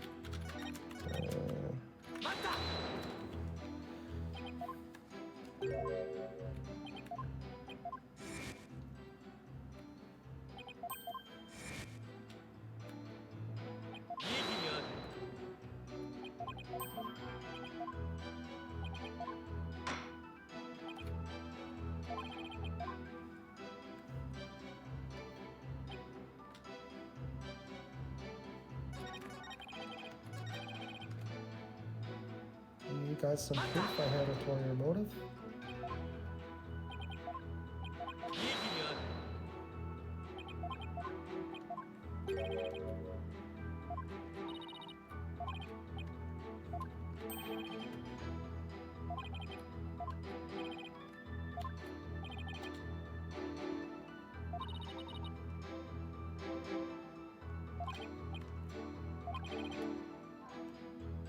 So we'll have to just get the information out of him bit by bit. Alright, so press everything.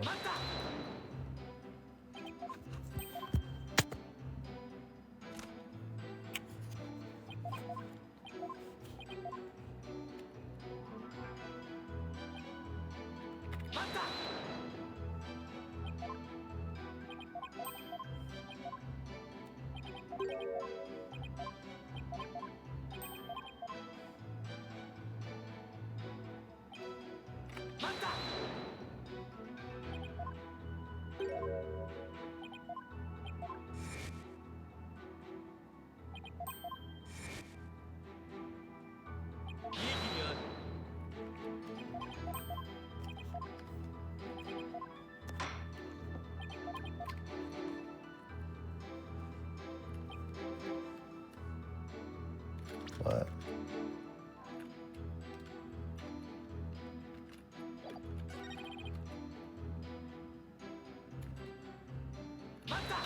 Let's just press everything.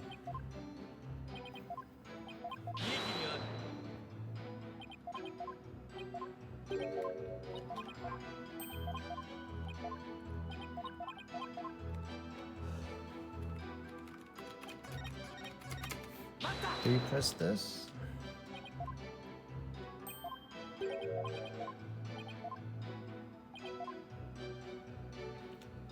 Malicious intent, he says. I know you will bear the defendant ill will. And this is your evidence that proves it.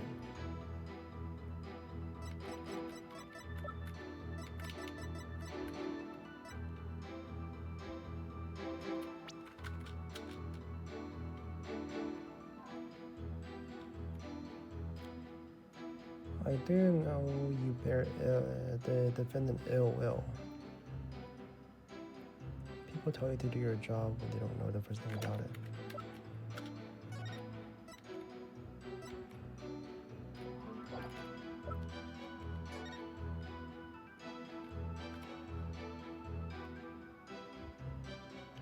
After capturing a bit of true serious action in film, Mr. Rose will come back to life, laughing and flying up in the air, causing another round of applause.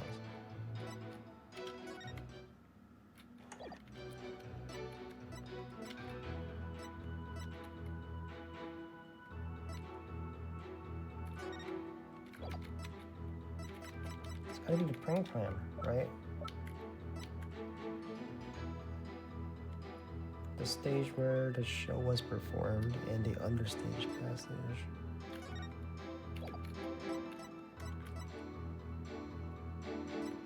Is it the prank? Or is it this fake note that he signed?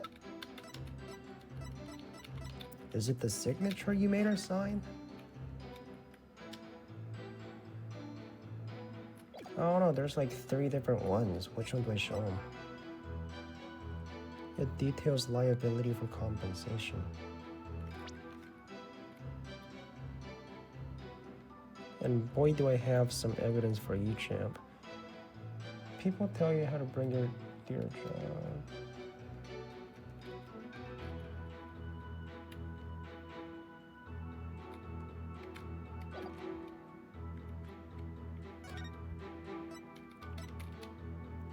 If through the fault of the second party, the show must be canceled part in full, the second party will pay $3 million as compensation. However, I know you bear the defendant ill will. It could be this, or it could be the prank. I'm not sure what the game wants me to present. Or it could be the forged evidence here. It bears Chris's signature. Yeah, it could be either one of the 3, right? So let's go in order. Not this one.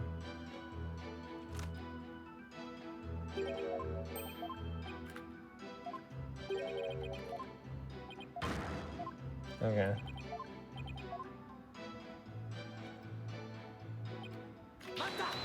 Or was it the prank?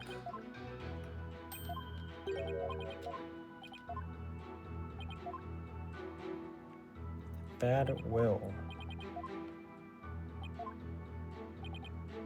Well, let's try the prank then. The prank script. No, not that either.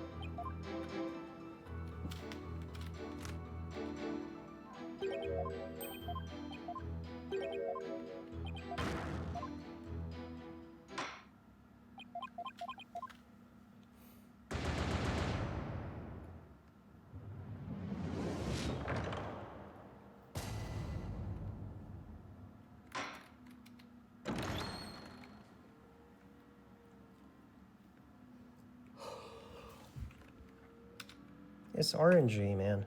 It's just RNG. It could be either one. They all make sense.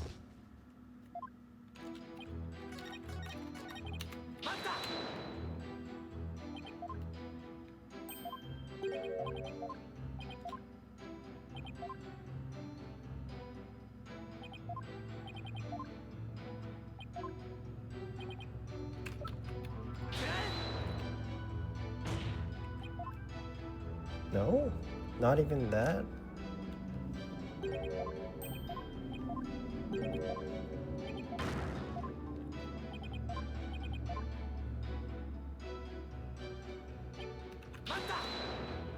Alright, so something else then.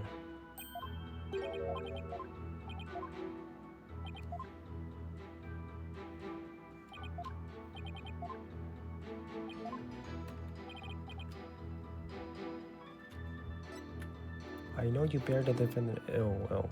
This is the evidence?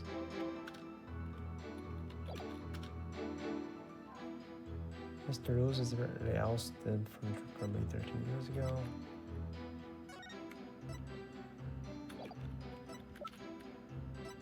Contract, Bonnie's mistake. Used by Trilogy to sign a contract. Use instrument ratings. Dishonest ratings. Okay, so it's not that either. It is that one. That's the evidence I just showed.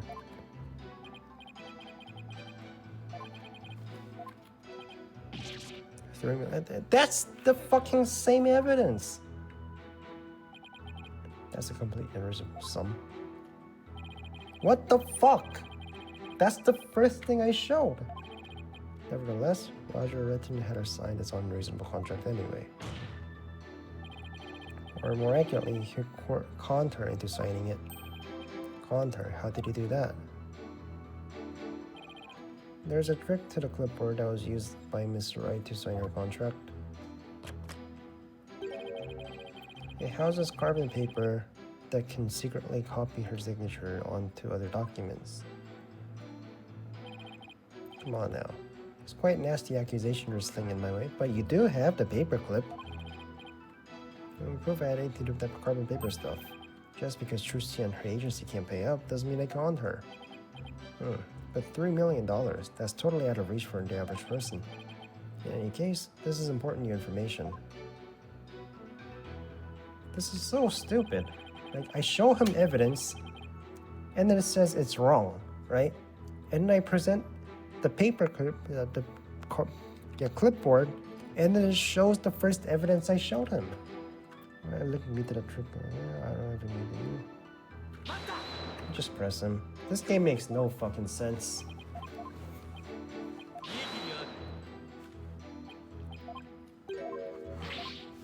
This game makes no sense whatsoever.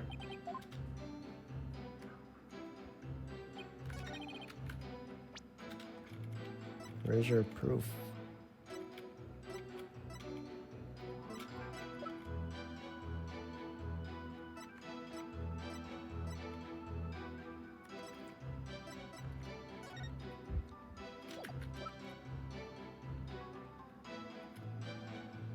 Do I present this? Even though it has no connections to him? Even though that this serves the same purpose that the contract does? Like, this game makes no fucking sense. You think you can con a lawyer, but you're very much mistaken. Okay, would it kill you to communicate in front of the camera? You know, like a newscaster? I'd like to take a look at Ms. Wright's signature on the note. Let's compare the signature to the one here on the contract. Wow, would you look at that? They're exactly the same. That's right, Your Honor. Not just similar, but exactly the same. Nobody can sign their name in exactly the same way twice, unless it's a copy. These signatures are proof positive that you conned Miss Wright, and they definitely prove your malicious intent.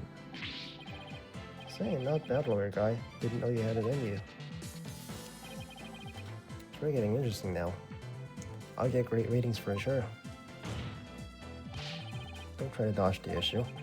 The fact is that you bear ill will against my client. So the show footage was definitely edited with malicious intent, isn't that right? What a forced argument, he thinks. All you really have proven is not his ill will towards Miss Wright, but his pecuniary greed. That's right, I just wanted money, baby. Fat stacks of cheddar, that's all. You can still go to jail for that. After all, I've never really crossed paths with Trucy before this mag show. I have no reason to bear her any ill will, right? He didn't bear any ill will, huh? Fat chest. This guy definitely has some major hate for Trucy. You'll see. I'll dig up dirt and expose the dark heart behind his sweet smile. I'll prove that these Grammy musicians are all a bunch of lowlives. Can't prove it with anything, but things he said all points to the fact. There must be something between the two of them that gave birth to this crush. Some sort of connection that not even Trucy is aware of. Your Honor, I'd like to argue that Roger Routines and Trucy Wright must have crossed paths before. There must be some kind of hidden connection between them. Hidden connection. What is it now? Just what are you getting at? Is it futile to even ask, Your Honor? Surely it's just another one of defense's feckless claims. You don't seem to have a very high opinion of me, but once you hear my argument, you'll wish you've taken me a whole lot more serious. Will I really? Very well. Do proceed. Did you figure something out? Nope, not a thing. Good old-fashioned bluffing, courtesy of Mr. Wright's fine training. I hope you know what you're doing. Good bluff. Good bluff.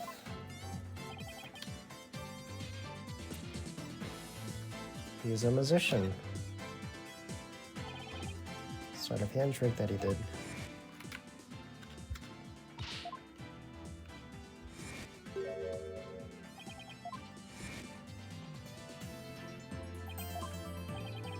What if? I believe it's up to the Divas to fill in the blanks, not me.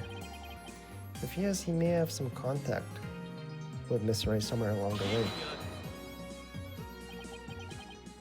Your argument hardly worth responding to. But by all means, do continue. As a passage in the sacred scriptures of Cryonism states, he who gives sermon to a monkey is himself a monkey. Doesn't matter what you say to a dimwit, he isn't gonna get it anyway. He made a video camera disappear with a blink of an eye. While I think it would be pretty funny if it were a musician, you must have been seeing things. Want me to introduce you to a good eye doctor? Then every musician in the country could potentially bear ill will towards the accused. I guess you're right. You're not the sharpest knife in the drawer, are you, short stuff? A numbskull for a numbskull. I think I get what they're driving at. Even if he is a musician, it's not exactly a reason to bear a grudge against Trucy, is it? Hold on. I can think of one person, one musician who has a reason to bear a grudge against Trucy. Or rather, one musician who has a reason to bear a grudge against the Troop Memory. No way. Something wrong? Your Honor, the defense wishes to submit evidence this time. Evidence that points to the real killer, the one who had a motive for committing this crime. What?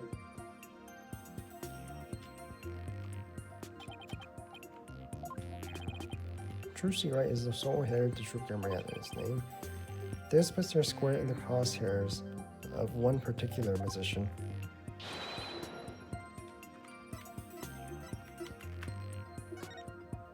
Are you him? Are you him? And who exactly are you naming? 13 years ago, the great Mr. Roos belonged to Troop Gramarye. But then the troop ousted him, and Mr. Roos vowed to get revenge on him someday. Hold up. Roger Rentins, Men of Mystery. They got the same hair.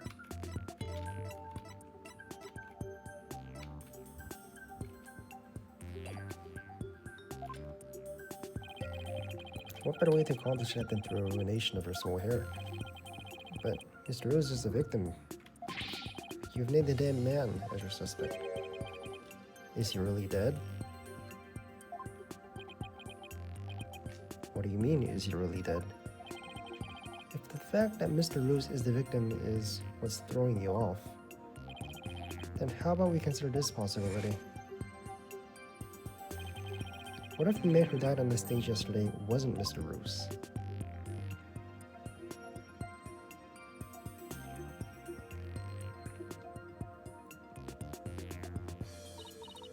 What? What do you mean? The victim was an imposter? Not Mr. Roos. Then what about the real Mr. Roos? It would mean the real Mr. Roos is still alive. That's absurd. Show me your arm. Show me the scar on your arm. Mr. Justice, who is the real Roos, if not the victim? You don't have to think this. It's all coming together. The trick to this. You don't have to go through that chain of logic, man. This should explain everything. The real killer, the one who hated Troop Memory and wanted to sully its name. The musician lurking in the shadows who set up a fake Mr. Roos in his stead.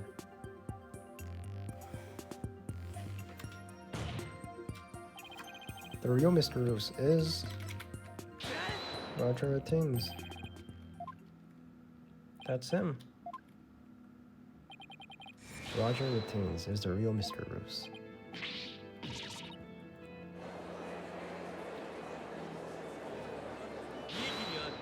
Even he's confused. Oh, hello, Red Pepper. Your impotencies sprout not by meaningless empty words. You can't possibly have proof to support such an outlandish theory. Not a bad idea for a soap opera. But not even diehard fans of the genre would stick around past the pilot. You want proof? I got proof. I can prove it by proving that Miss Ruse in yesterday's magic show was a fake. And to do that, look at the spot in the poster. Look at the scar.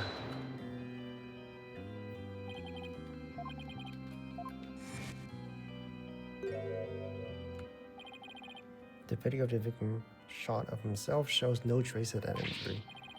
You're absolutely right. Now, Mr. Ateens.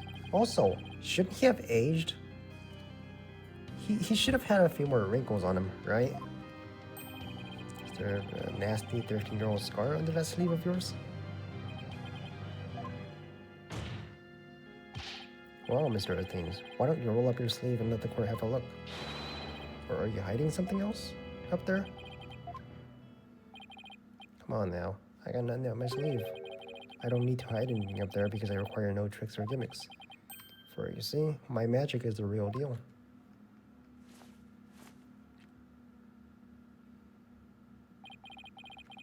Is this what you were hoping to see?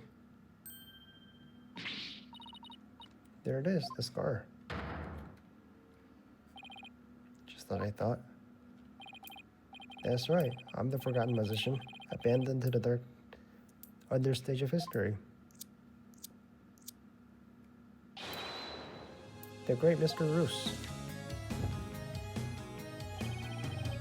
This is totally absurd.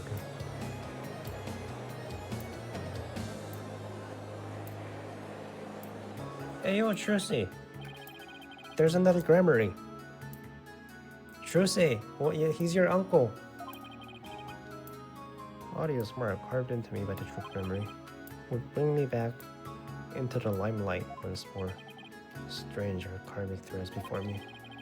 If the witness is the real Mr. Roos, then who is the victim who perished in the match? But a fan. I met him on one of my programs several years ago. He said he had become a musician out of admiration for the great Mr. Roos.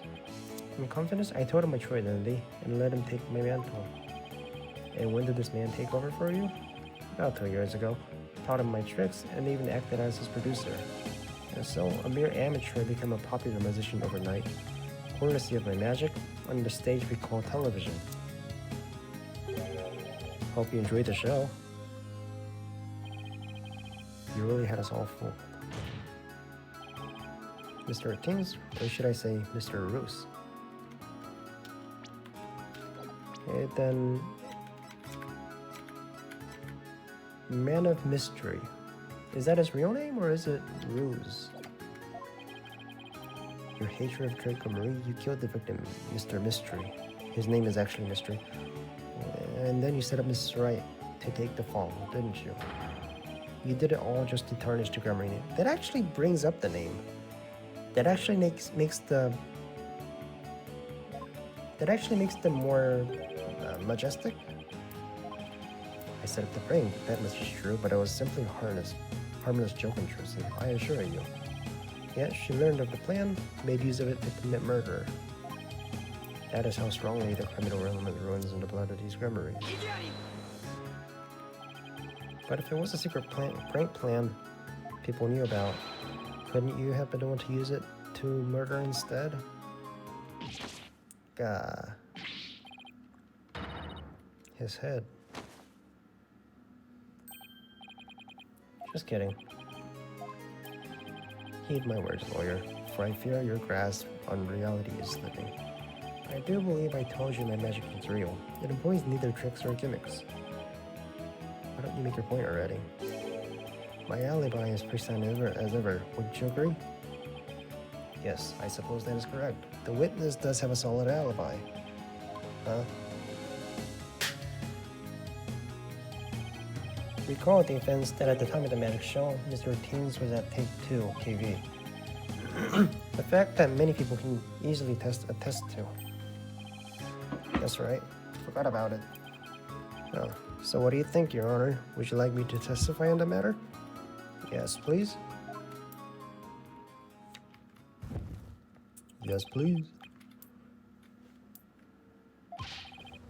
Brainwashing, magic, memory will be no more.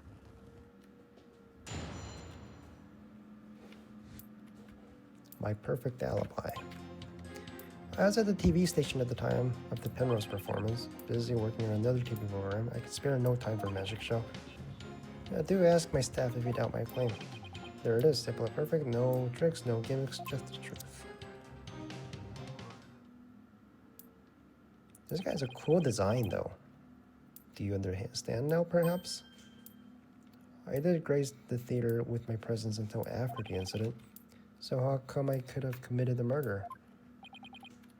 Staff did say he was there at the station. That can't be right. If Mr. 18 is the killer, he'd have to have been at the theater. There's gotta be a hole in there somewhere. I assure you there's no holes on Mr. Roos's stage. No tricks, no gimmicks. True magic doesn't need trapdoors to escape through. My alibi.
It's really airtight.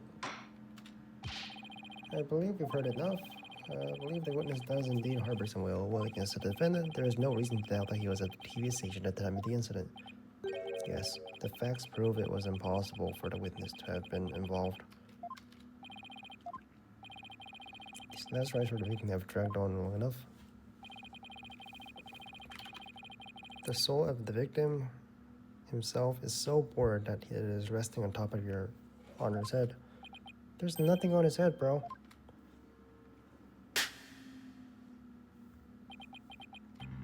The time has come. Let us punish the sinner and guide the victim's soul to the twilight realm.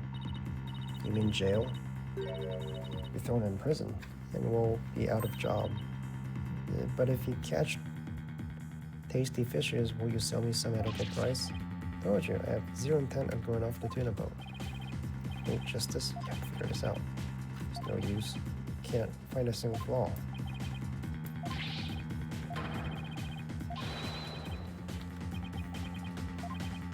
Wait, is he saying that we're still trapped in some sort of illusion of this?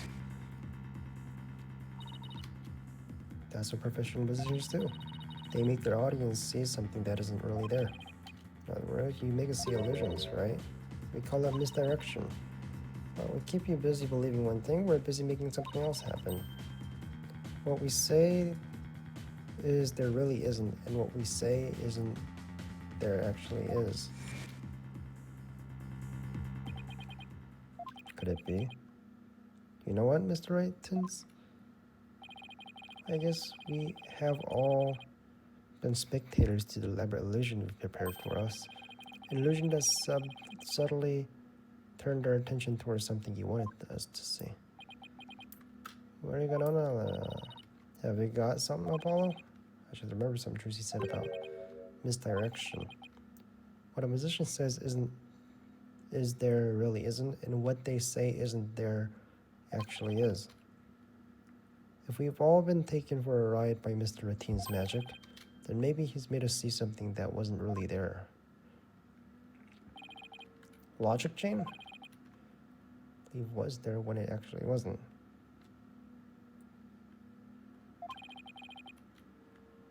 What have we taken to the absolute facts of the case?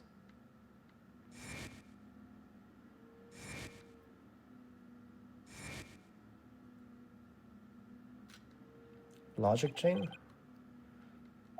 Maybe.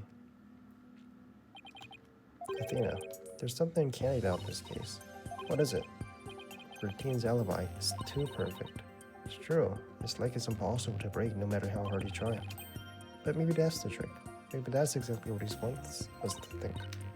I'm not following. We're not making any headway here because we've been so focused on breaking his alibi. You're saying he's using misdirection on us, right? Definitely a possibility.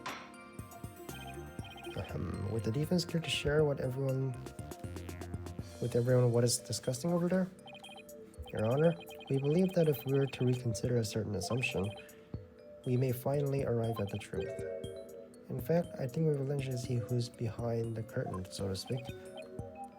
What is this assumption you're thinking of?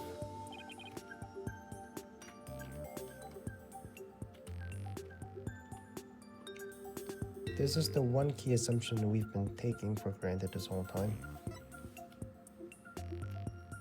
The culprit was on scene.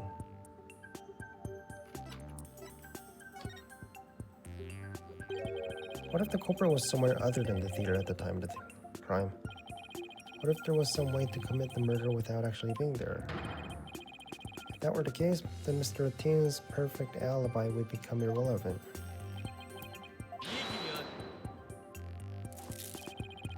How could one person stab another person to death without physically being there? Furthermore, we also saw what happened with the culprit's shadow in footage. That's not true, see. That's Mr. Hat. Shadow does not belong to the culprit? Oh, whose is it? Pretty sure it's the right track.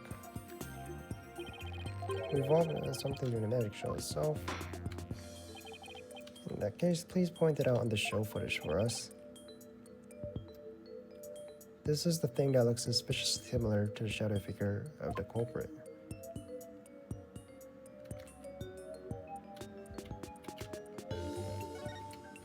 Can you just say this? Mr. Hat? Huh? How does that even remotely resemble the shadowy figure? I thought it looked pretty similar.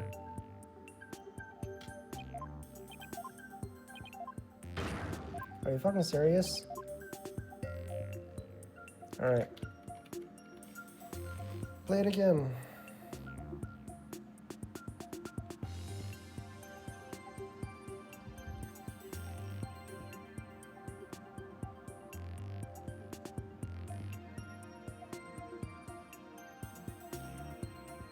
Is it not Mr. Hat?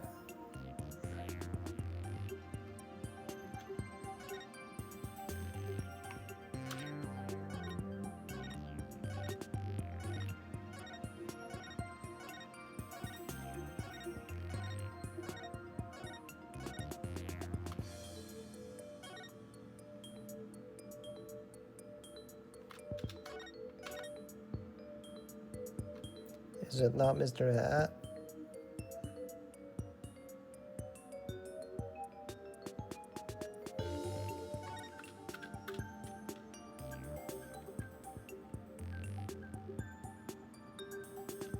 What resembles the shadowy figure seen on stage? Mr. Hat!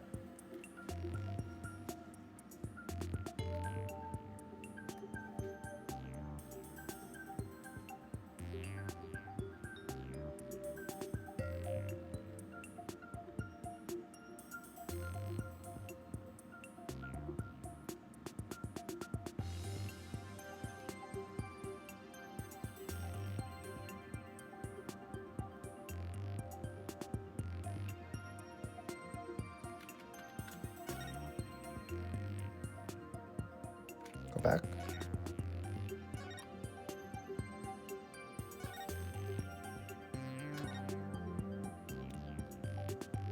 What do you mean what resembles? The shadow?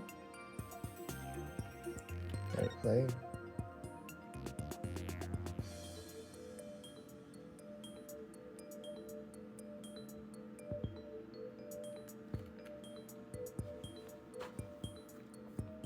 Was I supposed to point to his shadow?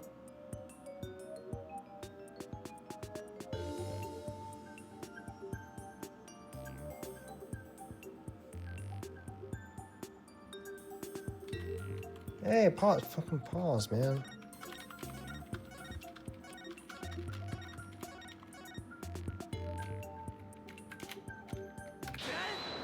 You gotta be fucking kidding me, man. I said Mr. Hat. What is suspicious shadow figure? Yeah, no shit. This is so fucking stupid.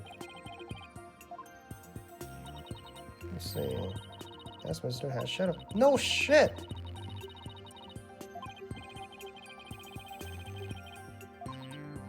No, that's not possible. He stayed up there. In other words, take a shot of some other figure. Some other figure. I'm afraid you need to be more specific than that. He's right. We've come this far. I just have to figure out this from the kids I've had in hand. What is the second shadow in the footage?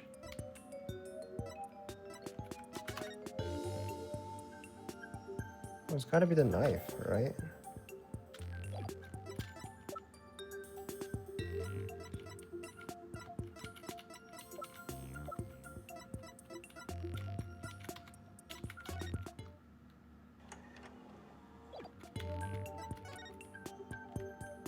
A sharp blade.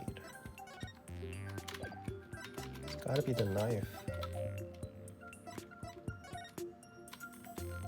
But where's the knife here?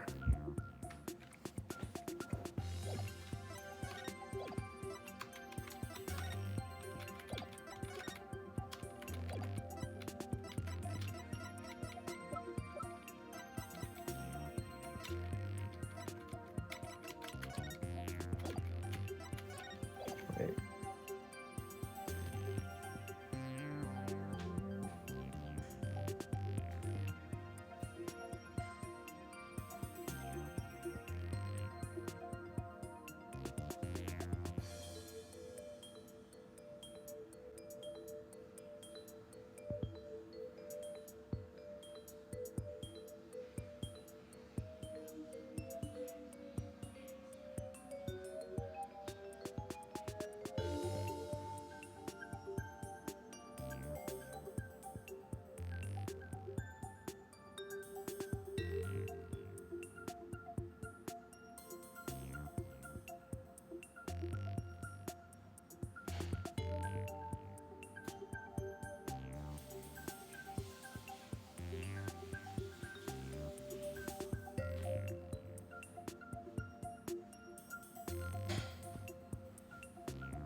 What is the second shadow shown in the footage?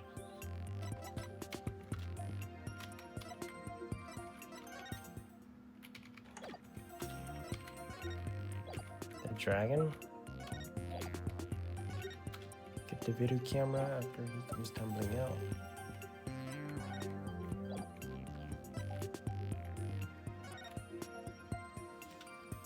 Fire trick. The fire bucket? Bonnie's teleportation.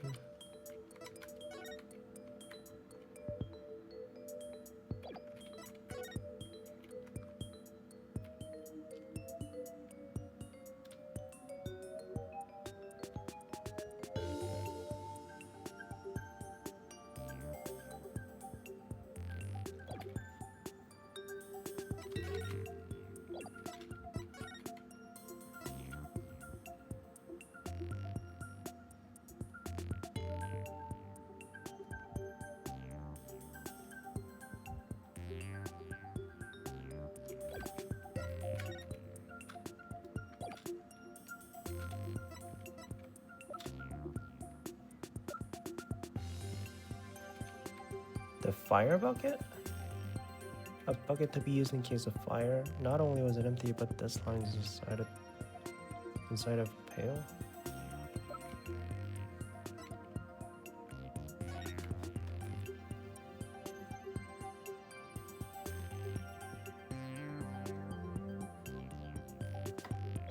I want to say the sword. But where is the sword? Rubber sword. Trucy says she swapped for the trick.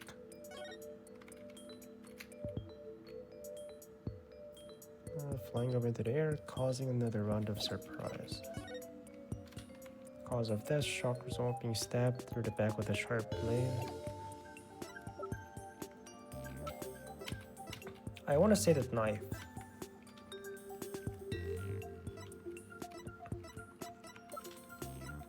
Or it could be the bucket. Hit him in the head.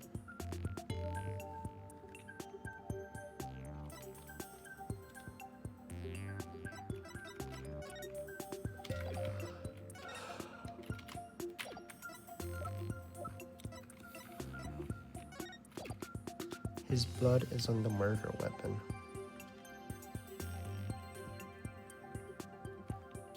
I don't see the sword. If we consider that there was happening at the time, the shadow belonged to the fake Mr. Roos. In other words, Mr. Man of Mystery. Huh? The victim? Please take a look at the prank plan script. Mr. Roos pretending to be dead and fly up into the air after that. Isn't that right, Mr. Martins? Indeed, and what of it? And then that's exactly what happened. The victim was wearing stuntless harness around his waist, most likely attached to the stunt wires so he could be pulled up into the air.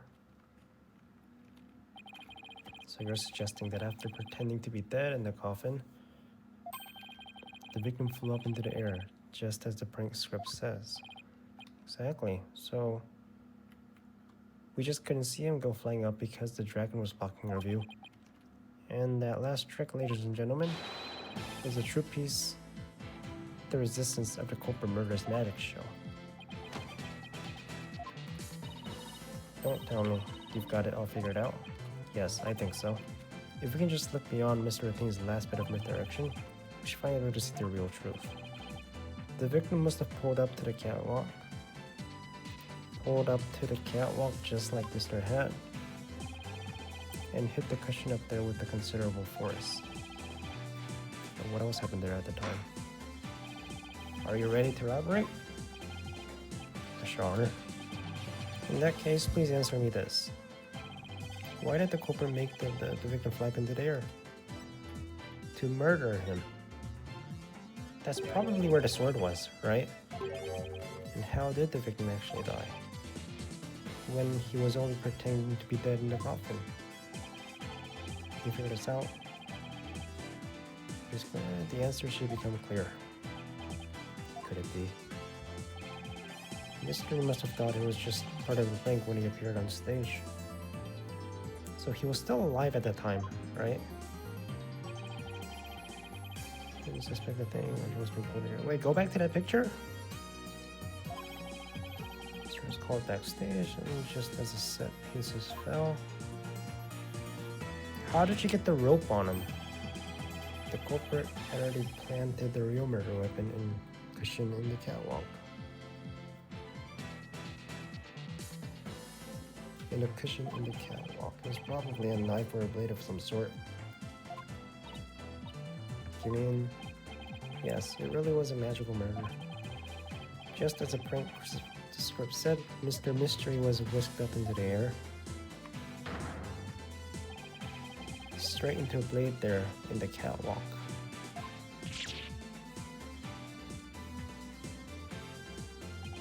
In other words, the murder was committed remotely through the use of magic trick. Remote? Using this method, it wouldn't matter where Mr. Raines was at the time of death.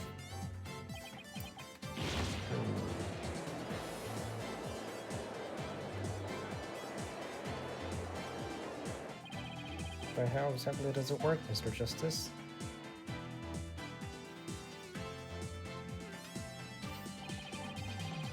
Just before the murder occurred, the dragon piece was set up in the catwalk.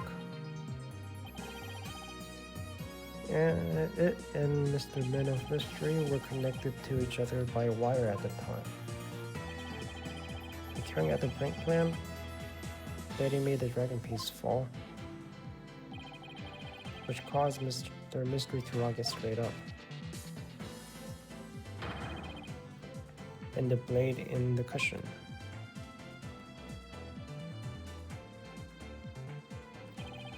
The cushion was high up enough to be hidden from the audience view.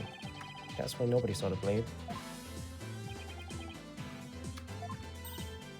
Oh, then that big gash in Mr. Hat's cape. The blade must have been set up overhead sometime before the magic show. Mr. Hat must have been slashed by it too when he was pulled up into the cushion.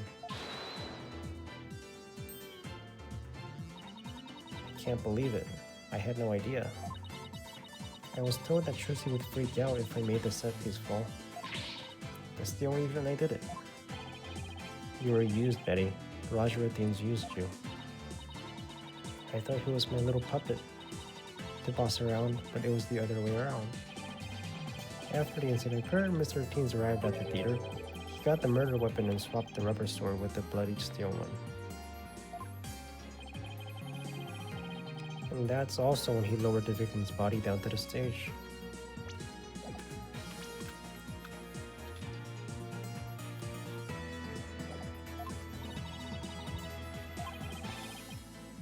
Audience was evacuated from the building. Yeah, we didn't have time to check, right? Horrific murder camouflage for a spectacular magic show. That sounds like the kind of murder only a musician could pull off. As long as the show proceeded as it was scripted, Mr. Mystery was doomed to die. And that's why it was you, Mr. Athenes, who killed the victim all the way from the TV station. This prank plan, or should I say a murder plan, proves your murderous intent.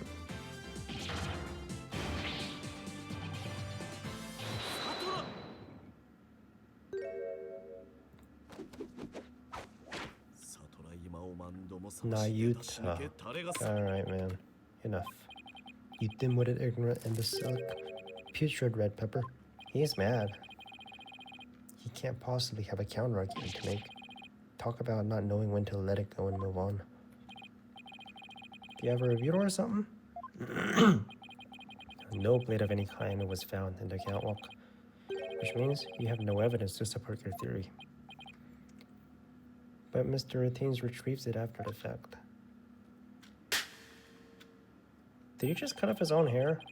Which leaves you with no way to prove your wildly frantic, fantastic remote murder theory. Without proof, does it not make more sense to believe that the murder was committed there on the stage? That's where the bloodstained sword was found after all. Can I see the sword? As the only person who could have committed the crime there on the stage. Trilogy Wright remains the prime suspect. It would appear that what you call truth is little more than a cheap parlor trick. In the end, you have done nothing to prove the accused's innocence. It is time that you let it go and move on.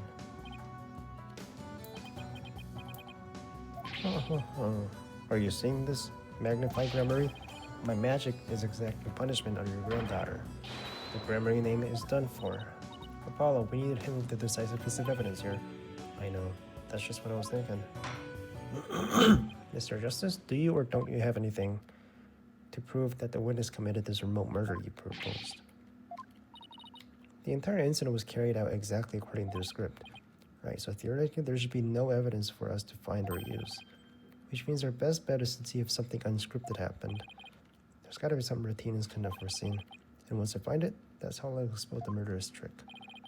Get ready, Athenes, because I'm about to reveal the secret to your magic.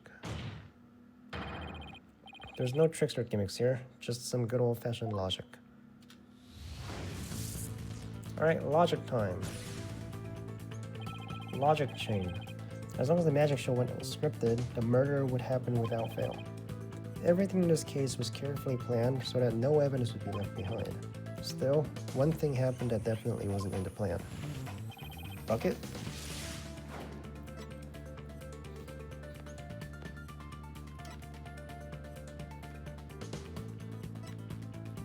Bonnie? Mr. Hat on the wrong side. Bonnie made a mistake. Bonnie made a mistake and Trucy escaped trick. What mistake did Bonnie make? Her life choices? Her life choice. Yes, that too. Mr. Hat's positioning. Mr. Hat was placed in the wrong spot. Because Bonnie placed Mr. Hat on the right side of the coffin instead of the left, Trucy had to reappear on the side of the coffin opposite to the side of the show script. But the culprit didn't know that when he first arrived at the theater, which means he was bound to make a slip-up when he tampered with the crime scene. Which part of the culprit's cover-up attempt was affected? Blood in the coffin hole, edited show footage, fingerprints on the coffin, blood in the coffin hole. Where?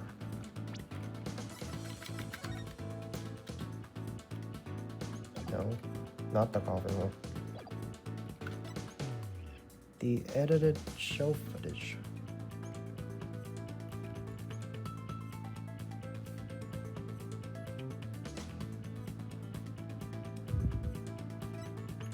Let's go with the footage. Right?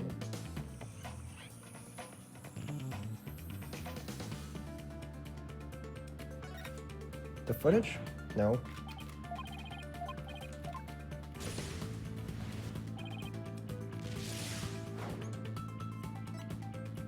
The fingerprints on the coffin. No? What do you mean blood? What blood? Blood in the coffin hole. The blood was on the wrong side of the coffin too. Thinking Trucy had appeared on the left, the culprit must have put the blood in the left hole. The blood was usually discovered in the right hole during the police investigation. If the killer had originally put the blood on the left side, that means he must have tampered with the scene again afterwards to make it up in line with the facts. To make crime scene consistent with the facts, the culprit must have swapped the coffin sides. Ah. The culprit swapped the coffin sides. That's right, the left and right panels of the coffin are interchangeable. The culprit must have switched the two panels to make the bloodstain fit the facts. But the switch might have also given rise to something unnatural. There was something unnatural.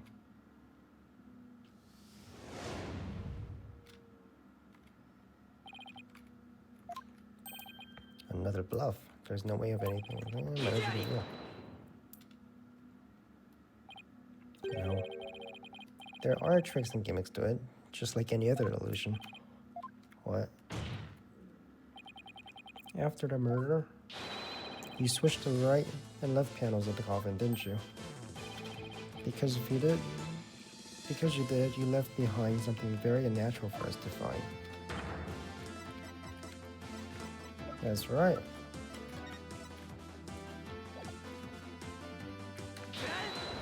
The coffin fingerprints. What about the fingerprints is unnatural? Let's look at the prints. The victim was facing forward in the coffin. His prints should have looked like this. However, what we found was the opposite direction. It's quite unnatural for the prints facing this way, wouldn't you agree?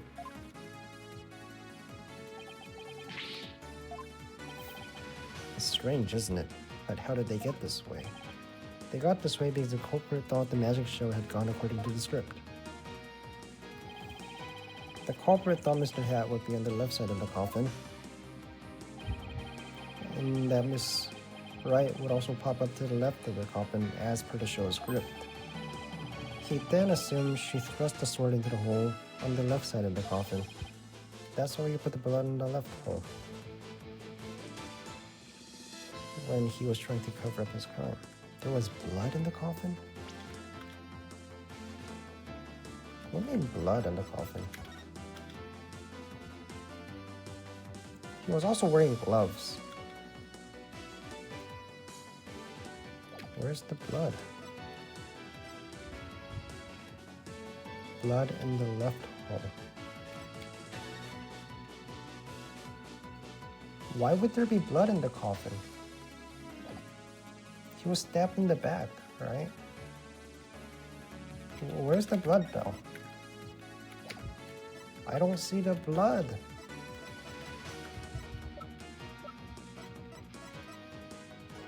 Where's the blood? Where's... You're saying there's blood in the coffin. I don't see any blood. That's the fingerprints.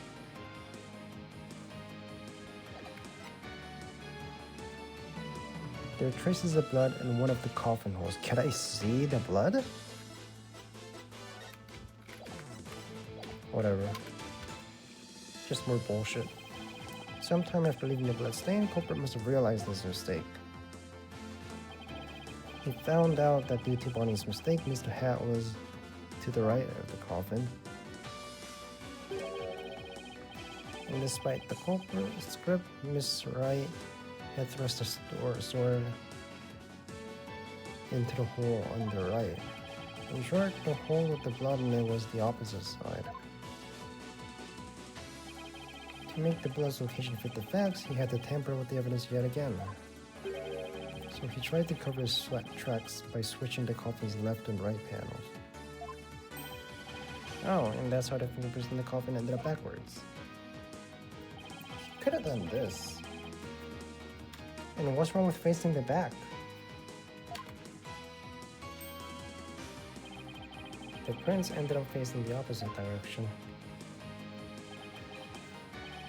But instead of going all that trouble with the panels, why didn't the culprit just wipe the blood away and redo it on the other side? I'm afraid that wouldn't have worked, Your Honor, because of a little something called luminal testing. Ah, luminal. I almost forgot. Luminal can detect trace amounts of blood even if it's been wiped away. Or just wipe it with water. Wiping the blood away would have only served as proof of his meddling. How about it, Mr. Martinez? Did a pretty good job figuring out your trick, didn't I? Just wipe it with water then. Jersey would have done the same just as you say. You have no proof that it was this witness who tampered with this evidence. Ah, but I do have proof. What? The person who was in the magic show would never have made a mistake of putting blood on the wrong side. Least of all, Miss Wright, who surely would remember she was on the other side. You're absolutely right. I'm sure you realize by now, Prosecutor Sadmati, that your claim Miss Wright is the culprit just doesn't hold up. Fair. Really? Miss Wright and I? What did he say? Because you think you're the one with the ticket for trying to convict an innocent girl? You're a fraud. Nagita, you're a fraud.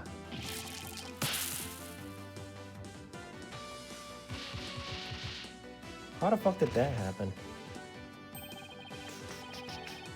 He got hit by 5 of his 5 pebbles? 5 bees he got hit by. As for the true culprit, he's someone who knew the show was supposed to go but didn't actually see it. And someone who had the chance to tamper with the crime scene after the incident. And the only person who fits the bill is you, Roger Martinez. All the secrets for tricks have been revealed. And with no tricks left, I'm afraid your show has been cancelled. Permanently.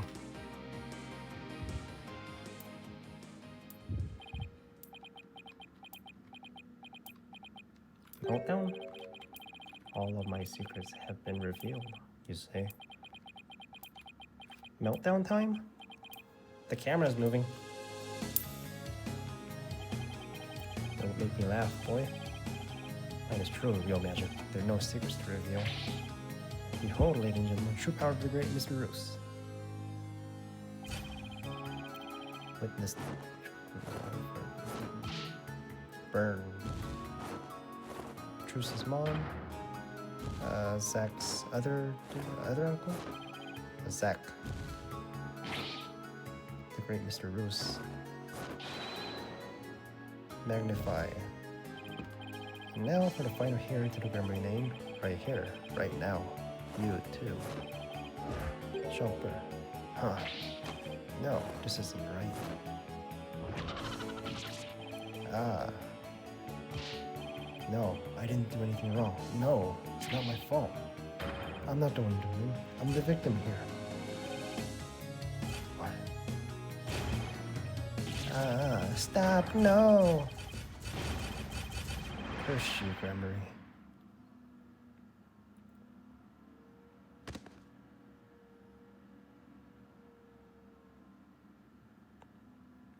What about his Twitter account? Can I keep your Twitter account? Crystals, Gremories. It's all because of them. Even now, they booed me. Crest them all to the views. You did kill someone though, right? Do you really hate us that much? Does your hatred run that deep? Deep enough to kill an innocent man? Damn right, you have no idea how much humiliation I suffered. Your grandfather, the Magnify for me, kicked me out after I got hurt during practice. He said I was too unskilled, that I would mess up my magic. He threw me out of the troop just because he was so worried about his own reputation.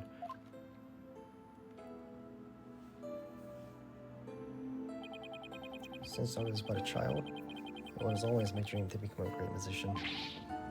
But that Magnify, he'd take it all from me. Just make your own show. He's a producer now, right? Just make himself the musician. There's no excuse. There's no reason to do something so evil. Magic is supposed to make people happy. Not used as a means for murder. What's the big deal? I just used what I had available to me, that's all. He's a producer. He can make his own show. I get it now. Right? So he can just make himself the musician? That attitude towards magic is why my grandfather kicked you out. You don't deserve to call yourself a musician. Where'd he go? Don't deserve. I don't know about that. After all, you were completely taken in by my magic, were you not? It was a good magic show. If not for that lawyer over there, you'd be on your way to prison as we speak. You're right. I didn't see through your tricks. You see? So in the end, True Gremory was defeated by the great Mr. Roos. Ha ha ha. You're not fit to lecture me on high. You don't even deserve to call yourself a musician, you naive greenhorn.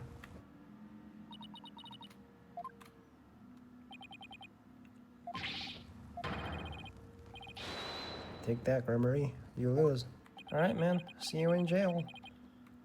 Let it go, move on. It's this guy.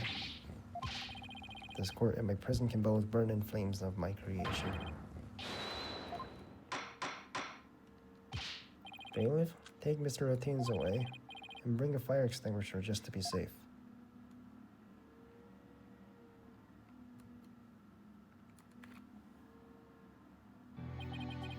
It looks like we've reached the end. I feel as though I've been watching a grand magic show. It was close, but we just barely made it through somehow.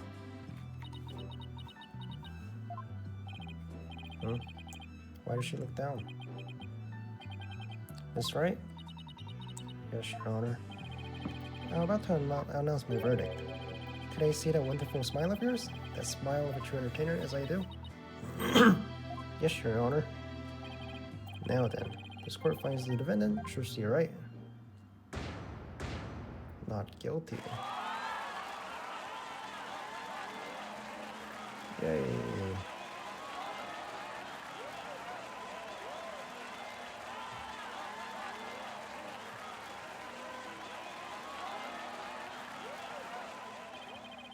Court's adjourned.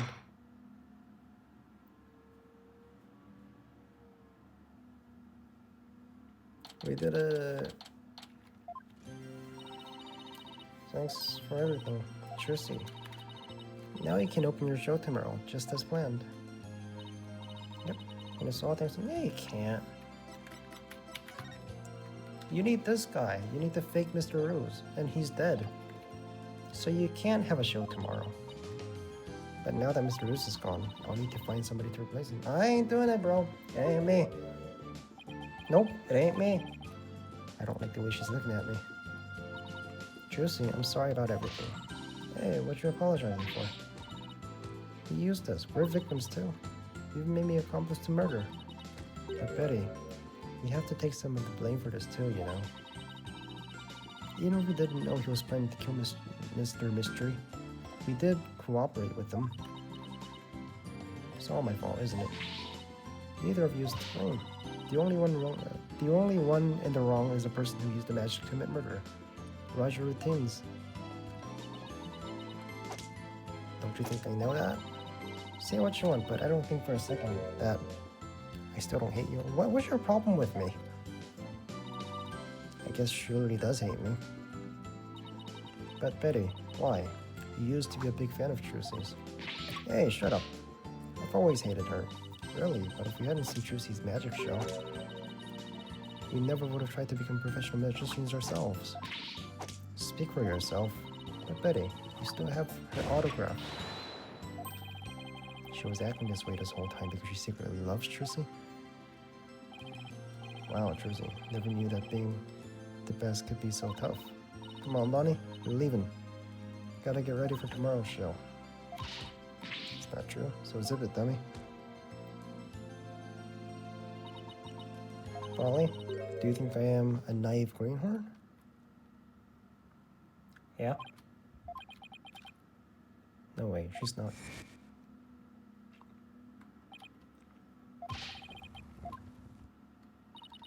You're right, I didn't see your tricks. You see? So in the end, naive greenhorn. Trucy.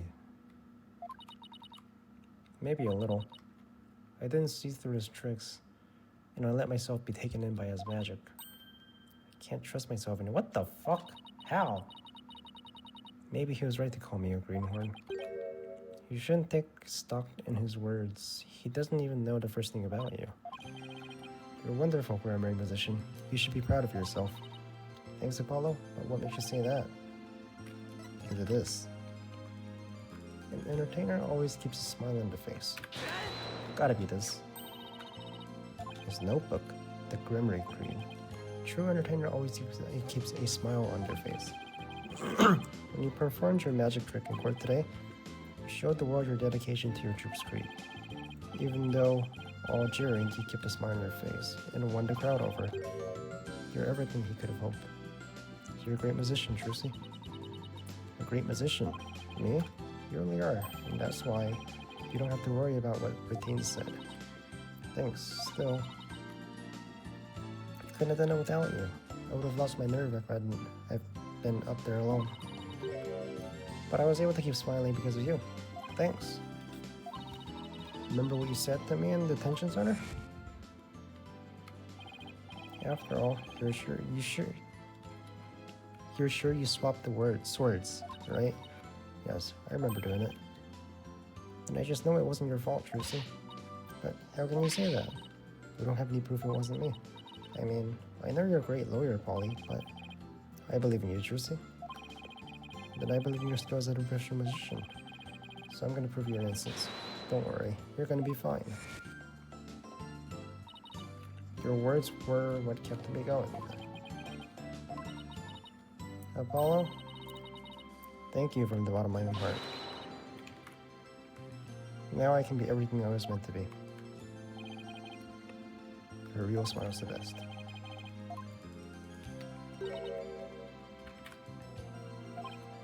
Emma, sorry, Trucy, for everything. But why? Well, wasn't able to convince prosecutor said, Marie, what a good person you are. He was a fraud. I have nothing to apologize for. You're just doing your job. You're too kind. I don't know about... something wrong, Emma? Oh. So, what you doing here? You were wrong, right? All that arrogance? Yes. I require your forensic expertise in order to close this case. Come, let us go. Wait, Prosecutor said Mari. Trial's over, Mr. Justice. You and I are strangers once more, with no further need to interact. I agree. Have you really forgotten all about me? What? You've really changed, Nayuta. Telling me to let it go and stuff. Who is he? How old is he? He's 25. He's about Apollo's age, right? Oh, lawyer of impure soul. I have nothing to say to the likes of you. So they're childhood friends. They're about the same age. Are you serious, Nayuta? Now, if you will excuse me. There he goes. What's that all about, Apollo? How do you know him? Let's just say we're old acquaintances. Childhood friends? Seems like something more than that. Yeah, well. You don't really talk about your past, do you? Because you always change the subject. I guess I have to talk about it someday, but for now, come on. Forget the past and celebrate Trucy's future. Sure, if you say so. But you still changed the subject. Put him on the speaker, Apollo. What's up? Apollo, how's Trucy? What happened to the trial? Did you get a not guilty verdict? It's all fine, sir. Daddy, I'm okay now. She was found not guilty with a very dramatic turnabout. Plus, we saved the office. It was a great victory for Apollo. That's a load off my mind. Can't thank you enough, Apollo. Now I know I can trust you to hold down the fort anytime. Really? Yes, you. You're a real full-fledged lawyer now, in my eyes. Full-fledged lawyer. Yeah, for like 2 years, bro. Thank goodness you're about to take care of everything. And thank you, Apollo. No need for that. Oh, and by the way, I won't be able to make it to tomorrow's show, so I was hoping you could go. You'll do that for me, won't you? I won't miss it for the world. Full-fledged. So Dad asked you to come to tomorrow's show, huh? As my assistant, right? No, he asked me to go cheer for you. Cheer you on. The best seat in the house? I think she means the guillotine. Good, then that's settled. Uh-oh. No. Nah. The very best seat. I should have known.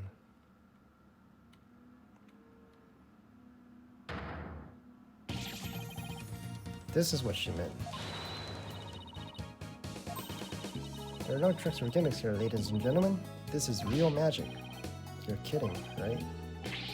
There is a trick or gimmick, right? I'm too young to die. Now then, Mr. Head, you know what to do with that sword. No, stop.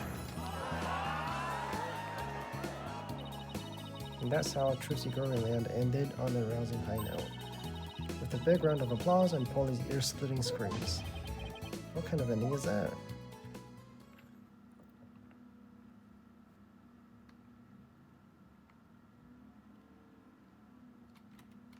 That was pretty good. That was a good case. That's a top tier case. Continue? Nope.